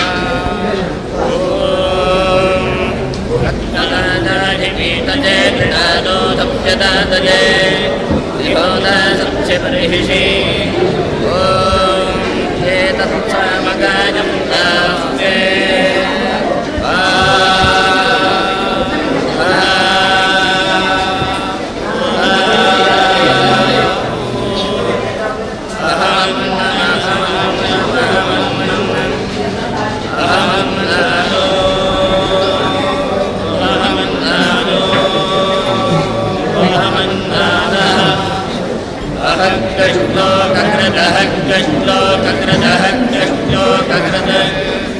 अहमस्मि प्रथमजारुदास्या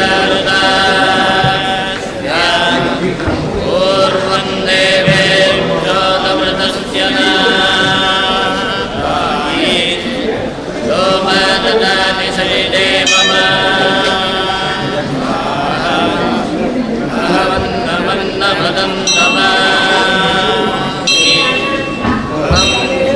भुवनमव्यभवान् सुवर्णज्योतिः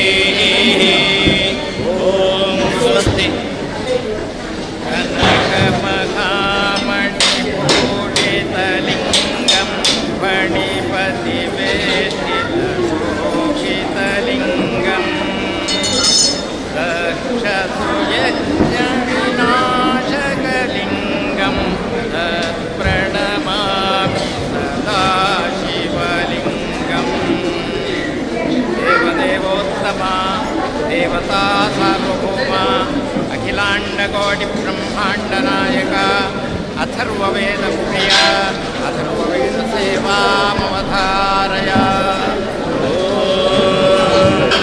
षण्णो देवीरभिष्यजनामो भवन्तु भीतये श्रियो रविस्वबन्धुनः ॐ नमो प्रणपतये नमो गणपतये नमः प्रमथपतये नमस्ते अस्तु लम्बोदराय गदन्ताय ವಾಣಿಜ್ಯ ಸ್ಥಳಗಳ ಮೇಲಿನ ಹೂಡಿಕೆಯ ಮೇಲೆ 7.5% ಗ್ಯಾರಂಟಿಡ್ ರಿಟರ್ನ್. ತಡ ಯಾಕೆ? ಈಗಲೇ ಇನ್ವೆಸ್ಟ್ ಮಾಡಿ. ನಿಮ್ಮ ಹೂಡಿಕೆಗೆ ಬೆಸ್ಟ್ ಪ್ರೈಸ್ ಸಿಗುವಾಗ ತಡ ಯಾಕೆ? ನಿಮ್ಮ ಸಕ್ಸಸ್ನ ಹೊಸ address Rohan city Vijay Mangaluru. Business ಇನ್ವೆಸ್ಟ್ಮೆಂಟ್ಗೆ ಹೊಸ ಲ್ಯಾಂಡ್ಮಾರ್ಕ್ ರೋಹನ್ ಸಿಟಿ. ವಾಣಿಜ್ಯ ಸ್ಥಳಗಳ ಮೇಲಿನ ಹೂಡಿಕೆಯ ಮೇಲೆ 7.5% ಗ್ಯಾರಂಟಿಡ್ ರಿಟರ್ನ್. ತಡ ಯಾಕೆ? ಈಗಲೇ ಇನ್ವೆಸ್ಟ್ ಮಾಡಿ. ನಿಮ್ಮ ಹೂಡಿಕೆಗೆ ಬೆಸ್ಟ್ ಪ್ರೈಸ್ ಸಿಗುವಾಗ ತಡ ಯಾಕೆ? ನಿಮ್ಮ ಸಕ್ಸಸ್ನ ಹೊಸ ಅಡ್ರೆಸ್ ರೋಹನ್ ಸಿಟಿ ವಿಜಯ್ ಮಂಗಳೂರು.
विशालकीर्तिदायकं काशीवासलोकपुण्यपापशोधकं विभुं नीतिमार्गकोविदं पुरातनं जगत्पतिं काशिकापुरादिनाथकालभैरवं भजे काशिकापुरादिनाथकालभैरवं भजे काशिकापुरादिनाथकालभैरवं भजे। ॐ स्वस्ति।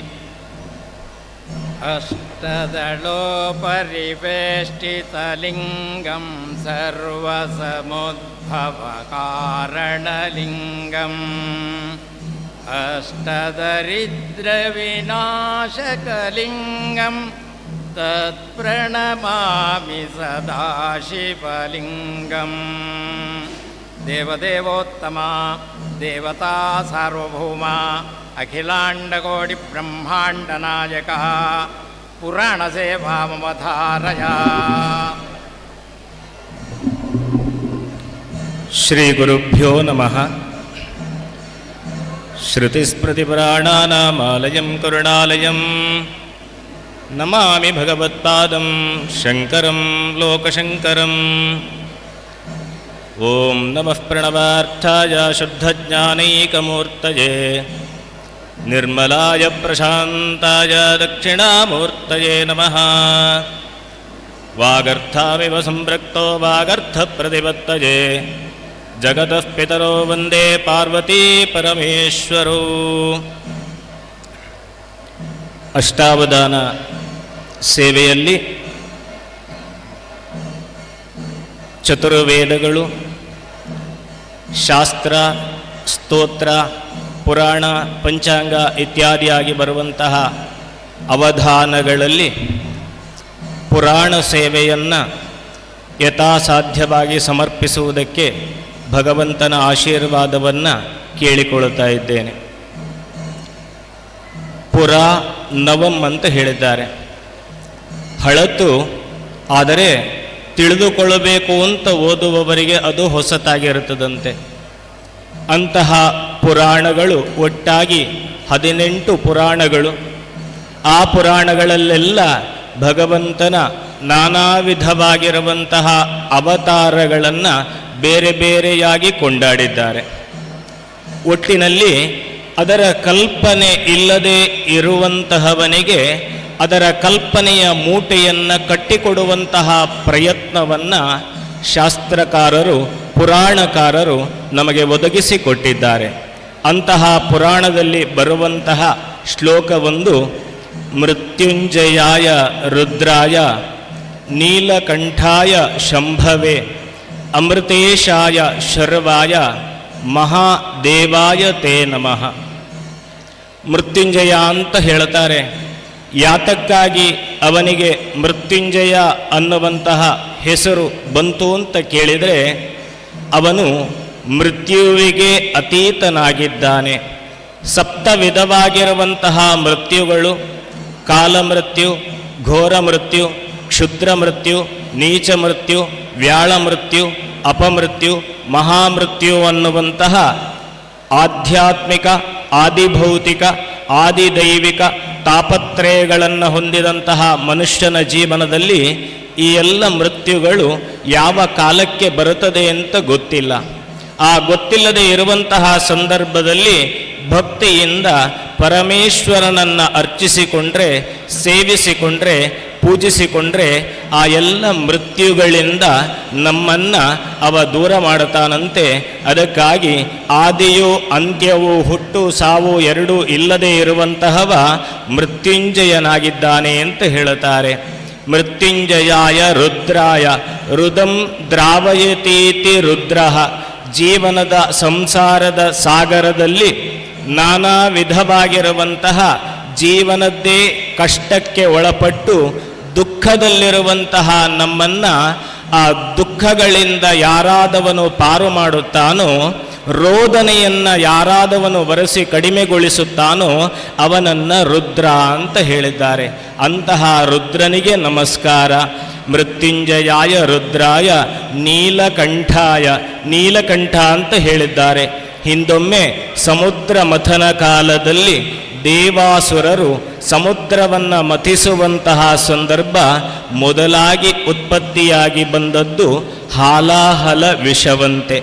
ಇಡೀ ಪ್ರಪಂಚವನ್ನು ನಾಶಗೊಳಿಸುವಂತಹ ಶಕ್ತಿ ಇರುವಂತಹ ವಿಷವನ್ನು ಪ್ರಪಂಚ ಸ್ವೀಕಾರ ಮಾಡಬಾರದು, ಪ್ರಪಂಚ ಉಳಿಬೇಕು ಅನ್ನುವಂತಹ ಉದ್ದೇಶದಿಂದ ಆ ಬಂದಂತಹ ವಿಷವನ್ನು, ನಂಜನ್ನು ತಾನು ಕುಡಿದುಕೊಂಡು ಅದಕ್ಕಾಗಿ ಅವ ನಂಜುಂಡ ಅಥವಾ ವಿಷಕಂಠ ಅಥವಾ ನೀಲಕಂಠನಾದ. ಅದಕ್ಕಾಗಿ ಅವನನ್ನು ನೀಲಕಂಠ ಅಂತ ಕೊಂಡಾಡಿದ್ರು. ನೀಲಕಂಠಾಯ ಶಂಭವೆ. ಶಾಂತಿಯನ್ನು ಅನುಗ್ರಹಿಸುವವನು, ಶಾಂತಿಯನ್ನು ಕೊಡುವವನು. ಅಶಾಂತಿಯಲ್ಲಿರುವಂತಹ ನಮ್ಮ ಜೀವನವನ್ನು ಶಾಂತವಾಗಿ ಕಾಪಾಡಿಕೊಂಡು ಬರುತ್ತಾನಂತೆ. ಅದಕ್ಕಾಗಿ ಅವನನ್ನು ಶಂಭವೆ ಅಂತ ಹೇಳಿದ್ದಾರೆ. ಅಮೃತೇಶಾಯ ಶರ್ವಾಯ. ಮೃತತ್ವ ಯಾವುದಕ್ಕೆಲ್ಲ ಅಂತ್ಯ ಇದೆಯೋ ಅಂತಹ ಅಂತ್ಯ ಕಾಣುವುದಕ್ಕೆಲ್ಲ ಅಮೃತತ್ವವನ್ನು ಅನುಗ್ರಹಿಸುವಂಥವನು. ಅವನ ಅನುಗ್ರಹದ ವರ್ಷಧಾರೆಯಿಂದ ನಮ್ಮ ಮೃತತ್ವಗಳೆಲ್ಲ ಅಮೃತವಾಗಬೇಕು ಅನ್ನುವಂತಹ ಪ್ರಾರ್ಥನೆ. ಅಮೃತೇಶಾಯ ಶರ್ವಾಯ. ಸದಾ ಸನ್ಮಂಗಲವನ್ನು ಭಕ್ತರಿಗೆ ಅನುಗ್ರಹವಂತಹ ಶಕ್ತಿ. ಅದಕ್ಕಾಗಿ ಅವನನ್ನು ಶರ್ವ ಅಂತ ಹೇಳಿದರು. ಅಮೃತೇಶಾಯ ಶರ್ವಾಯ ಮಹಾದೇವಾಯ ತೇ ನಮಃ. ಅಂತಹ ಮಹಾಲಿಂಗೇಶ್ವರನಿಗೆ ನಾನು ಶಿರಸಾಷ್ಟಾಂಗ ನಮಸ್ಕಾರಗಳನ್ನು ಸಲ್ಲಿಸುತ್ತೇನೆ ಅನ್ನುವಂತಹ ಪ್ರಾರ್ಥನೆಯ ಜೊತೆ ಪುರಾಣದ ಸೇವೆಯನ್ನು ಪರಮೇಶ್ವರನ ಚರಣಾರವಿಂದಗಳಿಗೆ ಅರ್ಪಿಸುತ್ತಾ ಇದ್ದೇನೆ. ಓಂ ಸ್ವಸ್ತಿ. ಸುರಗುರು ಸುರವರ ಪೂಜಿತಲಿಂಗಂ ಸುರವನ ಪುಷ್ಪ ಸದಾರ್ಚಿತಲಿಂಗಂ ಪರಮ ಪರಂ ಪರಮಾತ್ಮಕಲಿಂಗಂ ತತ್ಪ್ರಣಮಾಮಿ ಸದಾ ಶಿವಲಿಂಗಂ. ದೇವದೇವೋತ್ತಮ ದೇವತಾ ಸಾರ್ವಭೌಮ ಅಖಿಲಾಂಡಕೋಟಿ ಬ್ರಹ್ಮಾಂಡ ನಾಯಕ ಪಂಚಾಂಗ ಸೇವಾ ಮಮ ಧಾರಯ.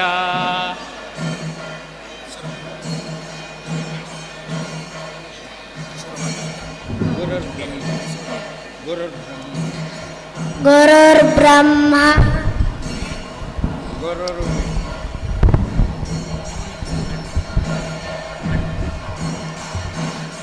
ಗುರುರ್ಬ್ರಹ್ಮ ಗುರುರ್ವಿಷ್ಣು ಗುರುರ್ದೇವೋ ಮಹೇಶ್ವರಃ गुरुर्साक्षात् परब्रह्म तस्मै श्री गुरवे नमः। शिवं शिवकरं शान्तं शिवात्मानं शिवोत्तमं शिवमार्गप्रणेतारं प्रणतोऽस्मि सदाशिवम्। स्वस्ति श्री शोभकृत् नाम संवत्सरा उत्तरायणं हेमन्त ऋतुः मार्गशिरमासः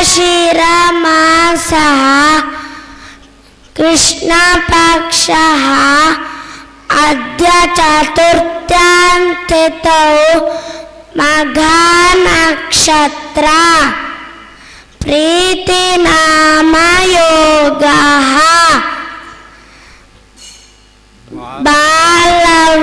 बालवकरणम् एव अद्यतन पञ्चाङ्गम् तिथेश्च श्रियमाप्नोति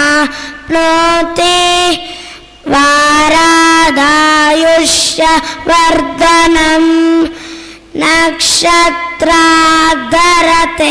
पापम् योगाद्रोगनिवारणम् करणाच्चिन्तितं कार्यं पञ्चाङ्गफलमुत्तमम् एतेषां श्रवणा नित्यं गङ्गास्नानफलं लभेत्। सर्वे जनाः सुखिनो भवन्तु। ओम स्वस्ति। रत्नसानुशरासनं रजताद्रिशृङ्गनिकेतनं सिञ्जिनीकृतपन्नगेश्वरमच्युताननसाजकं क्षिप्रदग्धपुरत्रयं त्रिदिवालयैरभिवन्दितं चन्द्रशेखरमाश्रये मम किं करिष्यति वै अमः। देवदेवोत्तमा देवता सार्वभौमा अखिलाण्डकोटिब्रह्माण्डनायका संगीतसेवा मम धारया।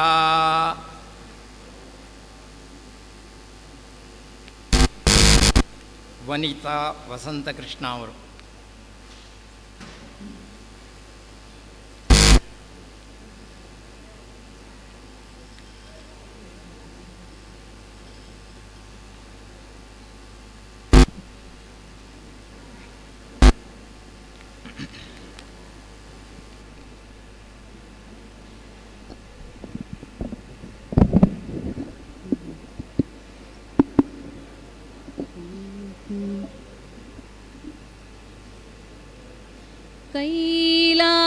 कैलासवास गौरीश ईश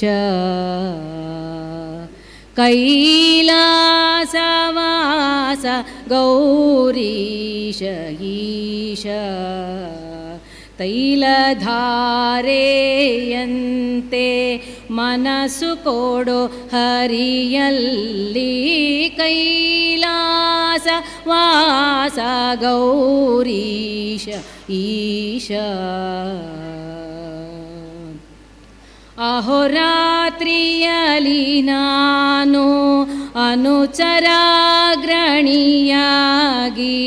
ಮಹಿಯೊಳಗೆ ಚರಿಸಿದೆನೋ ಮಹಾದೇವನೇ. ಅಹೋರಾತ್ರಿಯಲಿ ನಾನು ಅನುಚರಾಗ್ರಣಿಯಾಗಿ ಮಹಿಯೊಳಗೆ ಚರಿಸಿದೆನೋ ಮಹಾದೇವನೇ. ಅಹಿಭೂಷಣನೆ ಎನ್ನ ವಿಹಿತ ಧರ್ಮದಲಿಡೋ ವಿಷ್ಣು ಭಕುತಿ ಕೊಡೋ ಶಂಭೋ ಕೈಲಾಸ ವಾಸ ಗೌರೀಶ ಈಶ ಮನಸ್ಸು ಕಾರಣವಲ್ಲ ಪಾಪ ಪುಣ್ಯಗಳಿಗೆ ಅನಲಾಕ್ಷ ನಿನ್ನ ಪ್ರೇರಣೆಯಲ್ಲದೆ ಮನಸ್ಸು ಕಾರಣವಲ್ಲ ಪಾಪ ಪುಣ್ಯಗಳಿಗೆ ಅನಲಾಕ್ಷ ನಿನ್ನ ಪ್ರೇರಣೆಯಲ್ಲದೆ ಧನು ಜಗ ಜಹಾರಿಯೇ ದಂಡ ಪ್ರಣವ ಮಾಳ್ಪೆ ಮಣಿಸು ಈ ಮನಸ್ಸು ಸಜ್ಜನರ ಸಿರಿ ಚರಣದಲ್ಲಿ ಕೈಲಾಸವಾಸ ಗೌರೀಶ ಈಶ ಭಾಗೀರಥಿ ಧರನೆ ಭಯವ ಪರಿಹರಿಸೋ ಲೇಸಾಗಿ ಒಲಿದು ನೀ ಸತತ ಶರ್ವದೇವ ಭಾಗೀರಥಿ ಧರನೆ ಭಯವ ಪರಿಹರಿಸೋ ಲೇಸಾಗಿ ಒಲಿದು ನೀ ಸತತ ಶರ್ವದೇವ ಭಾಗವತ ಜನ ಪ್ರಿಯ ವಿಜಯ ವಿಠಲಾನಂಗ್ರಿ ಜಾಗು ಮಾಡದೆ ಭಜಿಪ ಭಾಗ್ಯವನು ಕೊಡೋ ಶಂಭೋ ಕೈಲಾಸವಾಸ ಗೌರೀಶ ಈಶ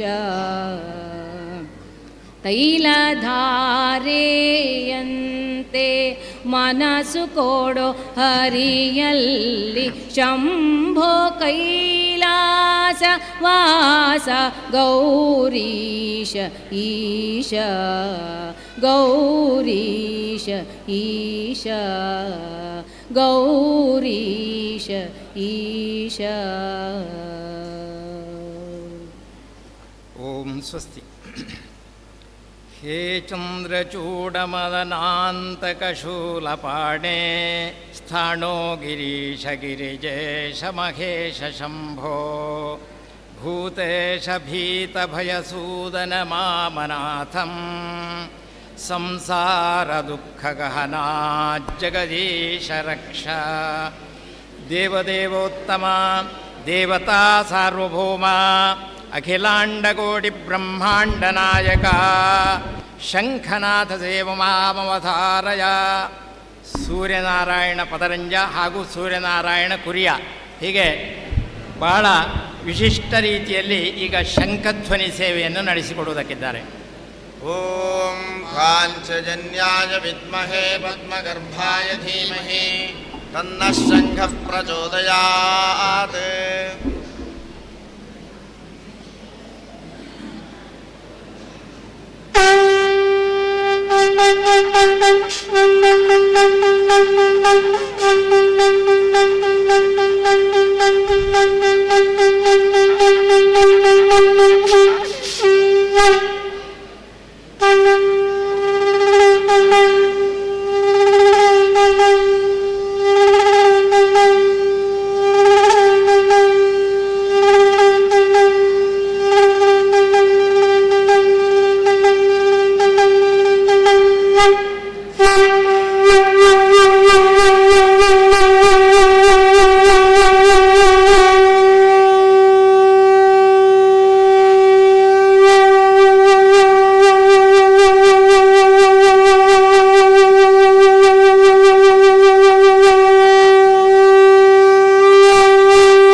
ಭಜನೆ.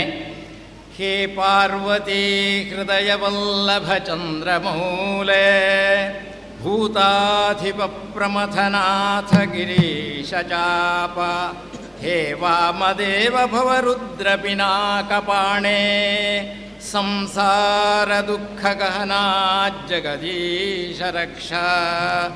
ದೇವದೇವೋತ್ತಮ ದೇವತಾ ಸಾರ್ವಭೌಮ ಅಖಿಲಾಂಡಕೋಟಿ ಬ್ರಹ್ಮಾಂಡ ನಾಯಕ ಕೀರ್ತನ ಸೇವಾ ಮಮಧಾರಯ.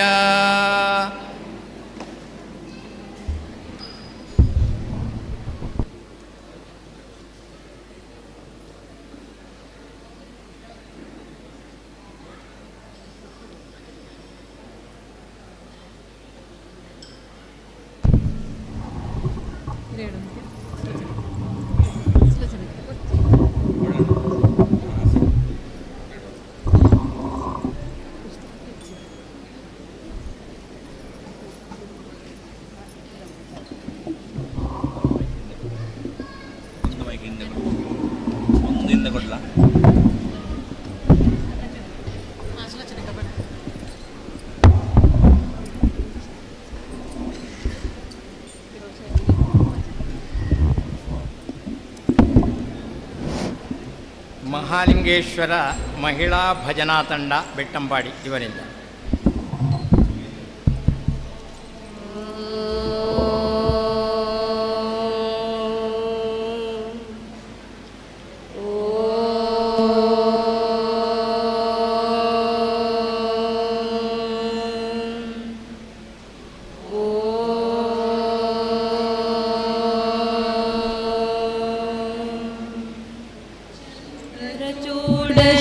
ಶಿವಶಂಕರ ಚಂದ್ರಚೂಡ ಶಿವಶಂಕರ ಪಾರ್ವತಿ ರಮಣ ನಿನಗೆ ನಮೋ ನಮೋ ಪಾರ್ವತಿ ರಮಣ ನಮೋ ನಮೋ ಪಾರ್ವತಿ ರಮಣ ನಮೋ ನಮೋ. ಚಂದ್ರಚೂಡ ಶಿವಶಂಕರ ಪಾರ್ವತಿ ರಮಣ ನಿನಗೆ ನಮೋ ನಮೋ ಪಾರ್ವತಿ ರಮಣ ನಮೋ ನಮೋ ಪಾರ್ವತಿ ರಮಣ ನಮೋ ನಮೋ.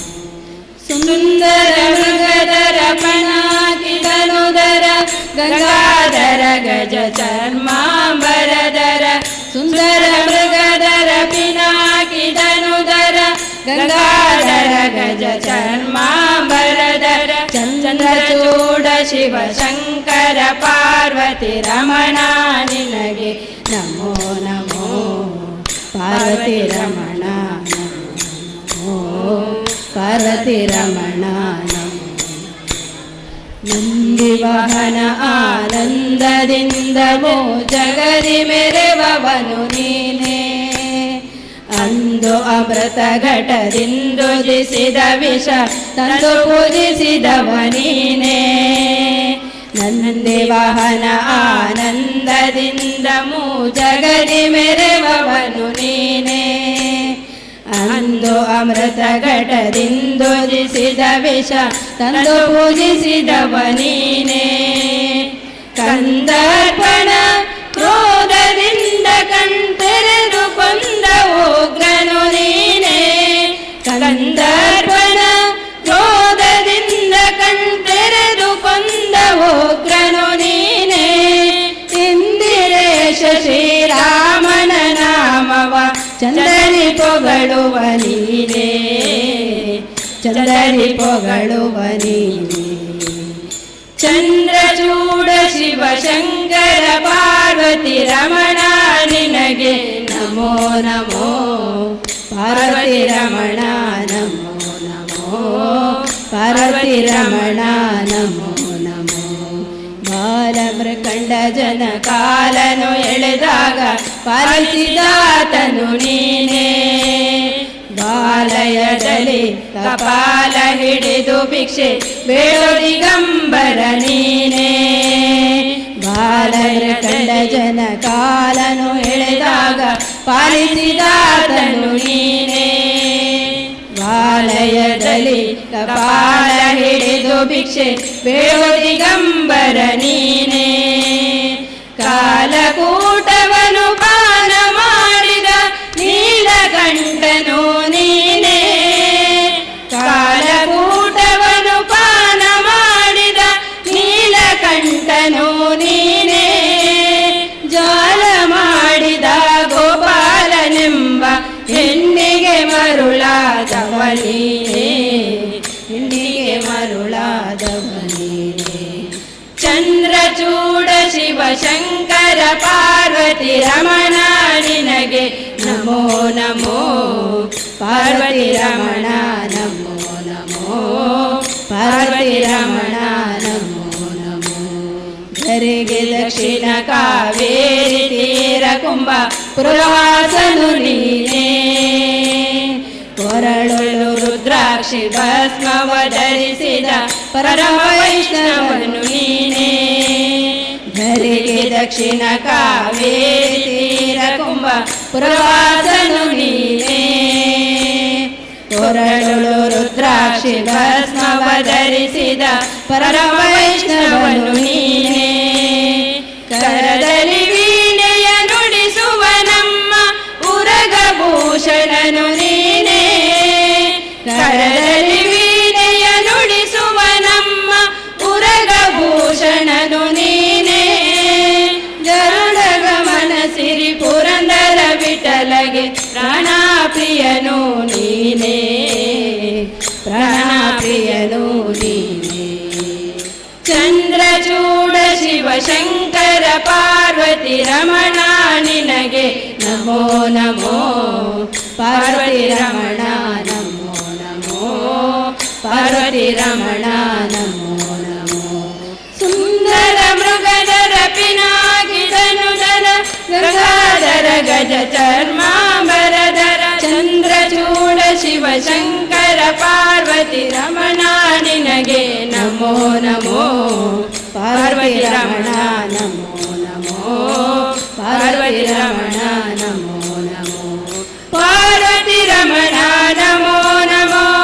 ಪಾರ್ವತಿ ರಮಣ ನಮೋ ನಮೋ. ಪಾರ್ವತಿ ರಮಣ ನಮೋ ನಮೋ. ಹೇ ನೀಲಕಂಠ ವೃಷಭಧ್ವಜ ಪಂಚವಕ್ತ್ರ ಲೋಕೇಶ ಶೇಷವಲಯ ಪ್ರಮಥೇಶ ಶರ್ವಾ. ಹೇ ಧೂರ್ಜಟೆ ಪಶುಪತೆ ಗಿರಿಜಾಪತೆ ಮಾಂ. ಸಂಸಾರ ದುಃಖಗಹನಾ ಜಗದೀಶ ರಕ್ಷ. ದೇವದೇವೋತ್ತಮ ದೇವತಾ ಸಾರ್ವಭೌಮ ಅಖಿಲಾಂಡಕೋಟಿ ಬ್ರಹ್ಮಾಂಡ ನಾಯಕ ನೃತ್ಯ ಸೇವಾಮವಧಾರಜ. ಕುಮಾರಿ ಐಶಾನಿ ಕೋನಡ್ಕ ಇವಳಿಂದ.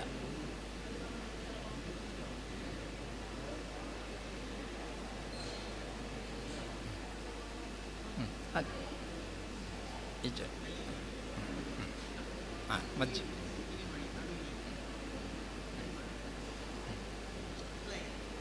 ಇದು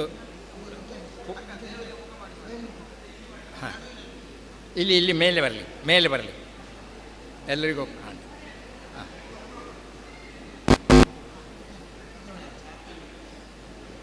ಹಾಂ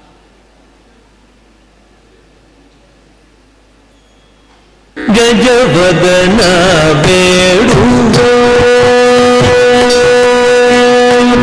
ಗಜವದನ ಬೇಡುವೆ. ಗಜವದನ ಬೇಡುವೆ.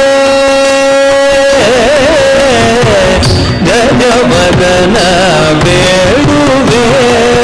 ಗೌರಿ ತನಯ ಗಜವದನ ಬೇಡುವೆ. ಗೌರಿ ತನಯ ತ್ರಿಜಗವಂದಿತನೇ ಸುಜನರ ಪೋರೆವನೇ. ತ್ರಿಜಗವಂದಿತನೇ ಸುಜನರ ಪೋರೆವನೇ. ಗಜವದನ ಬೇಡುವೆ. ಗೌರಿ ತನಯ ತ್ರಿಜಗವಂದಿತನೇ ಸುಜನರ ಪೋರೆವನೇ. ಗಜವದನ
ದಯ ಮಾಡೋ ಗಜವದನ ಬೇಡುವೆ ಸರಸಿ ಜನಾಭಿ ಪುರಂದರ ವಿಠಲನ ನಿರತನೆ ದಯ ಮಾಡೋ ಗಜವದನ ಬೇಡುವೆ ಗೌರಿ ತನಯ ತ್ರಿಜಗವಂದಿತನೇ ಸುಜನರ ಕೋರೆವನೇ ಗಜವದನ ಬೇಡುವೆ ಗಜವದನ ಬೇಡುವೆ ಗಜವದನ ಬೇಡುವೆ ಬೇಡುವೆ ಬೇಡುವೆ.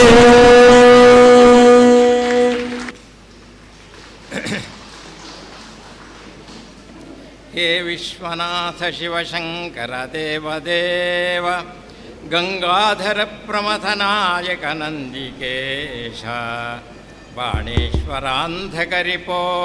ಲೋಕನಾಥ ಸಂಸಾರ ದುಃಖ ಗಹನಾ ಜಗದೀಶ ರಕ್ಷ ದೇವದೇವೋತ್ತಮ ದೇವತಾ ಸಾರ್ವಭೌಮ ಅಖಿಲಾಂಡಕೋಟಿ ಬ್ರಹ್ಮಾಂಡ ನಾಯಕ ಯಕ್ಷಗಾನ ಕಲಾ ಸೇವಾ ಮಮಧಾರಯ.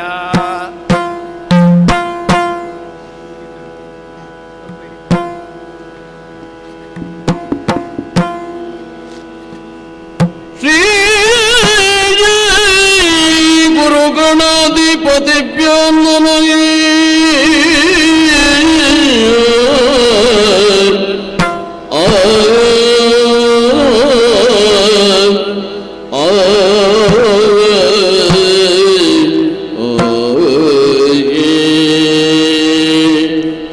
ಗಜಮುಖ ನಿನ್ನ ಪಾದವ ನೆನಪಿ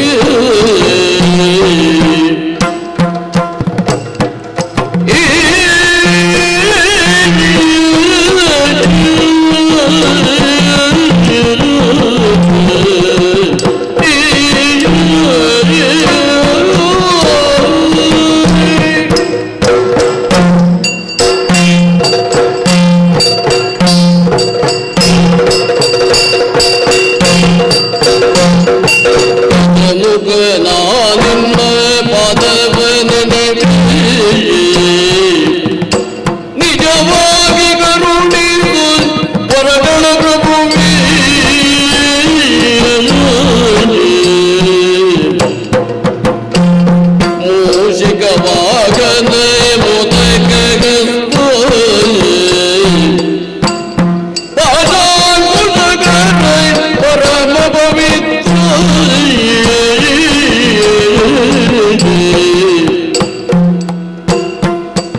ಚಂದ್ರಚೂಡ ಗಿರಿಜೆ ಮೂಲ ಪ್ರಕೃತಿ ಆದಿ ಪುರುಷ ಚಂದ್ರಚೂಡ ಗಂಗಾ ಬರಲು ಎಂಬ ಪುರದೋಡಿಗರು ಪರಮ ಮಹಿಮ ನಿವದ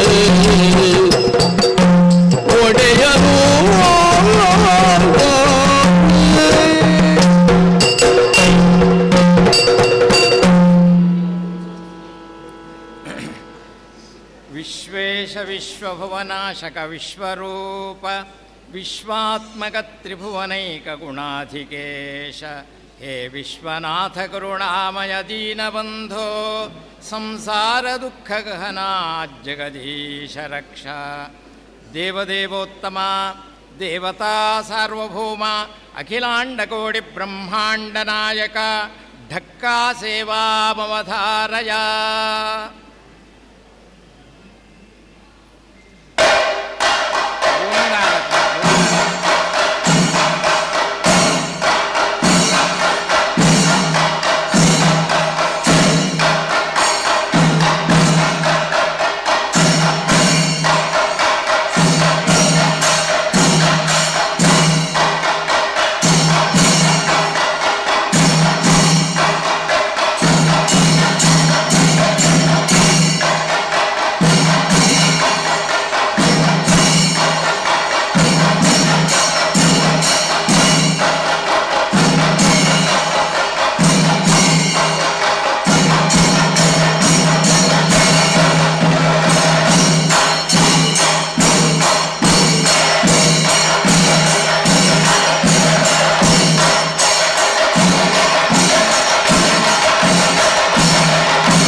ಇದೀಗ ಕೊನೆಯದಾಗಿ ಆಶೀರ್ವಾದ ಸೇವೆ.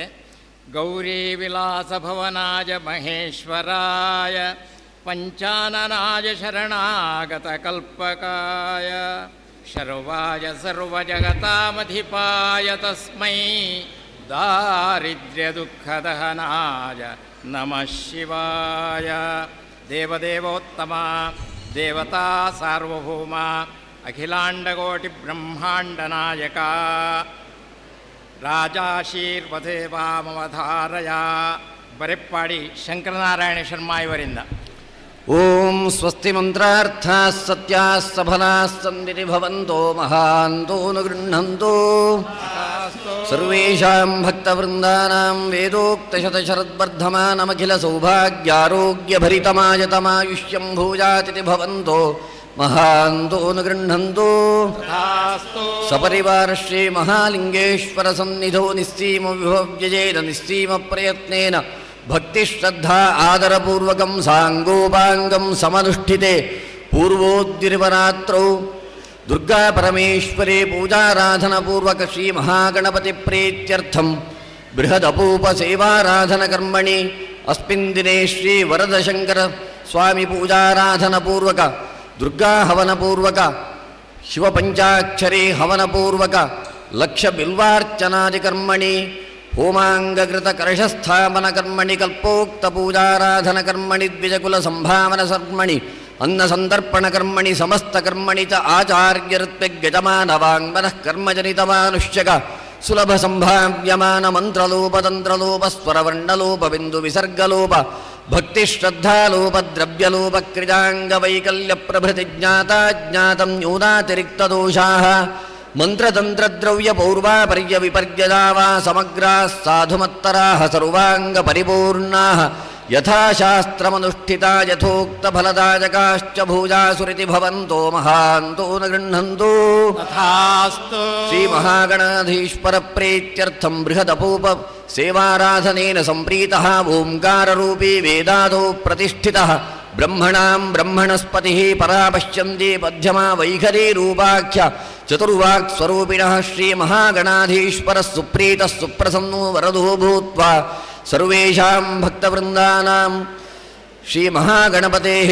ಪೂರ್ಣಾನುಗ್ರಹ ಪ್ರಾಪ್ತಿರಸ್ತಿತಿ ಭವಂತೋ ಮಹಾಂತೋ ನ ಗೃಹಂತು ಶ್ರೀ ದುರ್ಗಾ ಹವನಪೂರ್ವಕ ದುರ್ಗಾ ಪರಮೇಶ್ವರಿ ಪೂಜಾರಾಧನೇನ ಸಂಪ್ರೀತಾಃ ಸಕಲಾಗಮ ಸಂದೋಹ ಶಕ್ತಿ ಸಂಪುಟ ಮೌಕ್ತಿಕಾಯಾಃ ಬ್ರಹ್ಮ ಕೀಟಜನನ್ಯಾಃ ಇಚ್ಛಾಶಕ್ತಿ ಜ್ಞಾನಶಕ್ತಿ ಕ್ರಿಯಾಶಕ್ತಿ ಸ್ವರೂಪಿಣ್ಯಾಃ ದುರ್ಗಾ ಪರಮೇಶ್ವರಿ ಪರಿಪೂರ್ಣ ಅನುಗ್ರಹೇಣ ಸರ್ವೇಷಾಂ ಭಕ್ತವೃಂದಾನಾಂ ಪರೇಃ ಕ್ರಿಯಮಾಣಾನಾಂ ಮಂತ್ರತಂತ್ರಯಂತ್ರ ವಿಷಚೂರ್ಣ ಪ್ರಯೋಗಾದ್ಯಾಭಿಚಾರ ಕ್ರಿಯಾಜನಿತ ದುಷ್ಟಾರಿಷ್ಟ ಪರಿಹಾರಮಸ್ವಿತಿ ಭೂತ ಪ್ರೇತ ಪಿಶಾಚ ಬ್ರಹ್ಮರಾಕ್ಷತ ಯಕ್ಷ ರಕ್ಷೋಗಣಾದಿ ನಿಖಿಲ ದುರ್ಗ್ರಹ ಬಾಧ ಪರಿಹಾರಮಸ್ವಿತಿ ಭವಂತೋ ಮಹಾಂತೋ ನ ಗೃಹಂತು ವರದಶಂಕರ ಪೂಜಾರಾಧನ ಶ್ರೀ ಪಂಚಾಕ್ಷರಿ ಹವನಪೂರ್ವಕ ಲಕ್ಷ ಬಿಲ್ವಾರ್ಚನೇನ ಸಂತುಷ್ಟಸ್ಯ ಕವನೀಯ ರತ್ನಖಚಿತ ಕೈಲಾಸಕಲ್ಪದ್ರುಮಮೂಲೆ ಬದ್ಧ ಪದ್ಮಾಸನಸ್ಯ ಕರ್ಪೂರ ಸ್ಫಟಿಕ ರಜತ ಶಶಾಂಕ ಧವಲ ಸುಂದರತನೋಃ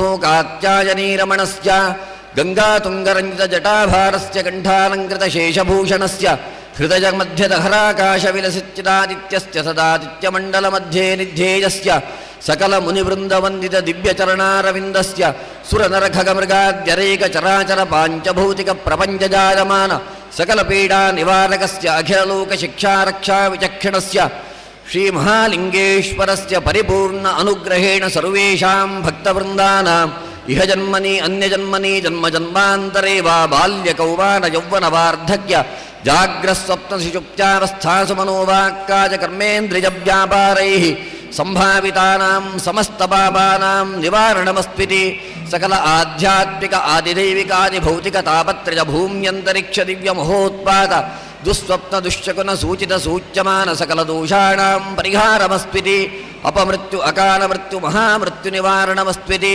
ಸಂಚಿತ ಪ್ರಾರಬ್ಧ ರೂಪ ಸರ್ವ ಪಾಪಾನಾಂ ನಿಶೇಷ ಪರಿಹಾರ ಪೂರ್ವಕ ಶ್ರೀ ಮಹಾಲಿಂಗೇಶ್ವರಸ್ಯ ಕಲಾಭಿವೃದ್ಧಿರಸ್ವಿತಿ ಭವಂತೋ ಮಹಾಂತೋ ನ ಗೃಹಂತು ಸತ್ಯಾಯೇತಾ ಆಶಿಸಸ್ಸಂತು ಲೋಕಾಃ ಸಮಸ್ತಾಃ ಸುಖಿನೋ ಭವಂತಿತಿ ಭವಂತೋ ಮಹಾಂತೋ ನ ಗೃಹಂತು ಓಂ ಯೋಗಕ್ಷೇಮೋದಃ ಕಲ್ಪತಾಮಿತ್ಯಾಹ ಕಲ್ಪತೆ ಹವೈ ತತ್ರ ಪ್ರಜಾಭ್ಯೋ ಯೋಗಕ್ಷೇಮಃ ಯತ್ರೈತೆ ದಯಜ್ಜೇದ ಯಜಂತೆ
ಸೂಚನೆ.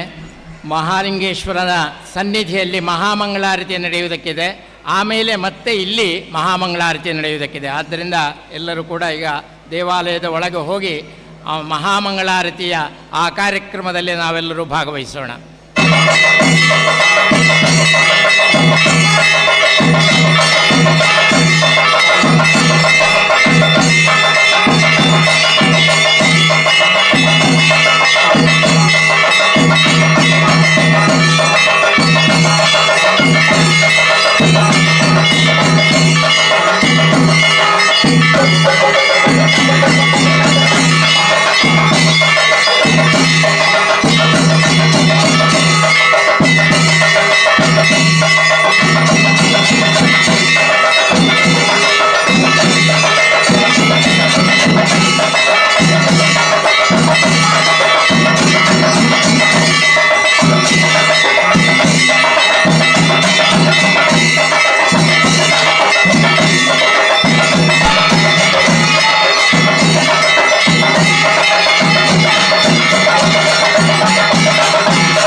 बलाय नमो बलप्रमथनाय नमः सर्वभूतदमनाय नमः मनोन्मनाय नमः घोरेभ्यो घोरेभ्यो घोरघोरदरेभ्यः सर्वेभ्यः सर्वशर्वेभ्यो नमस्ते अस्तु रुद्ररूपेभ्यः तत्पुरुषाय विद्महे महादेवाय धीमहि तन्नो रुद्रः प्रचोदयात् ईशानः सर्वविद्यानामीश्वरः सर्वभूतानां ब्रह्माधिपतिर्ब्रह्मणोऽधिपतिर्ब्रह्मा शिवो मे अस्तु सदाशिवो रुद्रो अष्टौजो अस्तु यवोषते शजो रुद्रो विश्वाभवनादिवेशतस्मै रुद्राय नमो अस्तु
ಸರ್ವಲಿಂಗ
ಅಖಿಲಾಂಡಕೋಟಿ ಬ್ರಹ್ಮಾಂಡ ನಾಯಕ ಶ್ರೀ ವರದ ಶಂಕರ ಪ್ರಭೋ ವೇದೋಕ್ತ ಮಂತ್ರ ಪುಷ್ಪಂ ಸಮರ್ಪಯಾಮಿ ಯಾನಿ ಕಾನಿ ಚ ಪಾಪಾನಿ ಜನ್ಮಾಂತರ ಕೃತಾನಿ ಚ ತಾನಿ ವಿನಶ್ಯಂತಿ ಪ್ರದಕ್ಷಿಣ ಪದೇ ಪದೇ. ಎಲ್ಲರೂ ಕೂಡ 4 ಶ್ಲೋಕಗಳನ್ನು ದೇವತಾ ಸನ್ನಿಧಿಯಲ್ಲಿ ಎಲ್ಲರೂ ಕೂಡ ಒಟ್ಟಿಗೆ ಪ್ರಾರ್ಥಿಸೋಣ. ಗುರುರ್ ಬ್ರಹ್ಮ ಹೇಳಿ, ಗುರುರ್ ವಿಷ್ಣು ಗುರುರ್ದೇವೋ ಮಹೇಶ್ವರ ಗುರು ಸಾಕ್ಷಾತ್ ಪರಂ ಬ್ರಹ್ಮ ತಸ್ಮೈ ಶ್ರೀ ಗುರವೇ ನಮಃ. ವಕ್ರತುಂಡ ಮಹಾಕಾಯ ಕೋಟಿ ಸೂರ್ಯ ಸಮಪ್ರಭಾ ನಿರ್ವಿಘ್ನಂ ಕುರು ಮೇ ದೇವ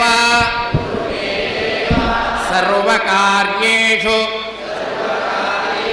ಸರ್ವದಾ ಸರ್ವಮಂಗಲ ಮಾಂಗಲ್ಯೇ ಶಿವೆ ಸರ್ವಾರ್ಥ ಸಾಧಿಕೆ ಶರಣ್ಯೇ ತ್ರ್ಯಂಬಕೆ ದೇವಿ ನಾರಾಯಣಿ ನಮೋಸ್ತುತೆ. ಶ್ರದ್ಧಾಂ ಮೇಧಾಂ ಯಶಃ ಪ್ರಜ್ಞಾಂ ವಿದ್ಯಾಂ ಬುದ್ಧಿಂ ಶ್ರಿಯಂ ಬಲಂ ಆಯುಷ್ಯಂ ತೇಜಃ ಆರೋಗ್ಯಂ ದೇಹಿ ಮೇ ಪರಮೇಶ್ವರ. ಪ್ರಾರ್ಥನಾಂ ಸಮರ್ಪಯಾಮಿ.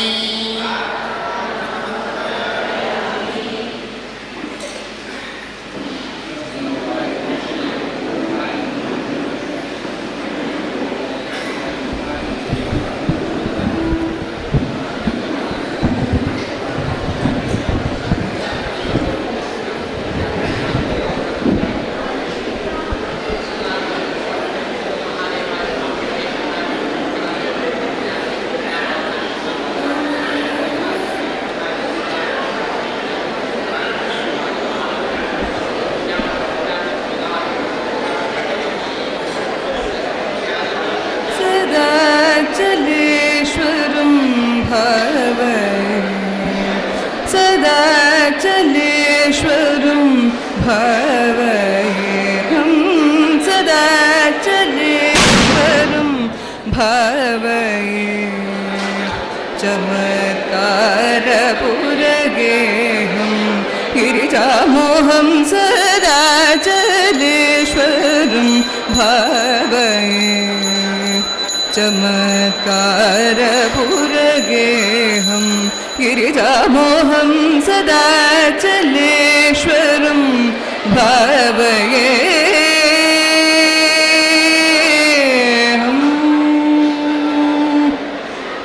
सदा श्रितकल्पवृक्षसमूहं शरणागतदेवता समूहं सदा श्रितकल्पवृक्षसमूहं शरणागतदेवता समूहम् उदाजकृतनामधेयवाहम् उदाजकृतनामधेयवाहं चिदानन्दामृतप्रभावम् उदाजकृतनामधेयवाहं चिदानन्दामृतप्रभावं सदाचलेश्वरं भावये चमत्कारपुरगेहं गिरिजामोहं सदाचलेश्वरं भावये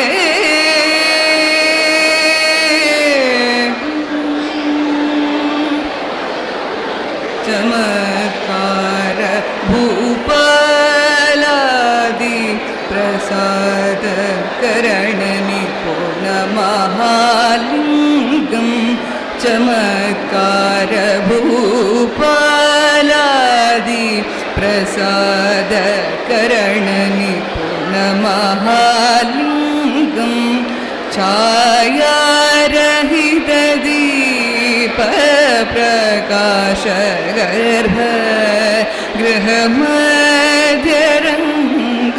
समस्तदुःखादिहेतुभूत संसार सागरभयभङ्गं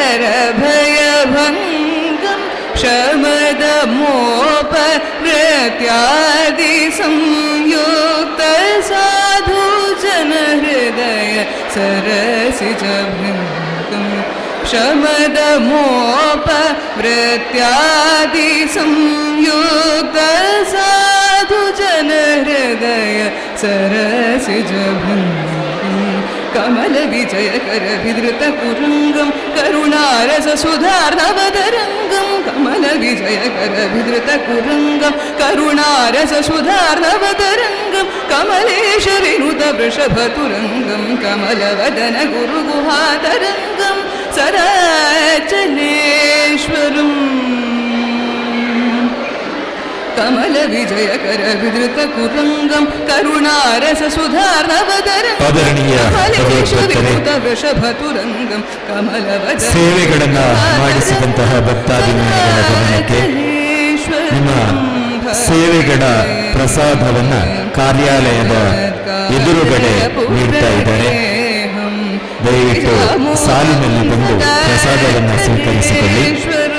ಸೇವೆಗಳನ್ನು ಮಾಡಿಸಿದಂತಹ ಭಕ್ತಾಭಿಮಾನಿಗಳು ದೇವಾಲಯದ ಎದುರುಗಡೆ ಸಂಕಲ್ಪವನ್ನ ಮಾಡಿಸಿಕೊಂಡು ಆ ನಂತರ ಸೇವಾ ಪ್ರಸಾದಗಳನ್ನು ಕೌಂಟರ್ನಲ್ಲಿ ವಿತರಿಸಲಾಗುತ್ತಿದೆ. ಅಲ್ಲಿಂದ ತಮ್ಮ ಪ್ರಸಾದವನ್ನು ಸ್ವೀಕರಿಸಿಕೊಳ್ಳಿ. ಬಹಳಷ್ಟು ಜನ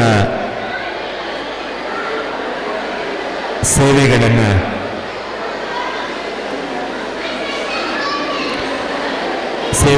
ಮಾಡಿಸಿಕೊಂಡವರಿದ್ದೀರಿ. ಯಾರಿಗೆಲ್ಲ ತಮ್ಮ ಸೇವೆಯ ಪ್ರಸಾದಗಳು ದೊರಕಲಿಲ್ವೋ ಅವರು ಸಂಕಲ್ಪವನ್ನು ಮಾಡಿಸಿದ ನಂತರ ಕಾರ್ಯಾಲಯದ ಎದುರುಗಡೆ ಪ್ರಸಾದವನ್ನು ವಿತರಿಸ್ತಾ ಇದ್ದಾರೆ. ಪ್ರಸಾದವನ್ನು ತೆಗೆದುಕೊಳ್ಳಿ.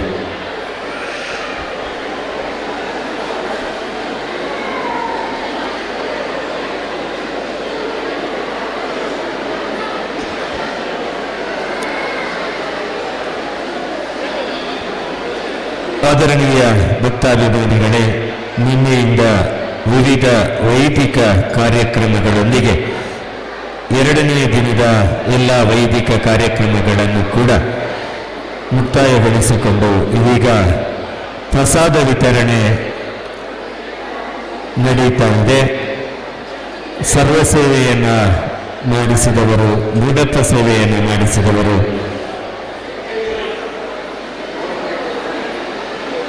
ದುರ್ಗಾ ಹೋಮ ಮತ್ತು ದುರ್ಗಾ ಪೂಜೆಯನ್ನು ಮಾಡಿಸಿಕೊಂಡವರು, ಶಿವಪಂಚಾಕ್ಷರಿ ಹವನ ಸೇವೆಯನ್ನು ಮಾಡಿಸಿದವರು, ವರದಶಂಕರ ಪೂಜೆಯನ್ನು ಮಾಡಿಸಿಕೊಂಡವರಿಗೆ ಇದೀಗ ಪ್ರಸಾದ ವಿತರಣೆಯನ್ನು ಮಾಡಲಾಗುತ್ತಾ ಇದೆ. ಮೊದಲಿಗೆ ನೀವು ಸಂಕಲ್ಪವನ್ನು ಮಾಡಿಸಿಕೊಂಡು ಆ ನಂತರ ತಮ್ಮ ಸೇವೆಯ ಪ್ರಸಾದವನ್ನು ಕಾರ್ಯಾಲಯದ ಎದುರುಗಡೆಯಿಂದ ಸ್ವೀಕರಿಸಿಕೊಳ್ಳಬೇಕು ಅಂತ ನಿಮ್ಮಲ್ಲಿ ವಿನಂತಿಯನ್ನು ಮಾಡ್ತಾ ಇದ್ದೇವೆ.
ಆದರಣೀಯ ಭಗವದ್ಭಕ್ತರೇ, ನಿನ್ನೆಯ ದಿನ 30/12/2023 ಶನಿವಾರದಿಂದ ಪೂರ್ವಾಹ್ನ ದ್ವಾದಶ ನಾಲಿಕೇರ ಗಣಪತಿ ಹವನದೊಂದಿಗೆ ಸಂಜೆ ಗಂಟೆ 5:30ರಿಂದ ಶ್ರೀ ಮಹಾಗಣಪತಿ ದೇವರಿಗೆ ಮೂಡಪ್ಪ ಸೇವೆ, ಶ್ರೀ ವನದುರ್ಗೆಗೆ ದುರ್ಗ ನಮಸ್ಕಾರ ಪೂಜೆ, ಸಾಯಂಕಾಲ ಗಂಟೆ 7ರಿಂದ ಸಾಮೂಹಿಕ ಭಜನೆಯೊಂದಿಗೆ, ರಾತ್ರಿ ಗಂಟೆ 8:30ರಿಂದ ಪ್ರಸಾದ ವಿತರಣೆ, ಅನ್ನ ಸಂತರ್ಪಣೆಯೊಂದಿಗೆ ಇವತ್ತಿನ ದಿನ ಆದಿತ್ಯವಾರ ಪೂರ್ವಾಹ್ನ ಗಂಟೆ 7ರಿಂದ ಶ್ರೀ ಮಹಾಲಿಂಗೇಶ್ವರ ದೇವರಿಗೆ ಲಕ್ಷ ಬಿಲ್ವಾರ್ಚನೆ, ಶಿವಪಂಚಾಕ್ಷರಿ ಹವನ, ವರದಶಂಕರ ಪೂಜೆ ಹಾಗೂ ದುರ್ಗಾ ಹೋಮದೊಂದಿಗೆ ಶ್ರೀ ಮಹಾಲಿಂಗೇಶ್ವರ ದೇವರಿಗೆ ಮಹಾಪೂಜೆಯೊಂದಿಗೆ ಇದೀಗ ಎಲ್ಲ ಸೇವೆಗಳ ಪ್ರಸಾದ ವಿತರಣೆ ಕಾರ್ಯಕ್ರಮ ಕಾರ್ಯಾಲಯದ ಎದುರುಗಡೆ ನಡೆಯುತ್ತಾ ಇದೆ. ಸರ್ವ ಸೇವೆಯನ್ನು ಮಾಡಿಸಿದವರು, ಲಕ್ಷ ಬಿಲ್ವಾರ್ಚನೆ ಸೇವೆಯನ್ನು ಮಾಡಿಸಿದವರು, ಅನ್ನದಾನ ಸೇವೆಯನ್ನು ಮಾಡಿಸಿದವರು, ಮೂಡಪ್ಪ ಸೇವೆ, ದುರ್ಗಾ ಹೋಮ, ದುರ್ಗಾ ಪೂಜೆ, ಶಿವಪಂಚಾಕ್ಷರಿ ಹವನ ಮತ್ತು ವರದಶಂಕರ ಪೂಜೆಯನ್ನು ಮಾಡಿಸಿದಂತಹ ಭಕ್ತಾಭಿಮಾನಿಗಳು ಕಾರ್ಯಾಲಯದ ಎದುರುಗಡೆಯಿಂದ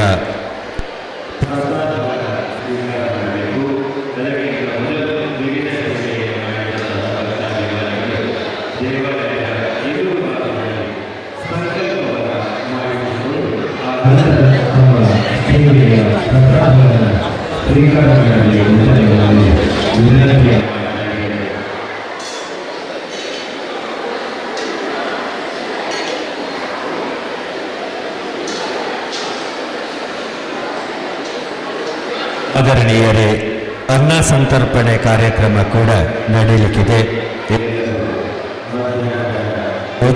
ಭೋಜನವನ್ನು ಕೂಡ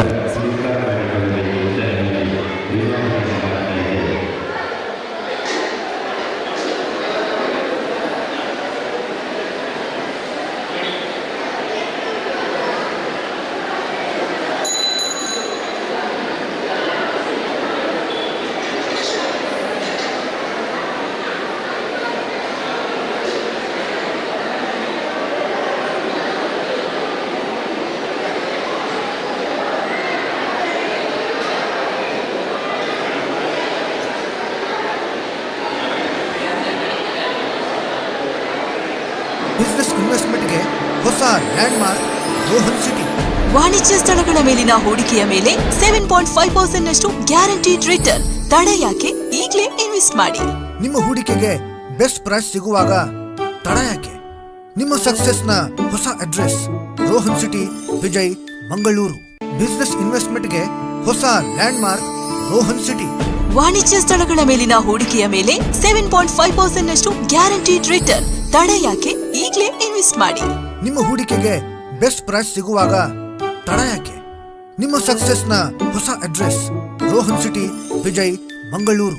ಬಿಸಿನೆಸ್ ಇನ್ವೆಸ್ಟ್ಮೆಂಟ್ಗೆ ಹೊಸ ಲ್ಯಾಂಡ್ಮಾರ್ಕ್ ರೋಹನ್ ಸಿಟಿ. ವಾಣಿಜ್ಯ ಸ್ಥಳಗಳ ಮೇಲಿನ ಹೂಡಿಕೆಯ ಮೇಲೆ 7.5% ನಷ್ಟು ಗ್ಯಾರಂಟಿಡ್ ರಿಟರ್ನ್. ತಡ ಯಾಕೆ? ಈಗಲೇ ಇನ್ವೆಸ್ಟ್ ಮಾಡಿ. ನಿಮ್ಮ ಹೂಡಿಕೆಗೆ ಬೆಸ್ಟ್ ಪ್ರೈಸ್ ಸಿಗುವಾಗ ತಡ ಯಾಕೆ? ನಿಮ್ಮ ಸಕ್ಸೆಸ್ನ ಹೊಸ ಅಡ್ರೆಸ್ ರೋಹನ್ ಸಿಟಿ, ವಿಜಯ್, ಮಂಗಳೂರು.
ಮಹೇಶ್ ಉಪಾಧ್ಯಾಯರಿದ್ದಾರೆ ಅಲ್ಲಿ. ಮಹೇಶ್ ಉಪಾಧ್ಯಾಯರು,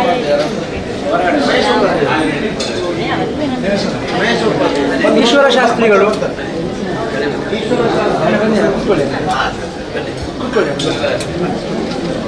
ಈಶ್ವರ ಶಾಸ್ತ್ರಿಗಳು, ವಿಶ್ವೇಶ್ವರ ಭಟ್ರು,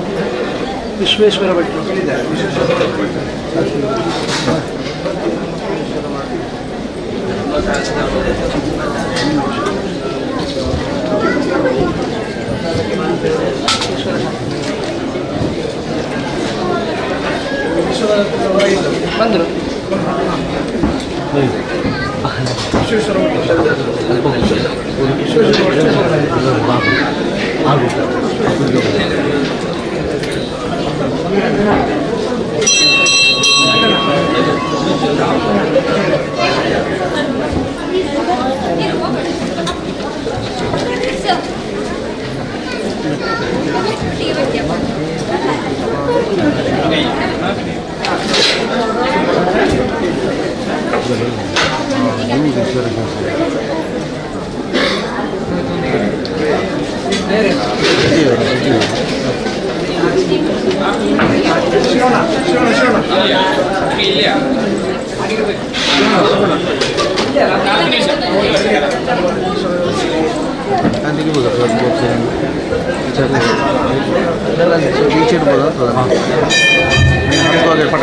ಹಿಡಿಯುವಾಗ ಗೊತ್ತಾಯ್ತಾ?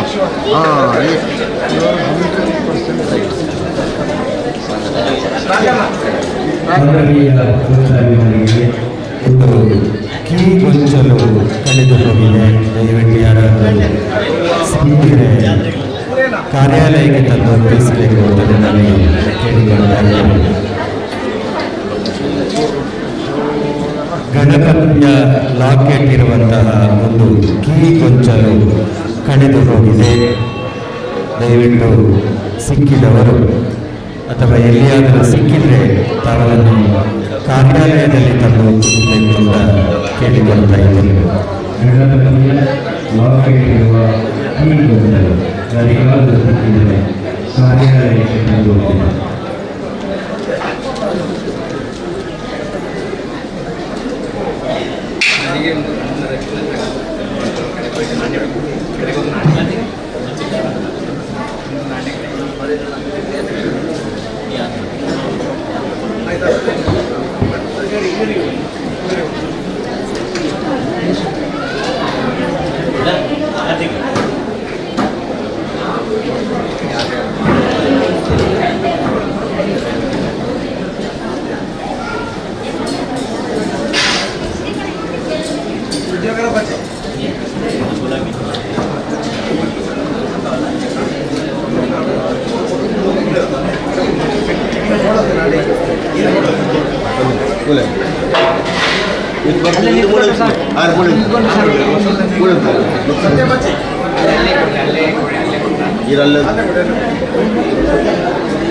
ಈಗ ಸರಿ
ನಮಸ್ತೆ ವೀಕ್ಷಕರೇ, ನಾವಿವತ್ತು ಬೆಟ್ಟಂಪಾಡಿ ಶ್ರೀ ಮಹಾಲಿಂಗೇಶ್ವರ ದೇವಾಲಯದ ದೇವರ ಸನ್ನಿಧಾನದಲ್ಲಿದ್ದೇವೆ.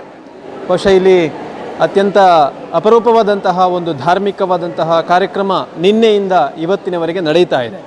ಶ್ರೀ ಮಹಾಲಿಂಗೇಶ್ವರ ದೇವರು ಸಪರಿವಾರ ಶ್ರೀ ಮಹಾಲಿಂಗೇಶ್ವರ ದೇವರು ಇಲ್ಲಿರುವಂಥದ್ದು. ಶ್ರೀ ಮಹಾಗಣಪತಿ ದೇವರು ಹಾಗೂ ವನದುರ್ಗ ದೇವಿ ಹಾಗೂ ಪರಿವಾರ ದೈವಗಳ ಸಾನ್ನಿಧ್ಯದ ಜೊತೆಗೆ ಮಹಾಲಿಂಗೇಶ್ವರ ದೇವರು. ನಿನ್ನೆಯ ದಿನ ಶ್ರೀ ಮಹಾಗಣಪತಿ ದೇವರಿಗೆ ಮೂಡಪ್ಪ ಸೇವೆಯು ಜರುಗಿದೆ. ಅದೇ ರೀತಿ ವನದುರ್ಗೆಗೆ ಶ್ರೀ ದುರ್ಗಾ ನಮಸ್ಕಾರ ಪೂಜೆ ಜರುಗಿ ಇವತ್ತಿನ ದಿನ ಬೆಳಗಿನಿಂದ ಶ್ರೀ ಮಹಾಲಿಂಗೇಶ್ವರ ದೇವರಿಗೆ ಲಕ್ಷ ಬಿಲ್ವಾರ್ಚನಾ ಕಾರ್ಯಕ್ರಮ ನಡೆದಿರುವಂಥದ್ದು. ದೇವರಿಗೆ ಬಿಲ್ವಪತ್ರೆ, ಮಹಾಲಿಂಗೇಶ್ವರ ದೇವರಿಗೆ ಬಿಲ್ವಪತ್ರೆ ಅಂದರೆ ಅತ್ಯಂತ ಪ್ರಿಯವಾದುದು. ಅದನ್ನು ಅರ್ಪಿಸುವಂತಹ, ಅರ್ಚನೆ ಮಾಡುವಂತಹ ಒಂದು ವಿಶೇಷವಾದಂತಹ ಧಾರ್ಮಿಕ ಕೈಂಕರ್ಯ ಶ್ರೀದೇವರ ಸನ್ನಿಧಾನದಲ್ಲಿ ನಡೆದಿರುವಂಥದ್ದು. ಅದರ ಜೊತೆಗೆ ಶ್ರೀ ಶಿವಪಂಚಾಕ್ಷರಿ ಹೋಮ ಹಾಗೂ ದುರ್ಗಾ ಹೋಮ ಮತ್ತು ಶ್ರೀ ವರದಶಂಕರ ಪೂಜೆಯು ಕೂಡ ನಡೆದಿರುವಂಥದ್ದು. ಎಲ್ಲ ಧಾರ್ಮಿಕ ಕಾರ್ಯಕ್ರಮಗಳಿಗೆ ಈ ಊರಿನ ಪರವೂರಿನ ಎಲ್ಲ ಸಾವಿರಾರು ಭಕ್ತಾಭಿಮಾನಿಗಳು ಸಾಕ್ಷಿಯಾಗಿ ಆ ದೃಶ್ಯಗಳನ್ನು ಕಣ್ತುಂಬಿಕೊಂಡು ದೇವರ ಒಂದು ಕೃಪೆಗೆ ಪಾತ್ರರಾಗಿರುವಂಥದ್ದು ಇವತ್ತು ಬೆಟ್ಟಂಪಾಡಿ ಶ್ರೀ ಮಹಾಲಿಂಗೇಶ್ವರ ದೇವರ ಸನ್ನಿಧಾನದಲ್ಲಿ. ಇವತ್ತು ಈ ಕಾರ್ಯಕ್ರಮವನ್ನು ನೇರ ಪ್ರಸಾರದಲ್ಲಿ ಈ ಕ್ಷೇತ್ರದಿಂದ ತಾವುಗಳು ವೀಕ್ಷಣೆಯನ್ನು ಮಾಡ್ತಾ ಇದ್ದೀರಾ. ನಮ್ಮ ಜೊತೆಗೆ ಇವತ್ತು ಈ ಒಂದು ಕಾರ್ಯಕ್ರಮದ ಬಗ್ಗೆ ಮಾತನಾಡಲಿಕ್ಕೆ ಹೇಗಾಯಿತು ಕಾರ್ಯಕ್ರಮ ಮತ್ತು ಇದರ ಈ ಪರಿಕಲ್ಪನೆ ಹೇಗೆ ಬಂತು, ಇಲ್ಲಿ ಯಾಕೆ ಮಾಡಬೇಕಾಯಿತು ಎನ್ನುವಂತಹ ಒಂದು ಒಟ್ಟು ವಿಚಾರಗಳ ಬಗ್ಗೆ ಮಾತನಾಡಲಿಕ್ಕೆ ದೇವಸ್ಥಾನದ ಅಭಿವೃದ್ಧಿ ಸಮಿತಿಯ ಪದಾಧಿಕಾರಿಗಳು ನಮ್ಮ ಜೊತೆಗಿದ್ದಾರೆ. ಅವರಲ್ಲಿ ಮಾತನಾಡಿಸೋಣ.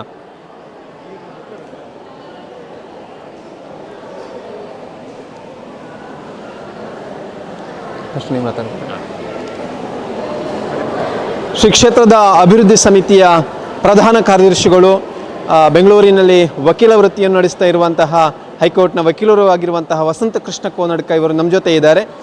ಅವರನ್ನು ಮಾತಾಡಿಸೋಣ. ನಮಸ್ತೆ ಸರ್. ನಮಸ್ಕಾರ. ಈ ಒಂದು ಲಕ್ಷ ಬಿಲ್ವಾರ್ಚನೆ, ಮೂಡಪ್ಪ ಸೇವೆ, ವರದಶಂಕರ ಪೂಜೆ ಈ ಕಾರ್ಯಕ್ರಮ ಹೇಗೆ ನಿಮ್ಮ ಮನಸ್ಸಿಗೆ ಬಂತು ಇಲ್ಲಿ ಮಾಡಬೇಕು ಅಂತ, ಮತ್ತು ಹೇಗಾಯಿತು? 2018ನೇ ಇಸವಿಯಲ್ಲಿ ಗ್ರಾಮಸ್ಥರು ಕಂಡ ಕನಸು ಇದು. ಹಾಗೆ ಅದಕ್ಕೆ ಪೂರ್ವಭಾವಿಯಾಗಿ 18ನೇ ಇಸವಿಯಲ್ಲಿ ಎಲ್ಲ ಮನೆಗಳಿಗೂ ಕೂಡ ಬಿಲ್ವಪತ್ರೆ ಗಿಡಗಳನ್ನು, ಸುಮಾರು 1000ಕ್ಕೂ ಮಿಕ್ಕಿ ಗಿಡಗಳನ್ನು ನಾವು ಇಲ್ಲಿ ಹಂಚಿ ಅದೀಗ ಬೆಳೆದು 5 ವರ್ಷದ ಸಮಯ ಆಗಿದೆ. ಸೊ ಹಾಗಾದ ಕಾರಣ ಎಲ್ಲ ಮನೆಗಳಿಂದ ಶ್ರೀ ದೇವರ ಸೇವೆಗೆ, ಶಿವನ ಸೇವೆಗೆ ಬಿಲ್ವಪತ್ರೆ ಬರಬೇಕು ಅಂತ ಹೇಳುವಂತಹ ಉದ್ದೇಶ. ನಿರಂತರವಾಗಿ ಕ್ಷೇತ್ರದಿಂದ ಹೋಗಿ ಬಿಲ್ವಪತ್ರೆ ತರುವಂತಹ ವ್ಯವಸ್ಥೆ ಇರಬಾರ್ದು, ಕ್ಷೇತ್ರಕ್ಕೆ ಭಕ್ತಾದಿಗಳು ಬರುವಾಗ ಬಿಲ್ವಪತ್ರೆ ತಂದು ಶಿವನಿಗೆ ಅರ್ಪಣೆ ಆಗಬೇಕು ಅಂತ ಹೇಳುವಂತಹ ಒಂದು ಸಂಕಲ್ಪದೊಂದಿಗೆ ಮಾಡಿದಂಥ ಕಾರ್ಯಕ್ರಮ 2018ರಲ್ಲಿ. 18ರ ನಂತರ ನಾವು ಅಭಿವೃದ್ಧಿಯ ಪಥದಲ್ಲೇ ನಾವು ಸಾಗಿದ್ದು. ಶ್ರೀ ವರದಶಂಕರ ಪೂಜೆಯನ್ನು ಇಲ್ಲಿ ನೆರವೇರಿಸಿ ಬಿಲ್ವಪತ್ರೆ ಗಿಡಗಳನ್ನು ಹಂಚಿ ಆನಂತರ ನಾವು ಹಿಂದೆ ತಿರುಗಲಿಲ್ಲ. ಎಲ್ಲ ಭಕ್ತಾಭಿಮಾನಿಗಳು, ಎಲ್ಲ ದಾನಿಗಳು, ಎಲ್ಲರ ಸರ್ವರ ಸಹಕಾರದಿಂದ ಈ ಕಾರ್ಯಕ್ರಮ ಯಶಸ್ವಿಯಾಗಿ ಜರುಗಿದೆ. ಅತ್ಯುತ್ತಮವಾದ ಒಂದು ಸಭಾಭವನವು ಸಾರ್ವಜನಿಕ ಸೇವೆಗೆ ಇಲ್ಲಿ ಮುಕ್ತವಾಗಿದೆ. ಹಾಗೂ ದೇವಸ್ಥಾನದ ಆಡಳಿತ ವರ್ಗ ಹಾಗೂ ನಮ್ಮ ಅಭಿವೃದ್ಧಿ ಸಮಿತಿಯ ಅಧ್ಯಕ್ಷರಾದಂತಹ ಸನ್ಮಾನ್ಯ ಮನಮೋಹನ್ ರೈಗಳು ಹಾಗೂ ಎಲ್ಲ ನಮ್ಮ ತಂಡದ ಸದಸ್ಯರು ಹಾಗೂ ಇಲ್ಲಿ ಇರುವ ಗ್ರಾಮಸ್ಥರು ಹಾಗೂ ಈ ದೇವಸ್ಥಾನಕ್ಕೆ ಸ್ವಯಂ ಸೇವಕರಾಗಿ ಹಗಲಿರುಳು ದುಡಿಯುವಂಥವರು, ಇಂಥವರ ಸಹಕಾರವನ್ನು ನಾವು ಯಾವತ್ತೂ ನೆನಪಿಸ್ತಾ ಇದ್ದೇವೆ. ಅರ್ಚಕ ವೃಂದದವರು, ತಂತ್ರಿವರಿಯರು ಹಾಗೂ ಸನ್ಮಾನ್ಯ ಮಂಜುಳಗಿರಿ ವೆಂಕಟರಮಣ ಭಟ್ರು ಹಾಗೂ ಇವರ ಶಿಷ್ಯ ವೃಂದದವರು ಎಲ್ಲ ವೈದಿಕ ಕಾರ್ಯಕ್ರಮಗಳನ್ನು ಅತ್ಯಂತ ಅಚ್ಚುಕಟ್ಟಾಗಿ ಕ್ಲಪ್ತ ಸಮಯಕ್ಕೆ ಸರಣಿ ಕಾರ್ಯಕ್ರಮಗಳನ್ನು ನಡೆಸಿಕೊಟ್ಟಿದ್ದಾರೆ. ಈ ಅಭೂತಪೂರ್ವವಾದಂತಹ ಈ ಕಾರ್ಯಕ್ರಮಕ್ಕೆ ಒಂದು ಸಣ್ಣ ಗ್ರಾಮ ಇವತ್ತು ಸಾಕ್ಷಿಯಾಗಿದೆ. ಅನ್ನದಾನ ನಡೀತಾ ಇದೆ. ಎಲ್ಲ ಭಕ್ತಾದಿಗಳು ಶ್ರೀದೇವರ ಪ್ರಸಾದವನ್ನು ಸ್ವೀಕರಿಸಿ ಕ್ಷೇತ್ರಕ್ಕೆ ಆವಾಗ ಬಂದು ದೇವರ ಸೇವೆಯಲ್ಲಿ ಪಾಲ್ಗೊಳ್ಳಬೇಕು ಅಂತ ವಿನಮ್ರವಾಗಿ ಕೇಳುತ್ತಾ, ನಿಮ್ಮೆಲ್ಲರ ಸಹಕಾರಕ್ಕೆ ಮತ್ತೊಮ್ಮೆ ಅನಂತ ಧನ್ಯವಾದಗಳನ್ನು ಕೋರುತ್ತಾ ನನ್ನ 2 ಮಾತುಗಳನ್ನು ನಾನು ಮುಗಿಸ್ತಾ ಇದ್ದೇನೆ. ಇದು ಅಭಿವೃದ್ಧಿ ಸಮಿತಿಯ ಪ್ರಧಾನ ಕಾರ್ಯದರ್ಶಿಗಳು ವಸಂತ ಕೃಷ್ಣ ಕೋನಡ್ಕ ಇವರ ಮಾತು. ಕ್ಷೇತ್ರದಲ್ಲಿ ಈಗಾಗಲೇ ಅನೇಕ ರೀತಿಯಾದಂಥ ಅಭಿವೃದ್ಧಿ ಆಗಿದೆ. ಈಗಾಗಲೇ ಅವರು ಹೇಳಿರುವಂಥದ್ದೇ ನೂತನವಾದಂತಹ ಸಭಾಭವನ, ಅನ್ನಛತ್ರ ಆಗಿರ್ಬೋದು, ಪಾಕಶಾಲೆ ಆಗಿರ್ಬೋದು, ಇವೆಲ್ಲವೂ ಕೂಡ ಶಿವನಿಗೆ ಅರ್ಪಣೆಯಾಗಿದೆ. ಇದು ಭಕ್ತರಿಂದ ಅನೇಕ ರೀತಿಯಂಥ ಭಕ್ತರಿಂದ ದಾನಗಳಿಂದ ಅಥವಾ ಭಕ್ತರ ಕೊಡುಗೆಯಿಂದಾಗಿ ನಿರ್ಮಾಣವಾಗಿರುವಂಥದ್ದು. ಅದರ ಜೊತೆಗೆ ಈಗಾಗಲೇ ಶ್ರೀದೇವರ ಮುಂಭಾಗದಲ್ಲಿರುವಂತಹ ಕಲ್ಯಾಣಿಯ ಒಂದು ಅಭಿವೃದ್ಧಿಯನ್ನು ಕೂಡ ಆ ಒಂದು ಕೈಗೆತ್ತಿಕೊಂಡಿದ್ದಾರೆ. ಬನ್ನಿ, ಅಭಿವೃದ್ಧಿ ಕಾರ್ಯ ಯಾವ ರೀತಿಯಾಗಿ ನಡೆಯುತ್ತಿದೆ ಅನ್ನೋದರ ಬಗ್ಗೆ ಅಭಿವೃದ್ಧಿ ಸಮಿತಿಯ ಅಧ್ಯಕ್ಷರು ಆಗಿರುವಂತಹ ಮನಮೋಹನ್ ರೈ ಚಿಲ್ಯಾಡ್ಕ ಅವರು ನಮ್ಮ ಜೊತೆ ಇದ್ದಾರೆ. ಸರ್ ನಮಸ್ತೆ. ಯಾವ ರೀತಿಯಾಗಿ ಅಭಿವೃದ್ಧಿ ಕಾರ್ಯಗಳು ನಡೆಯುತ್ತೆ? ನಾವೀಗ ನೋಡ್ತಿರುವಂತೆ ಶ್ರೀ ಕ್ಷೇತ್ರ ಬೆಟ್ಟಂಪಾಡಿಯಲ್ಲಿ ಈಗ ಹಲವಾರು ವರ್ಷಗಳಿಂದ 7-8 ವರ್ಷಗಳಿಂದ ಹಲವಾರು ಕಾರ್ಯಕ್ರಮಗಳು ಇಲ್ಲಿ ನಿರಂತರ ನಡೀತಾ ಇದೆ. ಅದಕ್ಕೆ ಪೂರಕವಾಗಿ ನಮ್ಮ ಸಭಾಂಗಣ ಅದರ ಒಂದು ಕೆಲಸ ಸಾಧಾರಣ ಹೆಚ್ಚು ಮುಗಿದಿದೆ. ಹಾಗೆ ನಮ್ಮ ಇದು ಕೆರೆಯ ಒಂದು ಇದು ಸಹ ಕಾರ್ಯ ಆಗ್ತಾ ಇದೆ. ಅದು ಸಹ ಒಂದು 50% ಮುಗಿದಿದೆ.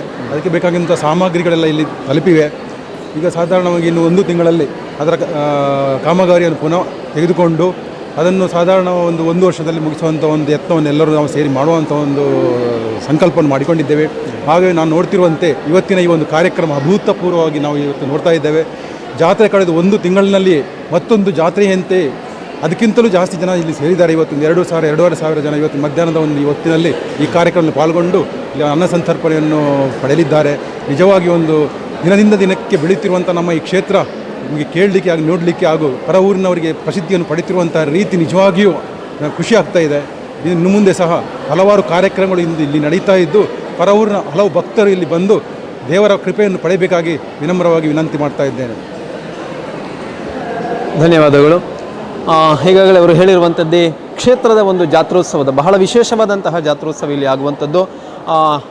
ಆರಂಭದ ಜಾತ್ರೆ ಅಂದರೆ ದೀಪಾವಳಿ ಕಳೆದು ಅದರ ನಂತರ ಏನು ಜಾತ್ರೋತ್ಸವಗಳು ಆರಂಭವಾಗ್ತದೆ, ಅದು ಆರಂಭದ ಜಾತ್ರೋತ್ಸವ ಆಗುವಂಥದ್ದು ಕೂಡ ಬೆಟ್ಟಂಪಾಡಿಯ ಈ ಸನ್ನಿಧಾನದಲ್ಲಿ. ಮತ್ತು ಕೊನೆಯ ಜಾತ್ರೋತ್ಸವ ಏನು ಪತ್ತನಾಜೆಗೆ, ಈ ತುಳುನಾಡಿನ ಈ ಒಂದು ಸಂಪ್ರದಾಯ ಪ್ರಕಾರವಾಗಿ ಪತ್ತನಾಜೆಗೆ ಜಾತ್ರೋತ್ಸವಗಳು ಅದು ಕೊನೆಯಾಗುವಂಥದ್ದು. ಅದು ಶ್ರೀ ಮಹಾಲಿಂಗೇಶ್ವರ ದೇವರ ಬೆಟ್ಟಂಪಾಡಿ ಸನ್ನಿಧಾನದಲ್ಲಿ ಕೊನೆಯ ಜಾತ್ರೋತ್ಸವ ಕೂಡ ಆಗಿರುವಂಥದ್ದು. ಹಾಗಾಗಿ ಈ ಕ್ಷೇತ್ರದಲ್ಲಿ ವರ್ಷದಲ್ಲಿ 2 ಬಾರಿ ಜಾತ್ರೆ ನಡೆಯುತ್ತದೆ.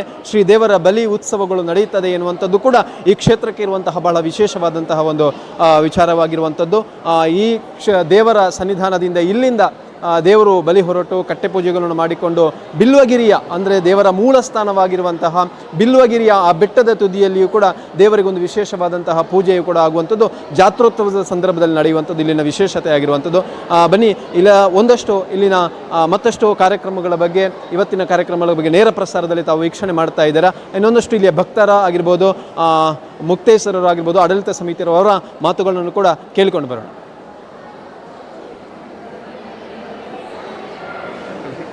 ವಿನೋದನಾಗಿ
ಬಿಸ್ನೆಸ್ ಇನ್ವೆಸ್ಟ್ಮೆಂಟ್ಗೆ ಹೊಸ ಲ್ಯಾಂಡ್ಮಾರ್ಕ್ ರೋಹನ್ ಸಿಟಿ. ವಾಣಿಜ್ಯ ಸ್ಥಳಗಳ ಮೇಲಿನ ಹೂಡಿಕೆಯ ಮೇಲೆ 7.5% ನಷ್ಟು ಗ್ಯಾರಂಟಿಡ್ ರಿಟರ್ನ್. ತಡ ಯಾಕೆ? ಈಗಲೇ ಇನ್ವೆಸ್ಟ್ ಮಾಡಿ. ನಿಮ್ಮ ಹೂಡಿಕೆಗೆ ಬೆಸ್ಟ್ ಪ್ರೈಸ್ ಸಿಗುವಾಗ ತಡ ಯಾಕೆ? ನಿಮ್ಮ ಸಕ್ಸಸ್ನ ಹೊಸ ಅಡ್ರೆಸ್ ರೋಹನ್ ಸಿಟಿ, ವಿಜಯ್, ಮಂಗಳೂರು.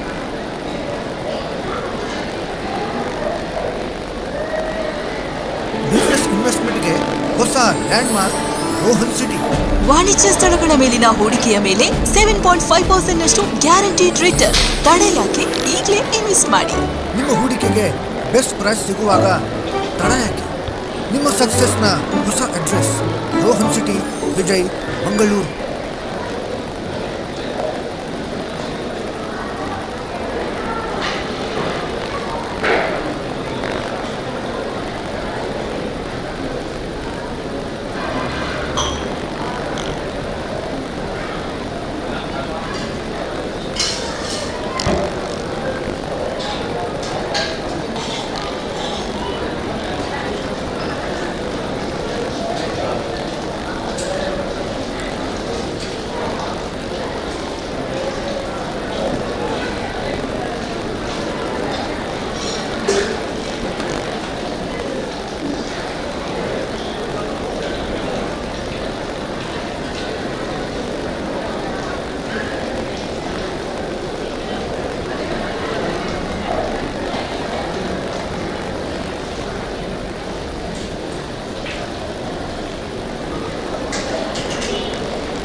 ಇನ್ನು ದೇವಸ್ಥಾನದ ಮುಕ್ತೇಶ್ವರರಾಗಿರುವಂತಹ ವಿನೋದ್ ಕುಮಾರ್ ರೈ ಗುತ್ತು ಅವರು ನಮ್ಮ ಜೊತೆ ಇದ್ದಾರೆ.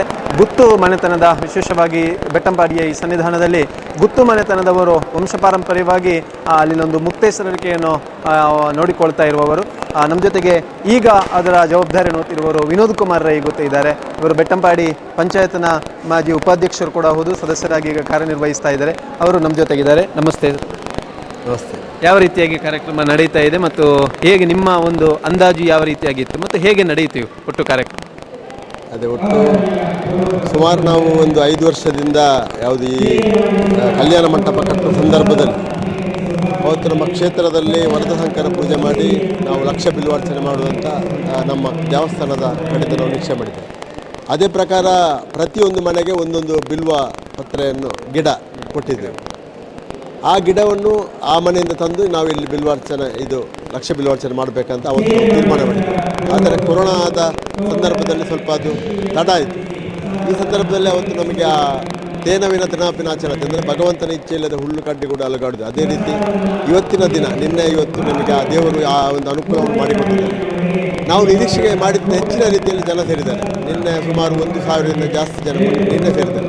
ಇವತ್ತು ಸಹ ಒಂದು 2,000ರಿಂದ ಹೆಚ್ಚು ಜನ ಸೇರಿದ್ದಾರೆ. ಕೇವಲ ಬೆಟ್ಟಂಪಾಡಿ ಮಾತ್ರ ಅಲ್ಲ, ನಮ್ಮ ನೆರೆಯ ಗ್ರಾಮ ಇರ್ದೆ, ನಿಟ್ಪಳ್ಳಿ, ಪಾನಾಜೆ ಮತ್ತು ಪುತ್ತೂರು, ಕೈಕಾರ, ಒಲಮುಗುರು ಗ್ರಾಮದವರು ಒಟ್ಟು ಇಡೀ ತಾಲೂಕಿನಿಂದ ಬಂದಿದ್ದಾರೆ ಅಂತ ಹೇಳಿದರೆ ತಪ್ಪಾಗಲಿಕ್ಕೆ.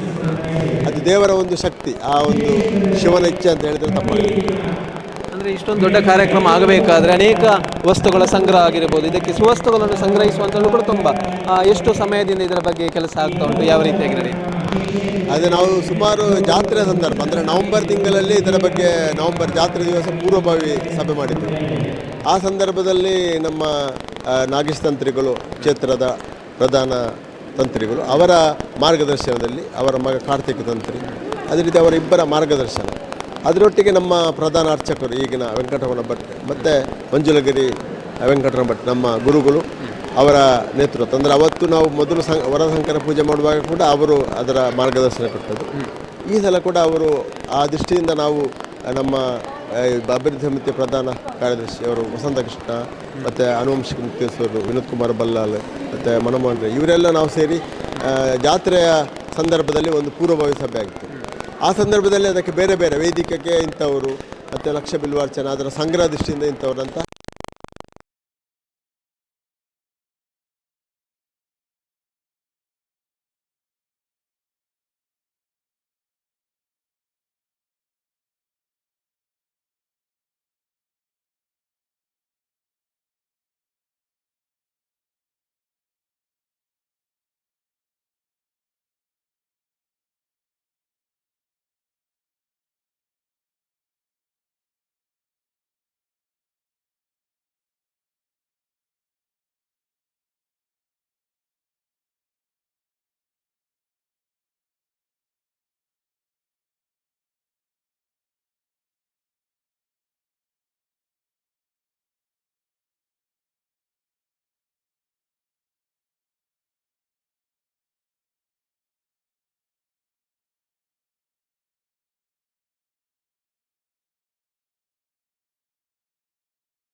ಇನ್ನು ಕ್ಷೇತ್ರದಲ್ಲಿ ನಡೆಯುವಂತಹ ಎಲ್ಲ ಕಾರ್ಯಕ್ರಮಗಳು ಜಾತ್ರೋತ್ಸವಾದಿಯಾಗಿರ್ಬೋದು, ವಾರ್ಷಿಕವಾಗಿ ಅನೇಕ ಕಾರ್ಯಕ್ರಮಗಳು ಇಲ್ಲಿ ನಡೀತದೆ. ಸಾರ್ವಜನಿಕ ಶ್ರೀ ಗಣೇಶೋತ್ಸವ ಆಗಿರ್ಬೋದು, ವರಮಹಾಲಕ್ಷ್ಮಿ ಪೂಜೆ ಆಗಿರ್ಬೋದು, ದುರ್ಗಾ ಪೂಜೆ ಆಗಿರ್ಬೋದು, ಇನ್ನಿತರ ಅನೇಕ ಕಾರ್ಯಕ್ರಮಗಳು ಅಲ್ಲಿ ಜಾತ್ರೋತ್ಸವದ ಜೊತೆಗೆ ನಡೆಯುತ್ತಾ ಇದೆ. ಹಾಗಾಗಿ ಈ ಊರಿನ ಪರವೂರಿನ ಭಕ್ತಾಭಿಮಾನಿಗಳು ಪ್ರತಿ ಇಲ್ಲಿ ಕಾರ್ಯಕ್ರಮದಲ್ಲೂ ಕೂಡ ಭಾಗವಹಿಸಿ ಶ್ರೀದೇವರ ಕೃಪೆಗೆ ಪಾತ್ರರಾಗುವಂಥದ್ದು.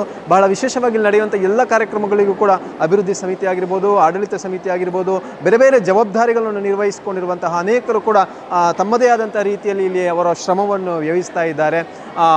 ಯಾವುದೇ ರೀತಿಯಾದಂತಹ ಪ್ರತಿಫಲ ಅಪೇಕ್ಷೆ ಇಲ್ಲದೆಯೂ ಕೂಡ ಇಲ್ಲಿ ದೇವರ ಸೇವೆ ಎನ್ನುವಂಥ ರೀತಿಯಲ್ಲಿ ಕೆಲಸವನ್ನು ನಿರ್ವಹಿಸುವಂಥದ್ದು. ಈ ಎಲ್ಲ ಕಾರ್ಯಕ್ರಮಗಳಲ್ಲೂ ಕೂಡ ಅನೇಕ ಮಂದಿ ತೊಡಗಿಸಿಕೊಳ್ತಾ ಇದ್ದಾರೆ. ಅಂತಹ ಒಬ್ಬರು ತೊಡಗಿಸಿಕೊಳ್ಳುವವರು ನಮ್ಮ ಜೊತೆಗೆ ಇದ್ದಾರೆ. ಇಲ್ಲಿಯ ಭಕ್ತರು ಕೂಡ ಹೌದು. ಕೃಷ್ಣ ಪ್ರಸಾದ್ ಬೆಟ್ಟಂಪಾಡಿ ಇವರು ಕುಂಬ್ರಾ KPS ಸ್ಕೂಲ್ನ ದೈಹಿಕ ಶಿಕ್ಷಣ ನಿರ್ದೇಶಕರು ಕೂಡ ಹೌದು, ನಮ್ಮ ಜೊತೆ ಇದ್ದಾರೆ. ದೇವಾಲಯದಲ್ಲಿ ಆಗುವಂಥ ಕಾರ್ಯಕ್ರಮಗಳಾಗಿರ್ಬೋದು, ಒಟ್ಟು ಈ ಒಂದು ಕಾರ್ಯಕ್ರಮ ಯಾವ ರೀತಿಯಾಗಿ ನಡೆದಿದೆ ಎನ್ನುವುದನ್ನು ಅವರ ಮಾತಿನಲ್ಲಿ ಕೇಳೋಣ. ನಮಸ್ತೆ ಸರ್. ನಮಸ್ತೆ. ಕಾರ್ಯಕ್ರಮಗಳು ಯಾವ ರೀತಿಯಾಗಿ ನಡೆದಿದೆ ನಿಮ್ಮ ಪ್ರಕಾರ? ಕಾರ್ಯಕ್ರಮಗಳು ಅತ್ಯಂತ ಯಶಸ್ವಿಯಾಗಿ ನಡೆದಿದೆ. ಇಲ್ಲಿ ಪ್ರತಿ ವರ್ಷ ಕೂಡ ಕಾರ್ಯಕ್ರಮಗಳು ಬಹಳಷ್ಟು ನಡೀತವೆ. ಯಾಕಂದರೆ ಈ ದೇವಾಲಯದ ಹಿನ್ನೆಲೆ, ಇದರ ಇತಿಹಾಸವನ್ನು ನೋಡಿದಾಗ ಮೊದಲಿಂದ ಕೂಡ ಕಾರ್ಯಕ್ರಮಗಳಿಗೆ ಇಲ್ಲಿ ಕೊರತೆ ಇಲ್ಲ. ಬಹುಶಃ ಒಂದು ಹಳ್ಳಿಯಲ್ಲಿರುವ ದೇವಾಲಯ ಆದರೂ ಕೂಡ ವರ್ಷಂಪ್ರತಿ ಕಾರ್ಯಕ್ರಮಗಳು ನಡೀತವೆ, ಬಹಳಷ್ಟು ವಿಜೃಂಭಣೆಯಿಂದ ನಡೀತವೆ. ಇದಕ್ಕೆ ಮೂಲ ಕಾರಣ ನಾವು ನೋಡುವುದಿದ್ದರೆ ಭಕ್ತಾಭಿಮಾನಿಗಳು.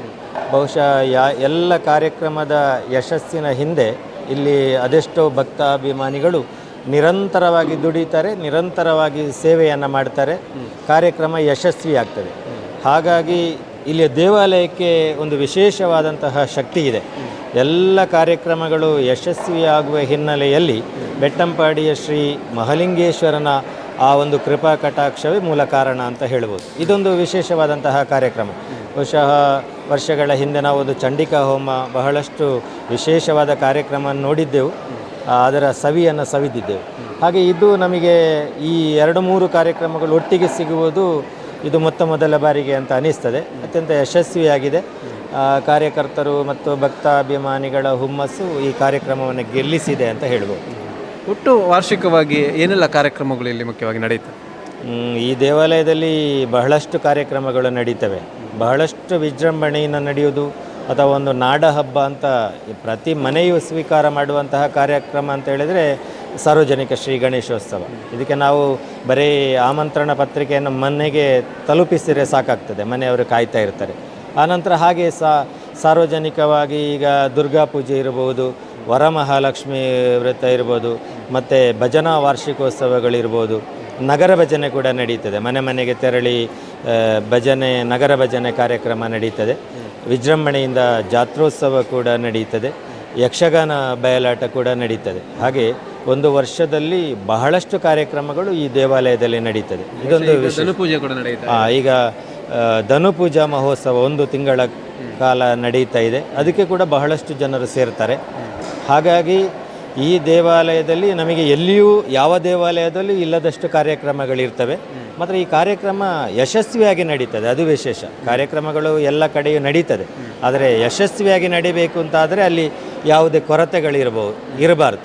ಭಕ್ತಾಭಿಮಾನಿಗಳ ಕೊರತೆಯಾಗಲಿ ಅಥವಾ ಆರ್ಥಿಕ ಕೊರತೆಯಾಗಲಿ ಈ ದೇವಸ್ಥಾನದಲ್ಲಿ ನಡೆಯುವ ಯಾವ ಕಾರ್ಯಕ್ರಮಗಳಿಗೂ ಉಂಟಾಗುವುದಿಲ್ಲ. ಇದು ದೇವರ ಮತ್ತು ಭಕ್ತಾಭಿಮಾನಿಗಳ ಒಂದು ಹೊಂದಾಣಿಕೆಯಿಂದ ಈ ರೀತಿ ನಡೀತದೆ ಅಂತ ನಾವು ಹೇಳ್ಬೋದು. ಧನ್ಯವಾದಗಳು ಸರ್. Thank you.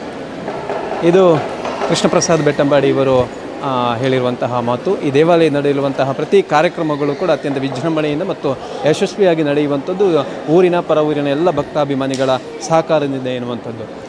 ಬನ್ನಿ ಮತ್ತೆ ನಾವು ಕಾರ್ಯಕ್ರಮದತ್ತ ಹೋಗೋಣ. ಶ್ರೀ ದೇವರಿಗೆ ಲಕ್ಷ ಬಿಲ್ವಾರ್ಚನೆ ಆಗಿರ್ಬೋದು, ವರದಶಂಕರ ಪೂಜೆ ಆಗಿರ್ಬೋದು, ಹಾಗೂ ದುರ್ಗಾ ಹೋಮ, ಶಿವಪಂಚಾಕ್ಷರಿ ಹೋಮ, ಇವತ್ತೆಲ್ಲ ಈ ಕಾರ್ಯಕ್ರಮಗಳು ಇಲ್ಲಿ ನಡೆದಿರುವಂಥದ್ದು. ಈಗಾಗಲೇ ಪ್ರಸಾದ ವಿತರಣೆ ಆಗ್ತಾಯಿದೆ. ಅದರ ಜೊತೆಗೆ ಈ ಅನ್ನಛತ್ರದ ಕೆಳಭಾಗದಲ್ಲಿ ಅನ್ನಪ್ರಸಾದ ವಿತರಣೆ ಕೂಡ ನಡೀತಾ ಇದೆ. ಸಾವಿರಾರು ಮಂದಿ ಭಕ್ತರು ಅನ್ನಪ್ರಸಾದವನ್ನು ಸ್ವೀಕರಿಸ್ತಾ ಇದ್ದಾರೆ.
Landmark Rohan city.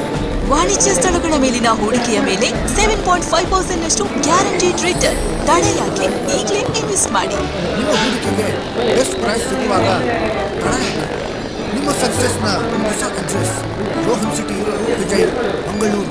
ಬಿಸ್ನೆಸ್ ಇನ್ವೆಸ್ಟ್ಮೆಂಟ್ಗೆ ಹೊಸ ಲ್ಯಾಂಡ್ಮಾರ್ಕ್ ರೋಹನ್ ಸಿಟಿ. ವಾಣಿಜ್ಯ ಸ್ಥಳಗಳ ಮೇಲಿನ ಹೂಡಿಕೆಯ ಮೇಲೆ 7.5% ಗ್ಯಾರಂಟಿಡ್ ರಿಟರ್ನ್. ತಡೆ ಯಾಕೆ? ಈಗಲೇ ಇನ್ವೆಸ್ಟ್ ಮಾಡಿ. ನಿಮ್ಮ ಹೂಡಿಕೆಗೆ ಬೆಸ್ಟ್ ಪ್ರೈಸ್ ಸಿಗುವಾಗ ತಡ ಯಾಕೆ? ನಿಮ್ಮ ಸಕ್ಸಸ್ನ ಹೊಸ address Rohan city, Vijay, Mangaluru. Business ಇನ್ವೆಸ್ಟ್ಮೆಂಟ್ಗೆ ಹೊಸ ಲ್ಯಾಂಡ್ಮಾರ್ಕ್ ರೋಹನ್ ಸಿಟಿ. ವಾಣಿಜ್ಯ ಸ್ಥಳಗಳ ಮೇಲಿನ ಹೂಡಿಕೆಯ ಮೇಲೆ 7.5% ಗ್ಯಾರಂಟಿಡ್ ರಿಟರ್ನ್. ತಡೆ ಯಾಕೆ? ಈಗಲೇ ಇನ್ವೆಸ್ಟ್ ಮಾಡಿ. ನಿಮ್ಮ ಹೂಡಿಕೆಗೆ ಬೆಸ್ಟ್ ಪ್ರೈಸ್ ಸಿಗುವಾಗ ತಡ ಯಾಕೆ? ನಿಮ್ಮ ಸಕ್ಸಸ್ನ ಹೊಸ address Rohan city, Vijay, Mangaluru. Business ಇನ್ವೆಸ್ಟ್ಮೆಂಟ್ಗೆ ಹೊಸ ಲ್ಯಾಂಡ್ಮಾರ್ಕ್ ರೋಹನ್ ಸಿಟಿ.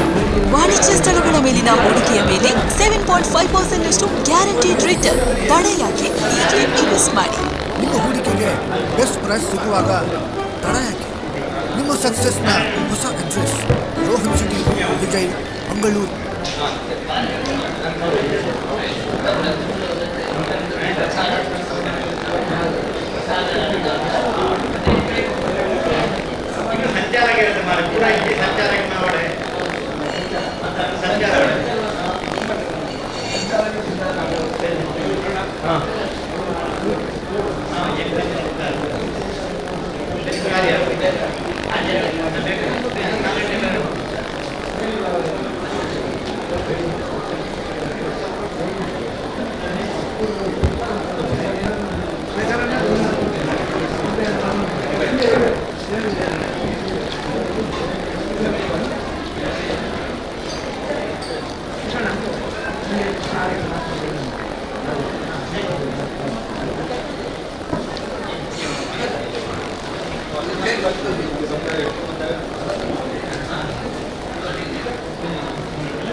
ಮಾಡಿ ಅಭ್ಯಾಸ ಆಯಿತು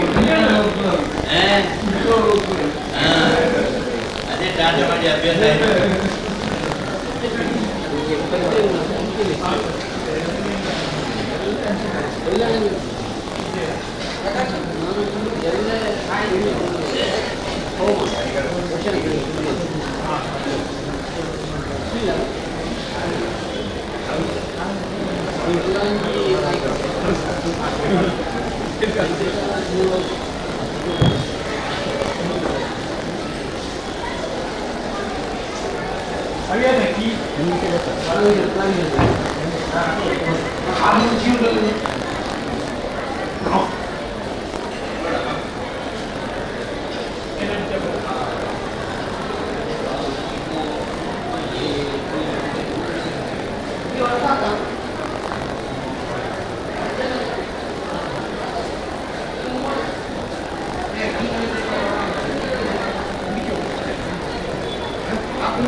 ಎಲ್ಲಿಗೆ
ಬಿಸ್ನೆಸ್ ಇನ್ವೆಸ್ಟ್ಮೆಂಟ್ಗೆ ಹೊಸ ಲ್ಯಾಂಡ್ಮಾರ್ಕ್ ರೋಹನ್ ಸಿಟಿ.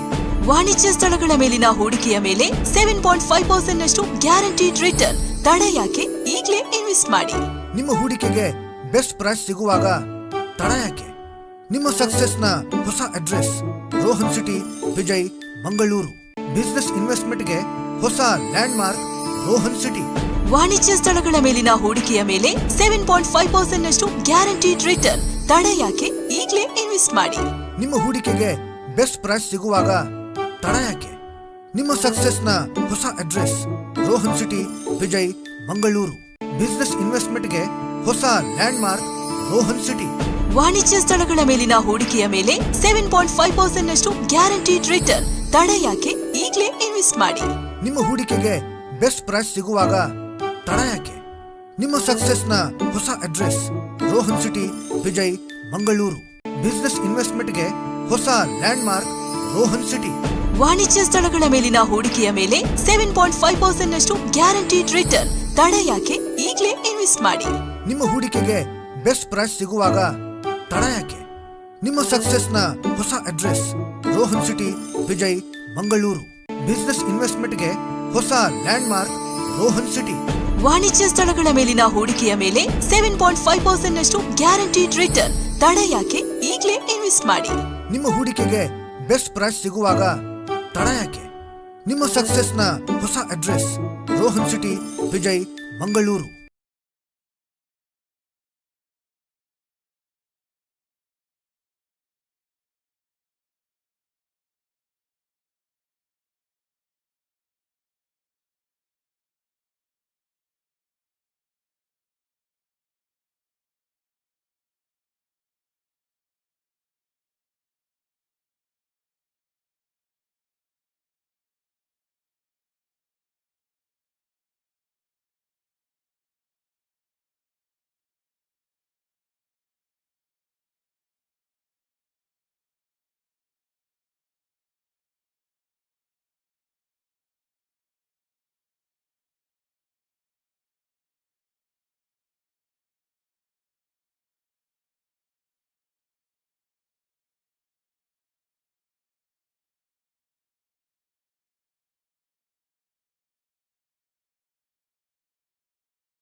ವೀಕ್ಷಕರೇನು ಕೊನೆಯದಾಗಿ ಈ ಒಟ್ಟು ಕಾರ್ಯಕ್ರಮಗಳು ಇದರ ಇವತ್ತು ನಡೆದಿರುವಂಥದ್ದು ಎಲ್ಲ ಧಾರ್ಮಿಕ ಕಾರ್ಯಕ್ರಮ, ಭಕ್ತಿಪೂರ್ವಕವಾಗಿ ದೇವರಿಗೆ ಒಂದು ಪೂಜೆಯನ್ನು ನಡೆಸುವಂತಹ ವಿವಿಧ ಕಾರ್ಯಕ್ರಮಗಳಾಗಿರುವಂಥದ್ದು. ಇದರ ಹಿಂದೆ ಅನೇಕ ವೈದಿಕರು ಕಾರ್ಯವನ್ನು ನಿರ್ವಹಿಸಿದ್ದಾರೆ ಎಲ್ಲ ಪೂಜಾ ಕೈಂಕರ್ಯದಲ್ಲಿ. ಈ ವೈದಿಕ ಕಾರ್ಯಕ್ರಮಗಳು ಅಥವಾ ಅದಕ್ಕೆ ಬೇಕಾದಂತಹ ಸುವಸ್ತುಗಳ ಕ್ರೋಢೀಕರಣ ಆಗಿರ್ಬೋದು, ಇವೆಲ್ಲವೂ ಹೇಗಾಯಿತು ಎನ್ನುವುದರ ಬಗ್ಗೆ ಅಭಿವೃದ್ಧಿ ಸಮಿತಿಯ ಸಂಚಾಲಕರು ವೇದಮೂರ್ತಿ ದಿನೇಶ್ ಮರಡಿತಾಯ ಗುಮ್ಮಟಗದ್ದೆ ನಮ್ಮ ಜೊತೆಗಿದ್ದಾರೆ. ಅವರು ಈ ಒಟ್ಟು ಕಾರ್ಯಕ್ರಮದ ಬಗ್ಗೆ ಏನು ಹೇಳ್ತಾರೆ ಕೇಳೋಣ. ನಮಸ್ತೆ. ನಮಸ್ತೆ. ಸುದ್ದಿವಾಹಿನಿಯಲ್ಲಿ ಈ ಒಂದು ಕಾರ್ಯಕ್ರಮ ವೀಕ್ಷಿಸಿದ ಎಲ್ಲ ವೀಕ್ಷಕ ಬಂಧುಗಳಿಗೆ ಮೊದಲಾಗಿ ವಂದಿಸುತ್ತಾ, ಈ ಒಂದು ಕಾರ್ಯಕ್ರಮದ ಸುಸಂದರ್ಭದಲ್ಲಿ ಇದಕ್ಕೆ ಅವಕಾಶ ಕೊಟ್ಟಂಥ ಎಲ್ಲ ಇದನ್ನು ವೀಕ್ಷಿಸಿ ಅದೇ ಪ್ರಕಾರ ಈ ಒಂದು ಕಾರ್ಯಕ್ರಮದಲ್ಲಿ ಭಾಗಿಯಾದಂಥ ಎಲ್ಲ ಭಕ್ತಜನರಿಗೆ ಮೊದಲಾಗಿ ವಂದಿಸುತ್ತಾ, ಇವತ್ತಿನ ಕಾರ್ಯಕ್ರಮವನ್ನು ನೋಡಿ ತುಂಬ ನಮಗೆ ಸಂತೋಷ ಆಗಿದೆ. ನಾವು 2018 ಇಸ್ವಿಯಲ್ಲಿ ಇಲ್ಲಿ ವರಶಂಕರ ಪೂಜೆಯನ್ನು ಮಾಡಿಕೊಂಡು ಆ ಸಂದರ್ಭದಲ್ಲಿ ಈ ದೇವತಾ ಸಾನ್ನಿಧ್ಯ ಬೆಳಗುವ ಮುಖಾಂತರವಾಗಿ ಎಲ್ಲರೂ ಕೂಡ ಶಿವದೇವರ ಅನುಗ್ರಹ ಆಗಬೇಕು ಅನ್ನೋಂಥ ಒಂದು ಉತ್ತಮ ಸಂಕಲ್ಪದಲ್ಲಿ ಬಿಲ್ಲುಗಳನ್ನು ನಾವು ಕೊಟ್ಟಿದ್ದೇವೆ. ಕಾರಣಾಂತರಗಳಿಂದ ಕೊರೋನಾ ಆ ಥರದ ಕೆಲವು ವಿಚಾರಗಳು ಬಂದ ಕಾರಣ ನಾವು ಸ್ವಲ್ಪ ತಡವಾಗಿ ಆದರೂ ಕೂಡ ನಮ್ಮ ಸಂಕಲ್ಪಕ್ಕೆ ಭಗವಂತನ ಮಹಾದೇವನ ಪರಿಪೂರ್ಣ ಒಂದು ಅನುಗ್ರಹ ಆಗಿದೆ ಅಂತ ಹೇಳಲಿಕ್ಕೆ ನಾವು ತುಂಬ ಸಂತೋಷ ಪಡ್ತಾ ಇದ್ದೇವೆ.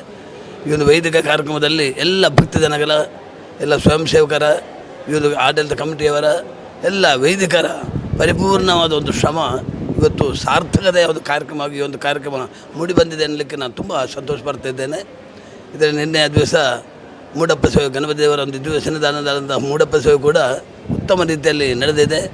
ನಾವು ನಿರೀಕ್ಷೆಗಿಂತ ಹೆಚ್ಚಿನ ಭಕ್ತಜನಗಳ ಒಂದು ಸೇವಾರೂಪ ಸೇವೆಯನ್ನು ಕೊಡುವ ಮುಖಾಂತರವಾಗಿ ಈ ಒಂದು ಕ್ಷೇತ್ರಕ್ಕೆ ಬಂದು ದೇವರ ದರ್ಶನ ಪಡೆದು ದೇವರ ಒಂದು ಅನುಗ್ರಹ ಪ್ರಸಾದವನ್ನು ಪಡೆಯುವ ಮುಖಾಂತರವಾಗಿ ಉತ್ತಮ ರೀತಿಯ ಒಂದು ಅನುಗ್ರಹ ನಿನ್ನೆಯಿಂದಲೇ ನಮಗೆ ಕಂಡಿದ್ದೇವೆ. ನಾವು ಇವತ್ತಿನ ಸಲ ಕೂಡ ಪ್ರಾತಃ ಕಾಲದಲ್ಲಿ ಲಕ್ಷ ಬಿಲ್ವಾರ್ಚನೆಯ ಒಂದು ಕಾರ್ಯಕ್ರಮ, ನಂತರ ಪಂಚಾಕ್ಷರಿ ಹವನ, ಆ ಸಂದರ್ಭದಂತಹ ದುರ್ಗಾ ಹೋಮ, ಅದೇ ವರದ ಶಂಕರ ಪೂಜೆ, ಆ ಸಂದರ್ಭದಲ್ಲಿ ನಡೆದಂತಹ ಅನ್ನದಾನ, ಎಲ್ಲ ವಿಚಾರಗಳು ಕೂಡ ಅಚ್ಚುಕಟ್ಟಾಗಿ ಆ ಮಹಾದೇವನ ಒಂದು ಕೃಪೆಯಿಂದ ಎಲ್ಲ ಭಕ್ತಜನಗಳ ಒಂದು ಸಹಕಾರದಿಂದ ಆಶೀರ್ವಾದದಿಂದ ನಡೆದಿದೆ ಅನ್ನುವಂಥದ್ದು ಇಲ್ಲಿಗೆ ನಾವು ತುಂಬ ಸಂತೋಷ ಬರ್ತಾ ಇದ್ದೇವೆ. ಮೊದಲಾಗಿ ಇದಕ್ಕೆ ಅವಕಾಶ ಕೊಟ್ಟಂಥ ಅಥವಾ ಇದಕ್ಕೆ ಸಹಕಾರಗಳೆಲ್ಲ ಭಕ್ತಜನಗಳಿಗೆ, ಈ ಒಂದು ಕ್ಷೇತ್ರಕ್ಕೆ ಸಂಬಂಧಪಟ್ಟ ಒಂದು ಆಡಳಿತ ವರ್ಗದವರಿಗೆ, ಇದರಲ್ಲಿ ನಿರಂತರವಾಗಿ ಶ್ರಮಿಸಿದಂಥ ನಮ್ಮ ಶ್ರಮಜೀವಿಗಳಂದರೆ ನಮ್ಮ ಸ್ವಯಂ ಸೇವಕರೇ ಯಾರಿದ್ದಾರೆ ಅವರಿಗೆಲ್ಲರೂ ಕೂಡ ಅದರಲ್ಲಿ ಕೂಡ ತುಂಬ ನಾವು ಇದು ಆತ್ಮೀಯವಾದ ಧನ್ಯವಾದಗಳನ್ನು, ಅಭಿನಂದನೆಗಳನ್ನು ಈ ಕ್ಷೇತ್ರದ ವತಿಯಿಂದ ನಾವು ತುಂಬ ಸಂತೋಷದಿಂದ ನೀಡ್ತಾ ಇದ್ದೇವೆ. ಆ ಥರ ಇನ್ನು ಮುಂದಕ್ಕೆ ಕೂಡ ಈ ಒಂದು ಕ್ಷೇತ್ರದಲ್ಲಿ ಕೆಲವೆಲ್ಲ ಅಭಿವೃದ್ಧಿಯ ಒಂದು ಸಂಕಲ್ಪದಲ್ಲಿ ನಾವಿದ್ದೇವೆ. ಆ ಒಂದು ಸಂಕಲ್ಪಕ್ಕೆ ಎಲ್ಲ ಜನಗಳ ಒಂದು ಸಹಕಾರ, ಅದೇ ಪ್ರಕಾರ ಎಲ್ಲರ ಒಂದು ಸೇವೆ ಈ ಕ್ಷೇತ್ರಕ್ಕೆ ಒದಗುವ ರೀತಿಯಲ್ಲಿ ಶ್ರೀ ಮಹಾದೇವನ ಒಂದು ಪೂರ್ಣ ಅನುಗ್ರಹ ಪ್ರಾಪ್ತಿಯಾಗಲಿ. ಒಟ್ಟಾಗಿ ಒಂದು ಕಾರ್ಯಕ್ರಮದ ನಾವು ಹೇಳುವುದಾದರೆ, ನಾವು ನಿರೀಕ್ಷೆಗಿಂತ ಹೆಚ್ಚಿನ ರೀತಿಯಲ್ಲಿ ಉತ್ತಮ ರೀತಿಯಲ್ಲಿ ಮಹಾದೇವ ನಮ್ಮ ಎಲ್ಲರ ಮನಸ್ಸನ್ನು ಒಗ್ಗೂಡಿಸಿಕೊಂಡು ಎಲ್ಲ ಭಕ್ತಜನಗಳ, ಎಲ್ಲ ವೈದಿಕರ, ಎಲ್ಲ ಆಡಳಿತ ವರ್ಗದವರ, ಎಲ್ಲ ಸ್ವಯಂ ಸೇವಕರ ಎಲ್ಲರ ಒಂದು ಮನಸ್ಸು ಒಂದಾಗಿ ಇಲ್ಲಿ ಕೆಲಸ ನಡೆದಿದೆ ಅನ್ನುವಂಥದ್ದು ಇಲ್ಲಿ ತುಂಬ ನಾವು ಸಂತೋಷ ಪಡ್ತಾ ಇದ್ದೇವೆ. ಈ ಒಂದು ಕಾರ್ಯಕ್ಕೆ ತನುಮನ ಧನಪೂರ್ವಕವಾಗಿ ಅಥವಾ ಅನ್ನದಾನ ಕೊಡುವ ಮುಖಾಂತರವಾಗಿ ಈ ಒಂದು ಎಲ್ಲ ಸೇವೆಗಳ ಒಂದು ಸೇವಾಕರ್ತರಾಗಿ ಈ ಒಂದು ಕಾರ್ಯದಲ್ಲಿ ಯಾರೆಲ್ಲ ಬೆವರು ಸುರಿಸಿದ್ದಾರೆ ಅವರೆಲ್ಲರ ಒಂದು ಸೇವೆ ಮಹಾದೇವನ ಚಿತ್ತಕ್ಕೆ ಬಂದು ಈ ಒಂದು ಕ್ಷೇತ್ರದಲ್ಲಿ ಇಷ್ಟೆಲ್ಲ ಕಾರ್ಯಕ್ರಮ ನಡೆದಲ್ಲಿ ನಮಗೆ ಆ ಕ್ಷೇತ್ರಕ್ಕೆ ಬಂದು ನಾವು ದೇವರ ಪ್ರಸಾದ ಸ್ವೀಕಾರ ಮಾಡಿದಲ್ಲಿ ನಮಗೆಲ್ಲರಿಗೂ ಕೂಡ ಒಳ್ಳೆಯದಾಗಿದೆ ಅನ್ನೋ ಸತ್ಯ ಮಾತನ್ನು ನಿರಂತರವಾಗಿ ಈ ಶ್ರೀ ಮಹಾಲಿಂಗೇಶ್ವರ ದೇವರು ಅನುಗ್ರಹ ಮಾಡುವ ಮುಖಾಂತರವಾಗಿ ಈ ಕ್ಷೇತ್ರದಲ್ಲಿ ಇನ್ನು ಮುಂದೆ ಕೂಡ ಹೆಚ್ಚಿನ ಒಂದು ಧಾರ್ಮಿಕ ಪ್ರಕ್ರಿಯೆಗಳನ್ನು, ಧಾರ್ಮಿಕ ಕಾರ್ಯಗಳನ್ನು ಮಾಡುವಂತಹ ಯೋಗ ಭಾಗ್ಯವನ್ನು, ಆ ಮೂಲಕ ನಮ್ಮ ಹಿಂದೂ ಸಂಸ್ಕೃತಿಯ ವಿಚಾರಗಳನ್ನು, ಸನಾತನ ಧರ್ಮದಲ್ಲಿ ಏನು ಒಂದು ವಿಚಾರಗಳು ಹೇಳಿದ್ದಾರೆ ಅದನ್ನು ಉಳಿಸಿಕೊಳ್ಳುವಂಥ ಒಂದು ಶಕ್ತಿಯನ್ನು ಮಹಾಲಿಂಗೇಶ್ವರ ನಮಗೆಲ್ಲರಿಗೂ ಕೂಡ ಪರಮಾನುಗ್ರಹ ಮಾಡಿಕೊಡ್ಬೇಕು. ಇನ್ನು ಮುಂದಕ್ಕೆ ಎಲ್ಲ ಭಕ್ತಜನಗಳ ಸಹಕಾರ ಈ ಕ್ಷೇತ್ರಕ್ಕೆ ಬೇಕು ಎನ್ನುವಂಥ ಒಂದು ಮಾತನ್ನು ನಾವೊಂದು ಆಡಳಿತ ಸಮಿತಿಯ ಸಂಚಾಲಕರಾಗಿ ನಾವು ಬೇಡಿಕೊಳ್ತಾ ಇದ್ದೇವೆ. ಎಲ್ಲರಿಗೂ ಕೂಡ ಧನ್ಯವಾದಗಳನ್ನು ಈ ಸಂದರ್ಭ ನಾನು ಸಮರ್ಪಿಸ್ತಾ ಇದ್ದೇನೆ. ಧನ್ಯವಾದ. ಇದು ಅಭಿವೃದ್ಧಿ ಸಮಿತಿಯ ಸಂಚಾಲಕರಾಗಿರುವಂತಹ ವೇದಮೂರ್ತಿ ದಿನೇಶ್ ಮರಡಿತಾಯ ಗುಮ್ಮಟಗದ್ದೆ ಇವರ ಮಾತು. ಬಹುಶಃ ಇವರ ಧ್ವನಿಯನ್ನು ತಾವು ಈ ದೇವಸ್ಥಾನದ ಜಾತ್ರೋತ್ಸವ ಆಗುವಂಥ ಸಂದರ್ಭದಲ್ಲಿ ದೇವರ ದರ್ಶನ ಬಲಿಯಾಗಿರ್ಬೋದು ಅದರ ವೀಕ್ಷಕ ವಿವರಣೆಯನ್ನು ಅವರು ತಮಗೆ ಕೊಟ್ಟಿರುವಂಥದ್ದು. ವೀಕ್ಷಕರಿಗೆ ಅವರ ಧ್ವನಿಯನ್ನು ಕೇಳಿದ್ದೀರಿ. ಈಗಾಗಲೇ ನಮ್ಮ ದೇವಸ್ಥಾನಕ್ಕೆ ಕ್ಷೇತ್ರದ ಅಭಿವೃದ್ಧಿ ಸಮಿತಿಯ ಗೌರವಾಧ್ಯಕ್ಷರು ಈ ದೇವಾಲಯದಲ್ಲಿ 2013ನೇ ಇಸವಿಯಲ್ಲಿ ನಡೆದಿರುವಂತಹ ಬ್ರಹ್ಮಕಲಶೋತ್ಸವದ ಒಂದು ರೂವಾರಿತನವನ್ನು ವಹಿಸಿಕೊಂಡು ಜೀರ್ಣೋದ್ಧಾರ ಕಾರ್ಯವನ್ನು ಕೈಗೊಂಡು ಅಭೂತಪೂರ್ವವಾದಂತಹ ಬ್ರಹ್ಮಕಲಶೋತ್ಸವ ನೆರವೇರಿಸಿದಂತಹ ಪುತ್ತೂರಿನ ಶಾಸಕರು ಆಗಿರುವಂತಹ ಅಭಿವೃದ್ಧಿ ಸಮಿತಿಯ ಗೌರವಾಧ್ಯಕ್ಷರಾಗಿರುವ ಅಶೋಕ್ ಕುಮಾರ್ ಇವರು ಭೇಟಿ ನೀಡಿದ್ದಾರೆ. ಅವರನ್ನು ಕೂಡ ಮಾತಾಡಿಸಿಕೊಳ್ಳೋಣ.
ಈಗಾಗಲೇ ದೇವಾಲಯದಲ್ಲಿ ನಡೆಯುತ್ತಿರುವಂತಹ ಈ ಧಾರ್ಮಿಕ ಕಾರ್ಯಕ್ರಮಕ್ಕೆ ಪುತ್ತೂರಿನ ಶಾಸಕರು, ಅದೇ ರೀತಿ ದೇವಾಲಯದ ಅಭಿವೃದ್ಧಿ ಸಮಿತಿಯ ಗೌರವಾಧ್ಯಕ್ಷರು ಹೌದು, ಕಳೆದ ಒಂದು 2013ನೇ ಇಸವಿಯಲ್ಲಿ ನಡೆದಿರುವಂತಹ ಬ್ರಹ್ಮಕಲಶೋತ್ಸವವನ್ನು ಮತ್ತೆ ನಾವು ನೆನಪಿಸಿಕೊಳ್ಳುವುದಾದರೆ ಆ ಒಟ್ಟು ಒಂದು ಜೀರ್ಣೋದ್ಧಾರ ಕಾರ್ಯ ಆಗಿರ್ಬೋದು, ಬ್ರಹ್ಮಕಲಶೋತ್ಸವ ಅಭೂತಪೂರ್ವವಾಗಿ ನಡೆದು ತಾಲೂಕಾಗಿರ್ಬೋದು, ಜಿಲ್ಲೆಯಲ್ಲಿ ಒಂದು ರೀತಿಯ ಮಾದರಿಯಾಗಿ ಬೆಟ್ಟಂಪಾಡಿಯ ಬ್ರಹ್ಮಕಲಶೋತ್ಸವ ನಡೆದಿರುವಂಥದ್ದು ತಮಗೆಲ್ಲರೂ ಕೂಡ ಗೊತ್ತಿರುವಂಥದ್ದು. ಈಗ ಗೌರವಾಧ್ಯಕ್ಷರು ನಮ್ಮ ಜೊತೆ ಇದ್ದಾರೆ, ಮಾತಾಡಿಸ್ಕೊಂಡು ಬರೋಣ. ನಮಸ್ತೆ ಸರ್. ನಮಸ್ತೆ.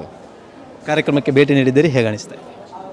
ನೋಡಿ, ಮಹಾಲಿಂಗೇಶ್ವರ ದೇವರ ಯಾವತ್ತು ನಾವು ಜೀರ್ಣೋದ್ಧಾರ ಮಾಡಿದ್ದೀವಿ, ಅನಂತರ ನಿರಂತರ ಜೀರ್ಣೋದ್ಧಾರದ ಕೆಲಸಗಳು ಇಲ್ಲಿ ನಡೀತಾ ಇದೆ.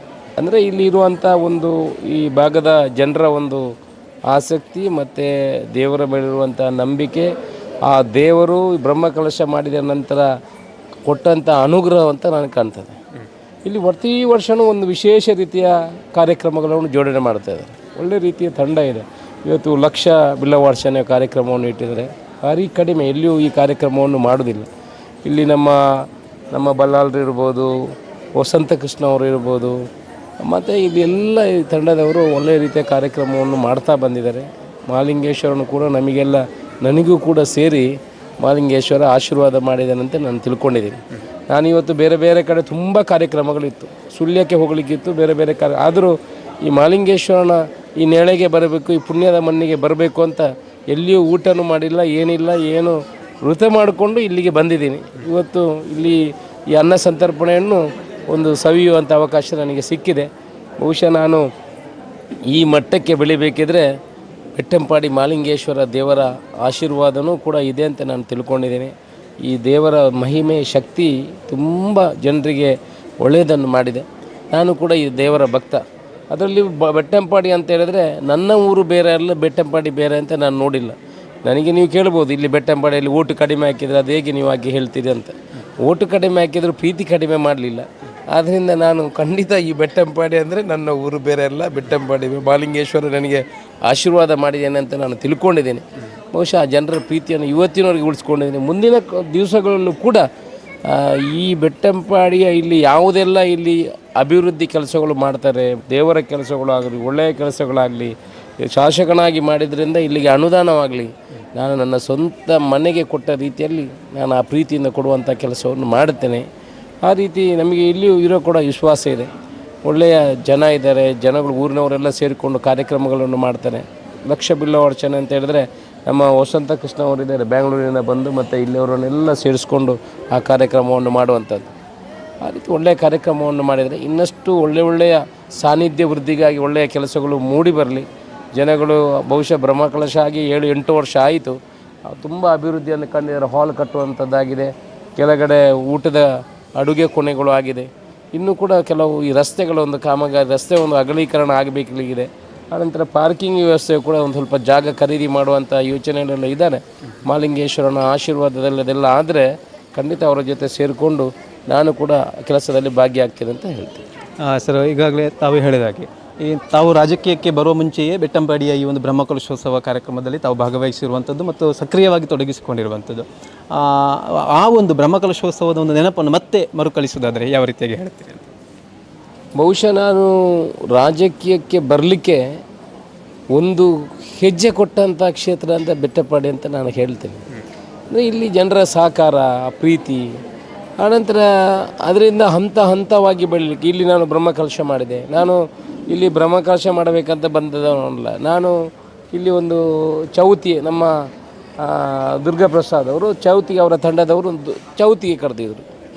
ಅದು ಆ ಚೌತಿಗೆ ಬಂದಾಗ ನಾನು ಹಿಂದೆ ನೋಡುವಾಗ ದೊಡ್ಡ ಕತ್ತಲೆ ಕಾಣ್ತಾ ಇತ್ತು. ಏನು ಅಂತ ಕೇಳಿದೆ. ಆಗ ಮಹಾಲಿಂಗೇಶ್ವರ ದೇವರನ್ನು 5-6 ವರ್ಷದಿಂದ ಬಾಲಾಲಯದಲ್ಲಿ ಕೂಡಿಸಿದ್ದಾರೆ ಅಂತ ಹೇಳಿದ್ರು. ಭಾರಿ ಗೌಜಿಯಲ್ಲಿ ಚೌತಿ ಮಾಡ್ತಾ ಇದ್ದರು. ನಾನು ಅದಕ್ಕೆ ವೇದಿಕೆಯಲ್ಲಿ ಹೇಳಿದರೆ ನಮ್ಮ ಬಲ್ಲಾಳರ ತಂದೆ ಆವಾಗ ಇದ್ದರು.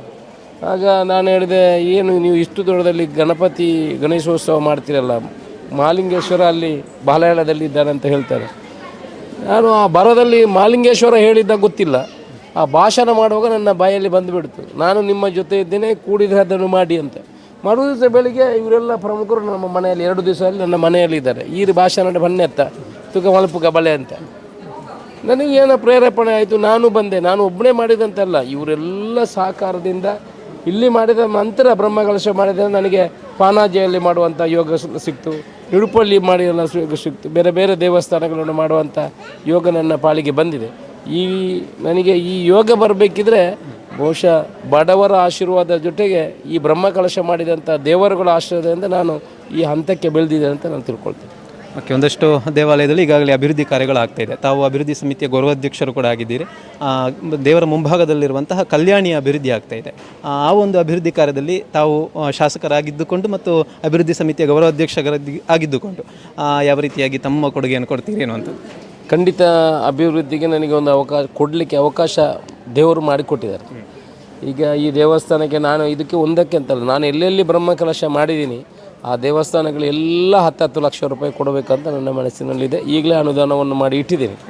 ಆನಂತರ ಅಭಿವೃದ್ಧಿಗೆ ನೀವೀಗ ಕೆರೆಯ ಅಭಿವೃದ್ಧಿಗೆ ಅವರು ಮನವಿಯನ್ನು ಮಾಡಿಕೊಂಡ ಕೂಡಲೇ ಅದಕ್ಕೆ ಏನೇನು ಸರ್ಕಾರದಿಂದ ಬರ್ತದೆ ನನ್ನ ಮನೆಗೆ ಕೊಡೋದು ಬೇರೆ ಅಲ್ಲ, ಈ ದೇವಸ್ಥಾನಗಳಿಗೆ ಕೊಡೋದಲ್ಲ, ಭಜನಾ ಮಂದಿರಗಳಿಗೆ ನಾನು ಈಗ ಸುಮಾರು ಒಂದು 4 ಕೋಟಿ ಅನುದಾನವನ್ನು ಬರೀ ಭಜನಾ ಮಂದಿರ ದೇವಸ್ಥಾನಗಳಿಗೆ ಮತ್ತು ಚರ್ಚ್ ಮತ್ತು ಮಸೀದಿಗಳಿಗೆ ಇದನ್ನೆಲ್ಲ ಕೊಡುವಂಥ ಹಂತವಾಗಿ ಅದರ ರೇಷಿಯೋ ಪ್ರಕಾರವಾಗಿ ಕೊಡುವಂಥ ಕೆಲಸವನ್ನು ರೆಡಿ ಮಾಡಿದ್ದೀನಿ.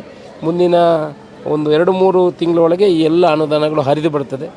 ಕಲ್ಯಾಣಿ ನೀವು ಏನು ಕೆರೆಯ ಬಗ್ಗೆ ಉಲ್ಲೇಖ ಮಾಡಿದ್ರಿ, ಅದರ ಎಸ್ಟಿಮೇಟನ್ನು ಕೊಟ್ಟಿದ್ರೆ ಅದಕ್ಕೂ ಕೂಡ ಹೆಚ್ಚಿನ ಅನುದಾನವನ್ನು ಕೊಡುವಂಥ ಕೆಲಸವನ್ನು ಮಾಡ್ತೀವಿ. Thank you sir.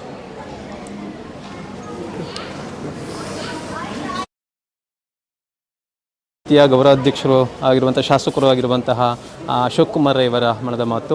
ಈ ದೇವಾಲಯದ ಅನೇಕ ಅಭಿವೃದ್ಧಿ ಕಾರ್ಯಗಳಲ್ಲಿ ಆಗಿರ್ಬೋದು, ಬ್ರಹ್ಮಕಲಶೋತ್ಸವ ತನ್ನನ್ನು ತೊಡಗಿಸಿಕೊಂಡಿರುವವರು, ಅದರ ಜೊತೆಗೆ ಮುಂದಿನ ಅಭಿವೃದ್ಧಿ ಕಾರ್ಯದಲ್ಲೂ ಕೂಡ ತನ್ನಿಂದಾದಂತಹ ಸಹಕಾರವನ್ನು ಸೇವೆಯನ್ನು ಕೊಡ್ತೇನೆ ಎನ್ನುವಂತಹ ಮಾತನ್ನು ಕೂಡ ಅಶೋಕ್ ಕುಮಾರ್ ಅವರು ಹೇಳಿರುವಂತಹ ಮಾತು. ವೀಕ್ಷಕರೇ, ಇದು ನಿನ್ನೆಯಿಂದ ಇವತ್ತಿನವರೆಗೆ ಬೆಟ್ಟಂಪಾಡಿ ಶ್ರೀ ಮಹಾಲಿಂಗೇಶ್ವರ ದೇವಾಲಯದಲ್ಲಿ ನಡೆದಿರುವಂತಹ ಧಾರ್ಮಿಕ ಕಾರ್ಯಕ್ರಮಗಳು. ನಿನ್ನೆಯ ದಿನ ಮಹಾಗಣಪತಿ ದೇವರಿಗೆ ನಡೆದಿರುವಂತಹ ಮೂಡಪ್ಪ ಸೇವೆ ಆಗಿರ್ಬೋದು, ವನದುರ್ಗಾ ದೇವಿಗೆ ನಡೆದಿರುವಂತಹ ದುರ್ಗಾ ನಮಸ್ಕಾರ ಪೂಜೆ, ಇವತ್ತಿನ ದಿನ ಬೆಳಗ್ಗಿನ ಜಾವಳದಿಂದಲೇ ಶ್ರೀ ಮಹಾಲಿಂಗೇಶ್ವರ ದೇವರಿಗೆ ಲಕ್ಷ ಬಿಲ್ವಾರ್ಚನೆ ಕಾರ್ಯಕ್ರಮ ಆಗಿರ್ಬೋದು, ಶಿವಪಂಚಾಕ್ಷರಿ ಹೋಮ ಆಗಿರ್ಬೋದು, ದುರ್ಗಾ ಹೋಮ ಆಗಿರ್ಬೋದು, ಅದೇ ರೀತಿ ನಡೆದಿರುವಂತಹ ವರದಶಂಕರ ಪೂಜೆ, ಎಲ್ಲ ಧಾರ್ಮಿಕ ಕಾರ್ಯಗಳು ಕೂಡ ಊರಿನ ಪರವೂರಿನ ಭಕ್ತರ ಎಲ್ಲ ರೀತಿಯ ಸಹಕಾರದಿಂದ ಅತ್ಯದ್ಭುತವಾಗಿ ನಡೆದಿದೆ. ಅದೇ ರೀತಿ ಅನ್ನಪ್ರಸಾದ ಸೇವೆಯು ಕೂಡ ಈಗಾಗಲೇ ನಡೆದಿರುವಂಥದ್ದು. ಭಕ್ತಾಭಿಮಾನಿಗಳು, ಸಾವಿರಾರು ಮಂದಿ ಭಕ್ತಾಭಿಮಾನಿಗಳು ಅನ್ನಪ್ರಸಾದವನ್ನು ಕೂಡ ಸ್ವೀಕರಿಸಿರುವಂಥದ್ದು. ಈ ಒಂದು ಕಾರ್ಯಕ್ರಮದಲ್ಲಿ ಸುದ್ದಿ ಮೀಡಿಯಾ, ಸುದ್ದಿ ಲೈವ್ ಮುಖಾಂತರವಾಗಿ ನೇರ ಪ್ರಸಾರದ ಮೂಲಕ ತಾವುಗಳು ಈ ಕಾರ್ಯಕ್ರಮವನ್ನು ವೀಕ್ಷಣೆ ಮಾಡಿದ್ದೀರಿ. ನಮ್ಮ ಬಳಗ ಗೌತಮ್ ಶೆಟ್ಟಿ ಮತ್ತು ಸುದ್ದಿ ತಂಡದ ಎಲ್ಲ ಪ್ರಮುಖರು ಕೂಡ ಈ ಒಂದು ನೇರ ಪ್ರಸಾರ ಕಾರ್ಯಕ್ರಮದಲ್ಲಿ ಭಾಗಿಯಾಗಿರುವಂಥದ್ದು. ನೇರ ಪ್ರಸಾರದಲ್ಲಿ ವೀಕ್ಷಣೆ ಮಾಡಿದಂತಹ ದೇಶದ ವಿದೇಶದಲ್ಲಿರುವಂಥ ಎಲ್ಲ ಭಕ್ತಾಭಿಮಾನಿಗಳು ಕೂಡ ಸುದ್ದಿ ಕಡೆಯಿಂದ ಮತ್ತೊಮ್ಮೆ ಕೃತಜ್ಞತೆಗಳನ್ನು ಸಲ್ಲಿಸ್ತಾ ಈ ಕಾರ್ಯಕ್ರಮವನ್ನು ಇಲ್ಲಿಗೆ ಮುಕ್ತಾಯಗೊಳಿಸ್ತಾ ಇದ್ದೇವೆ. ನಮಸ್ತೆ.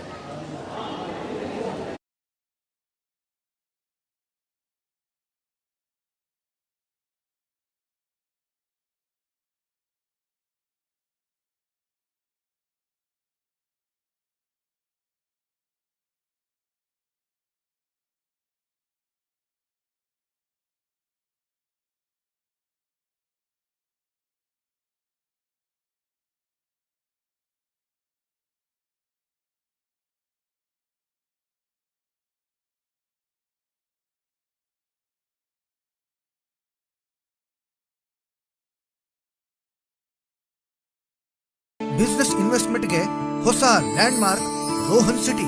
ವಾಣಿಜ್ಯ ಸ್ಥಳಗಳ ಮೇಲಿನ ಹೂಡಿಕೆಯ ಮೇಲೆ 7.5% ನಷ್ಟು ಗ್ಯಾರಂಟಿಡ್ ರಿಟರ್ನ್. ತಡ ಯಾಕೆ? ಈಗಲೇ ಇನ್ವೆಸ್ಟ್ ಮಾಡಿ. ನಿಮ್ಮ ಹೂಡಿಕೆಗೆ ಬೆಸ್ಟ್ ಪ್ರೈಸ್ ಸಿಗುವಾಗ ತಡ ಯಾಕೆ? ನಿಮ್ಮ ಸಕ್ಸೆಸ್ನ ಹೊಸ address Rohan city, Vijay, Mangaluru.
Business ಇನ್ವೆಸ್ಟ್ಮೆಂಟ್ಗೆ ಹೊಸ ಲ್ಯಾಂಡ್ ಮಾರ್ಕ್ ರೋಹನ್ ಸಿಟಿ. ವಾಣಿಜ್ಯ ಸ್ಥಳಗಳ ಮೇಲಿನ ಹೂಡಿಕೆಯ ಮೇಲೆ 7.5% ನಷ್ಟು ಗ್ಯಾರಂಟಿಡ್ ರಿಟರ್ನ್. ತಡ ಯಾಕೆ? ಈಗಲೇ ಇನ್ವೆಸ್ಟ್ ಮಾಡಿ. ನಿಮ್ಮ ಹೂಡಿಕೆಗೆ ಬೆಸ್ಟ್ ಪ್ರೈಸ್ ಸಿಗುವಾಗ ತಡ ಯಾಕೆ? ನಿಮ್ಮ ಸಕ್ಸೆಸ್ನ ಹೊಸ ಅಡ್ರೆಸ್ ರೋಹನ್ ಸಿಟಿ, ವಿಜಯ್, ಮಂಗಳೂರು.